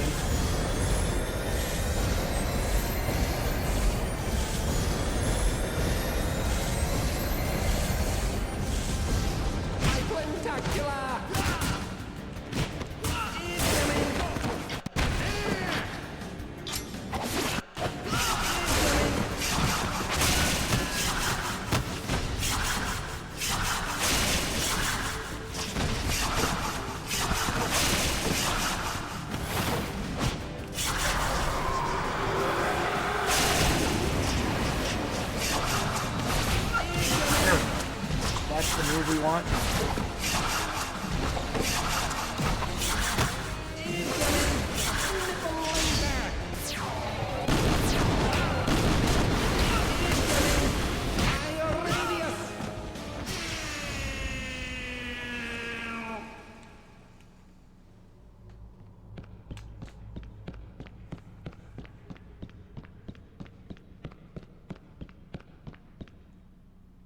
Yeah, he's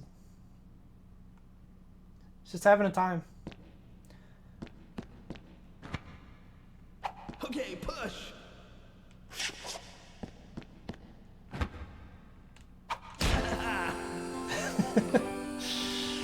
Oh boy.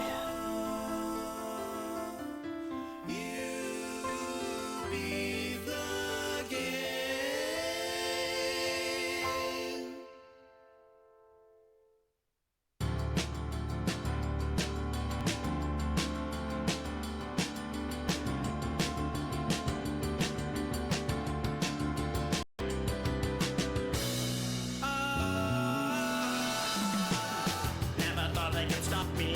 Thought I had the girl and she rocked my world. Tried to keep her away in my secret hiding place. Outer space. Things are fading to black. There's no turning back. I'm on a roll. Maybe tomorrow won't bring me sorrow. Falling right into the void. Got me thinking that I was destroyed. And I'm hoping that you have enjoyed beating me down. Here's a medal for your victory, to remind you of what you did to me.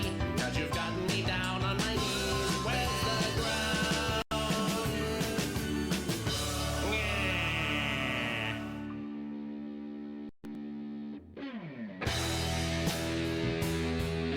Yes, nice guitar solo. Play faster, Williams.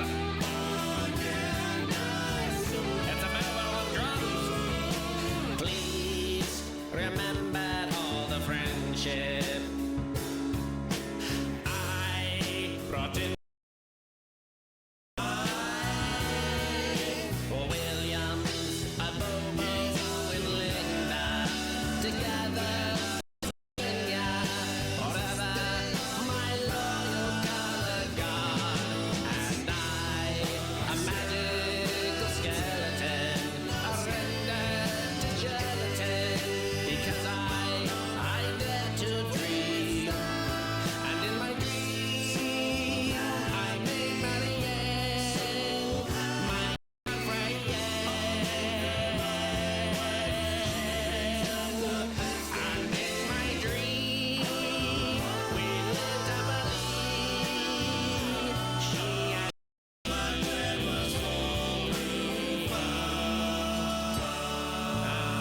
back to reality.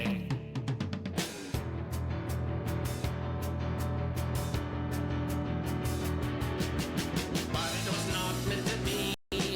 They caught wind and they came after me.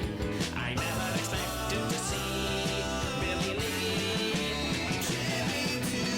Harry had time to prepare. They were fast on their way to my lair. The tick and the plant and the bike got caught unaware. Yes, my crowd is alive. They were on the tear that I had to be fast.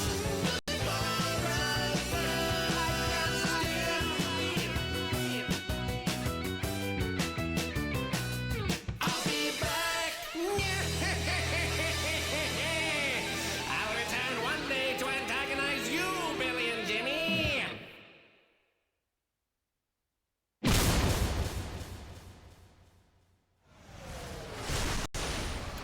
And that's the end.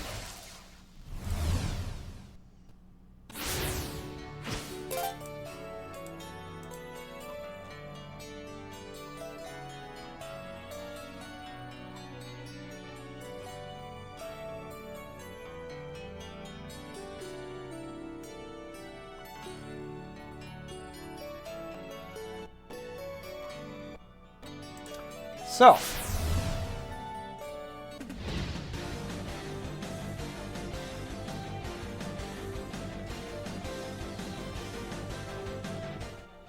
here we are again. I can close this. Guess I can play some music because that won't be playing.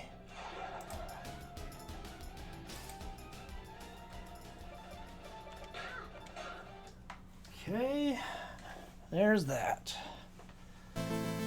This so it works.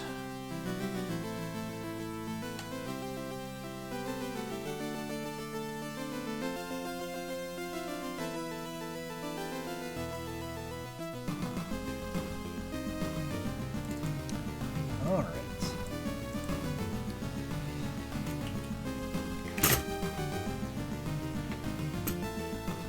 Keyboard, please.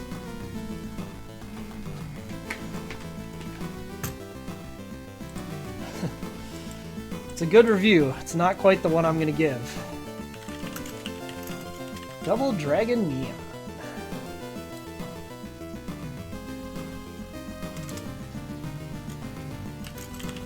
More humorous take on the Double Dragon formula put out by WayForward.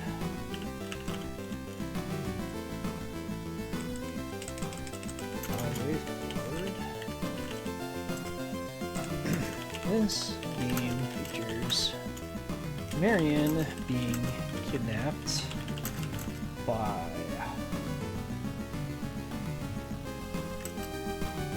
a skeleton fittingly named Skullmageddon.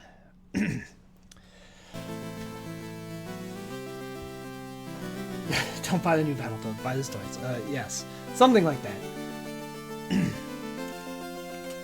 This game is mostly known for its soundtrack,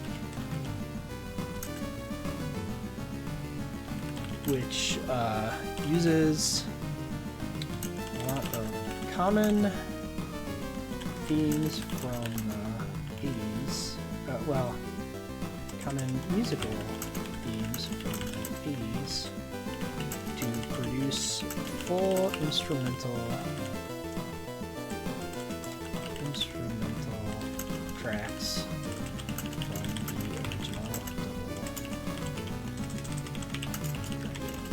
Double. Oh my god, typing is impossible.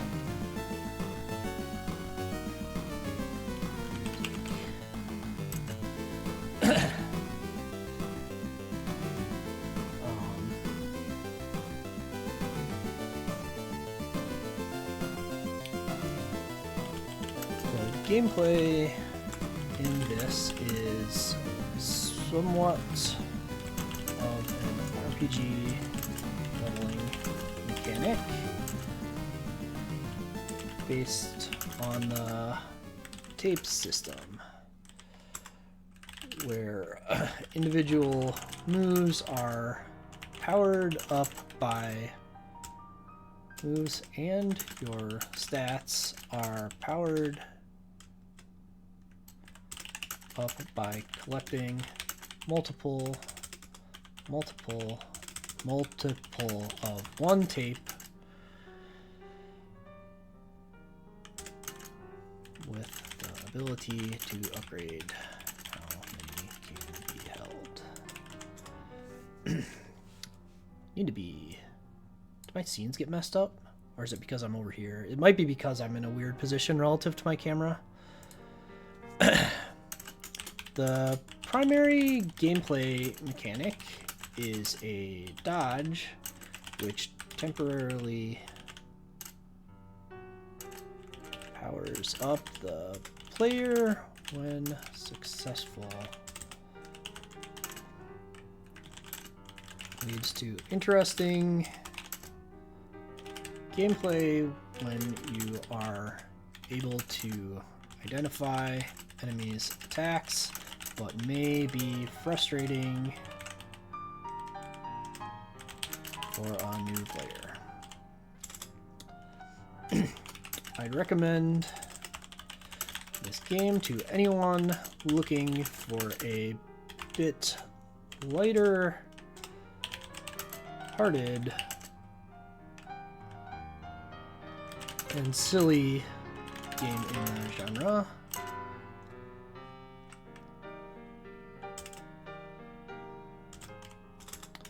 You may not enjoy this game if the slower paced attacking and RPG mechanics are off-putting, or if you do not like the style of the humor. My typing is getting really, really bad.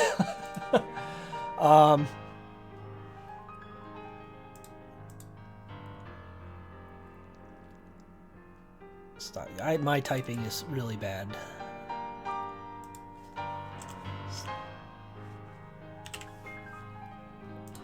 Even for me, this is atrocious typing. This is Double Dragon Neon is one of my favorite games, and I don't mean like favorite beat 'em ups or favorite games for console. I mean like this is legitimately just one of my favorite games.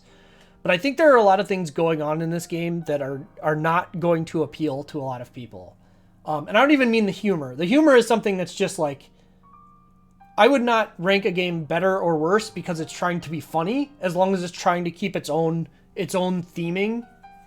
I know it will make a lot of people not like it, but I don't think it's something inherently good or bad to be a funny game as opposed to a serious game. With that said, the graphics are not great. I mean, when this was released, it's the kind of like papery style backgrounds and some pretty basic 3D models.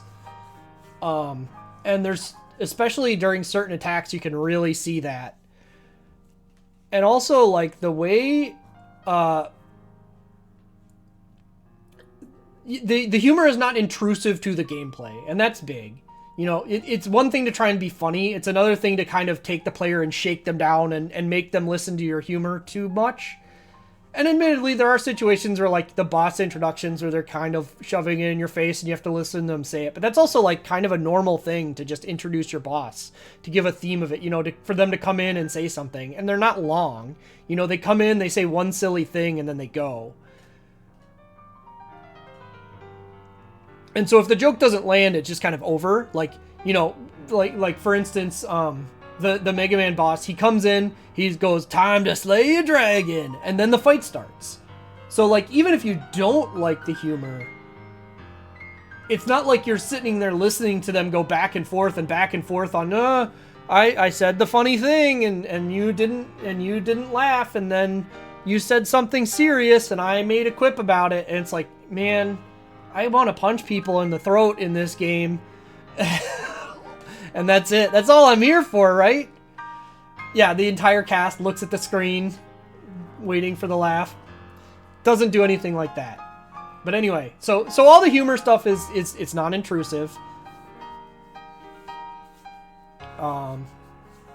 Yeah, you could point to River City Girls being a bit more intrusive about the humor.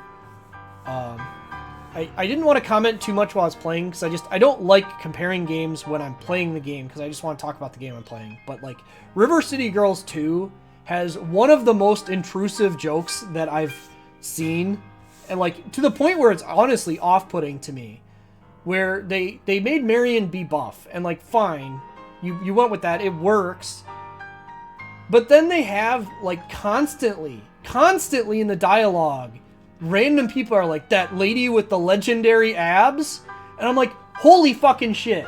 You, like, as a joke once, it's like, okay, like, somebody said it, but, like, when you repeat it as many times as they repeat it in that game, it's just like, it literally just becomes, this is the artist's, or this is the game designer's thinly veiled fetish. Like, that's what it feels like to me.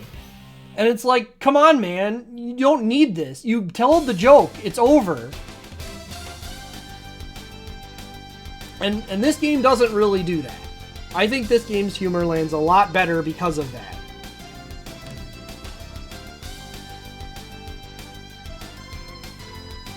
So, yeah, sorry, that's a very specific tangent. There's other issues I have with River City Girls humor. I think or River City Girls 2's humor specifically. River City Girls 1's humor lands a lot better to me than 2's, but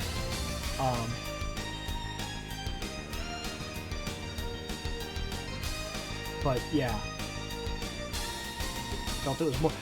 Yeah, Jesse, they did do the thing with Marion being buff, and I think that works. I think that joke and that character arc of going, this is the damsel in distress, and she decided to get buff and like be a part of the action. I think that works, and it worked well.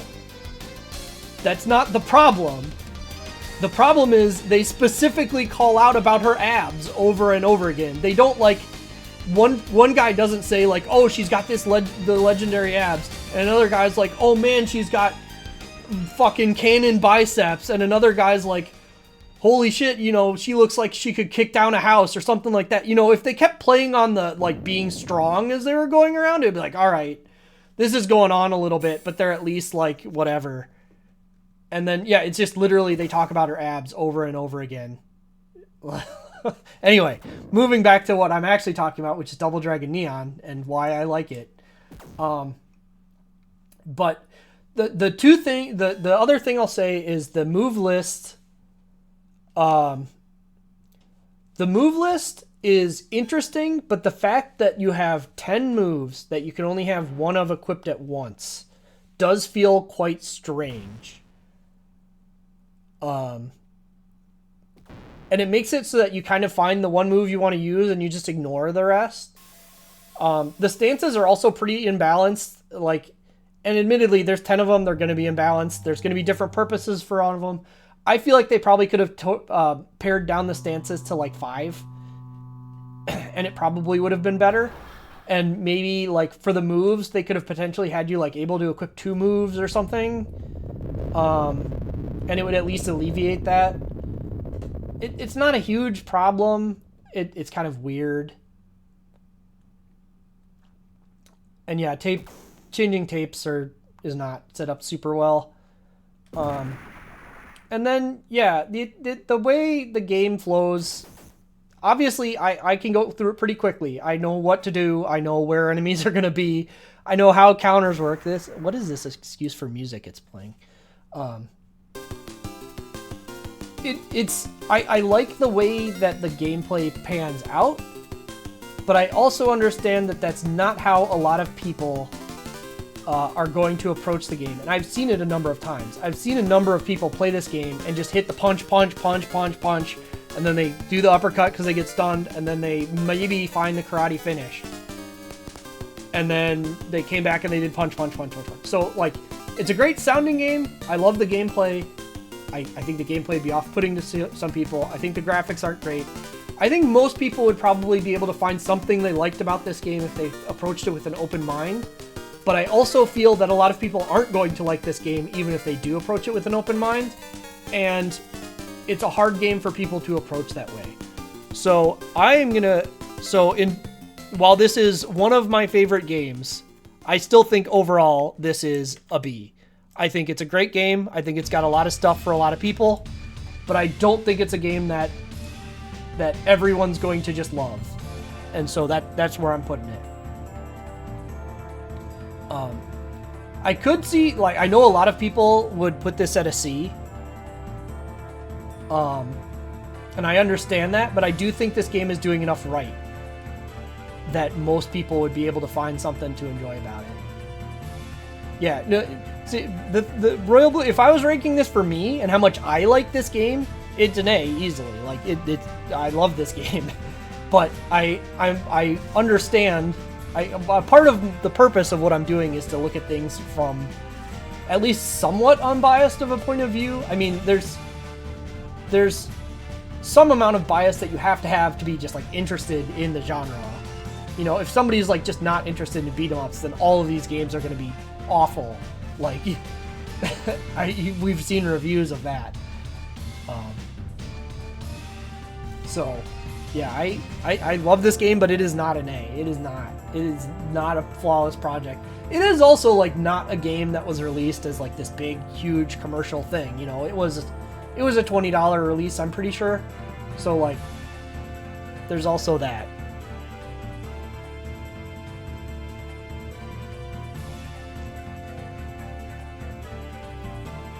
Yeah. Yeah, every single game that I've ranked would pretty much get kicked down 1 or 2 rankings.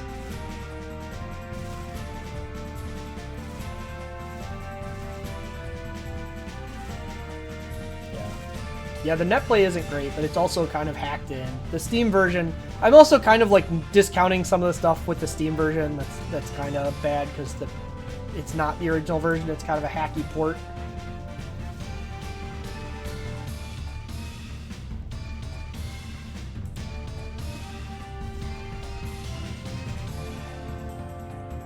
But, you know, like Battletoads review? I haven't reviewed Battletoads. I reviewed Battletoads and Double Dragon.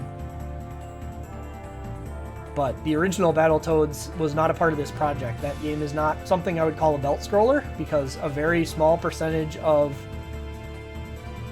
it is. Oh, you mean how to review like in actual reviewers? I have no idea for the modern one. Do I have issues setting up a controller? No. I just plugged in. I mean, I have like an Xbox 360 style pad. So anyway.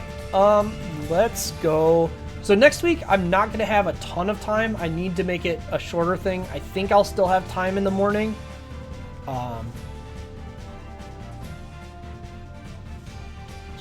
No, I'm done for today. We're wrapping up. We're wrapping up for the day. So let's go to our featured game poll. So, I have chosen Danger.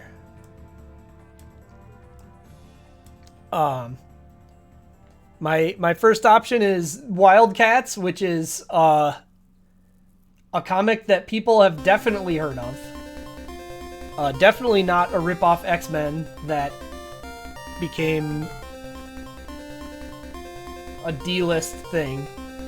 The Sailor Moon games on the Super Nintendo, which are kinda a little rough, but they're there. They're there. And then the other fun thing with Wildcats is this image is really low resolution because that's the only freaking one I could find. And then Bebe's Kids, which is among the worst games on the Super Nintendo. So anyway, let's get a poll going. How do I get this?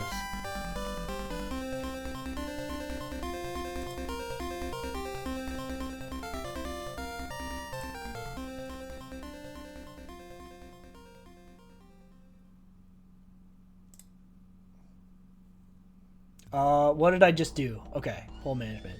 New poll.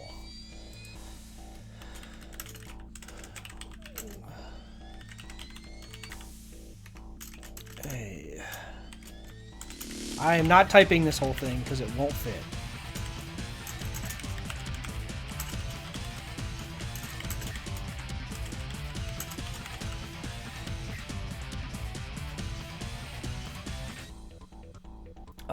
Yeah, Baby's Kids, it's kind of weird that the game was made at all, considering, like, what Baby's Kids is. Like, the movie is just, like, a very weird thing to make, and it's also, like, a very weird thing to turn into a beat-em-up. Oh, the movie was a flop. Yeah, the movie was quite bad.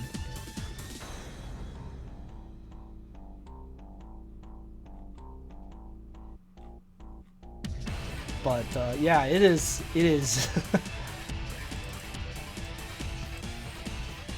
Was it? I don't.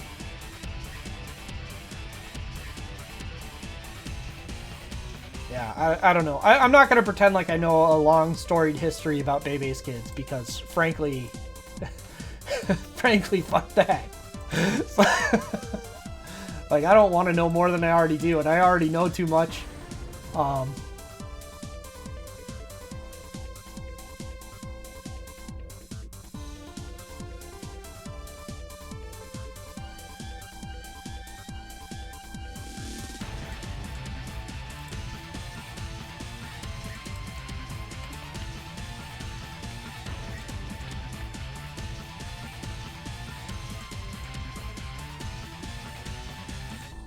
Oh, I mean, the thing is,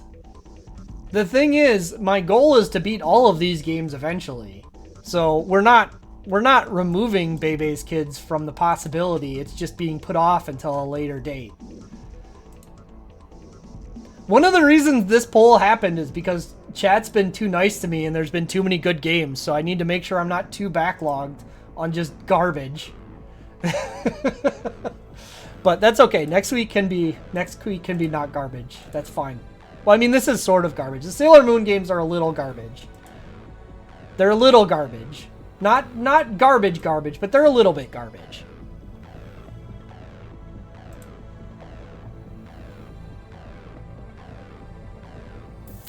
Oh, I don't worry. I will self-manage. I will self-manage these. If I get to a point where there's too much bad shit, you'll get polls like this.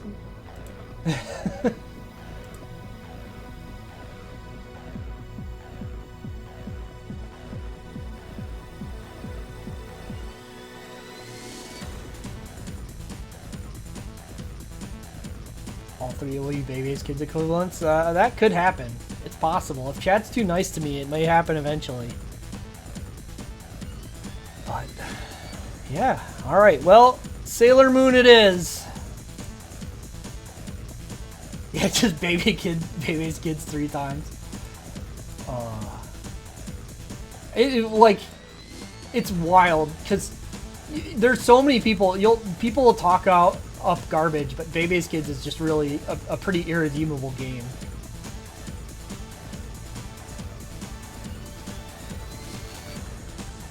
It's not fun, it's not interesting conceptually, it's kind of hard for what it is, too, if I recall. But it doesn't matter, I'm not playing that next week. That'll be a future problem. Future me problems.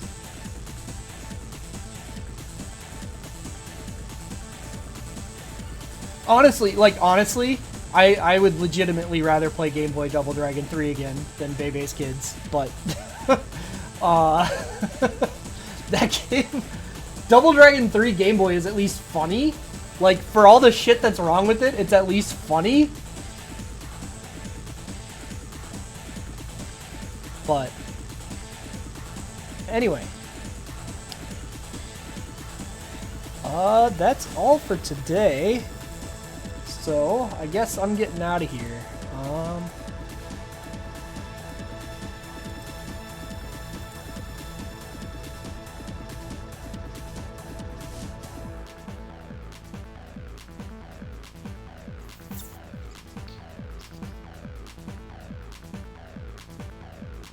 Bill Bull's doing something. He's a good guy. We'll raid Bill. Plus he's named after a Final Fight character, so that's always a bonus. I don't know what he's doing. He's got an instruction manual up, so that's a good sign.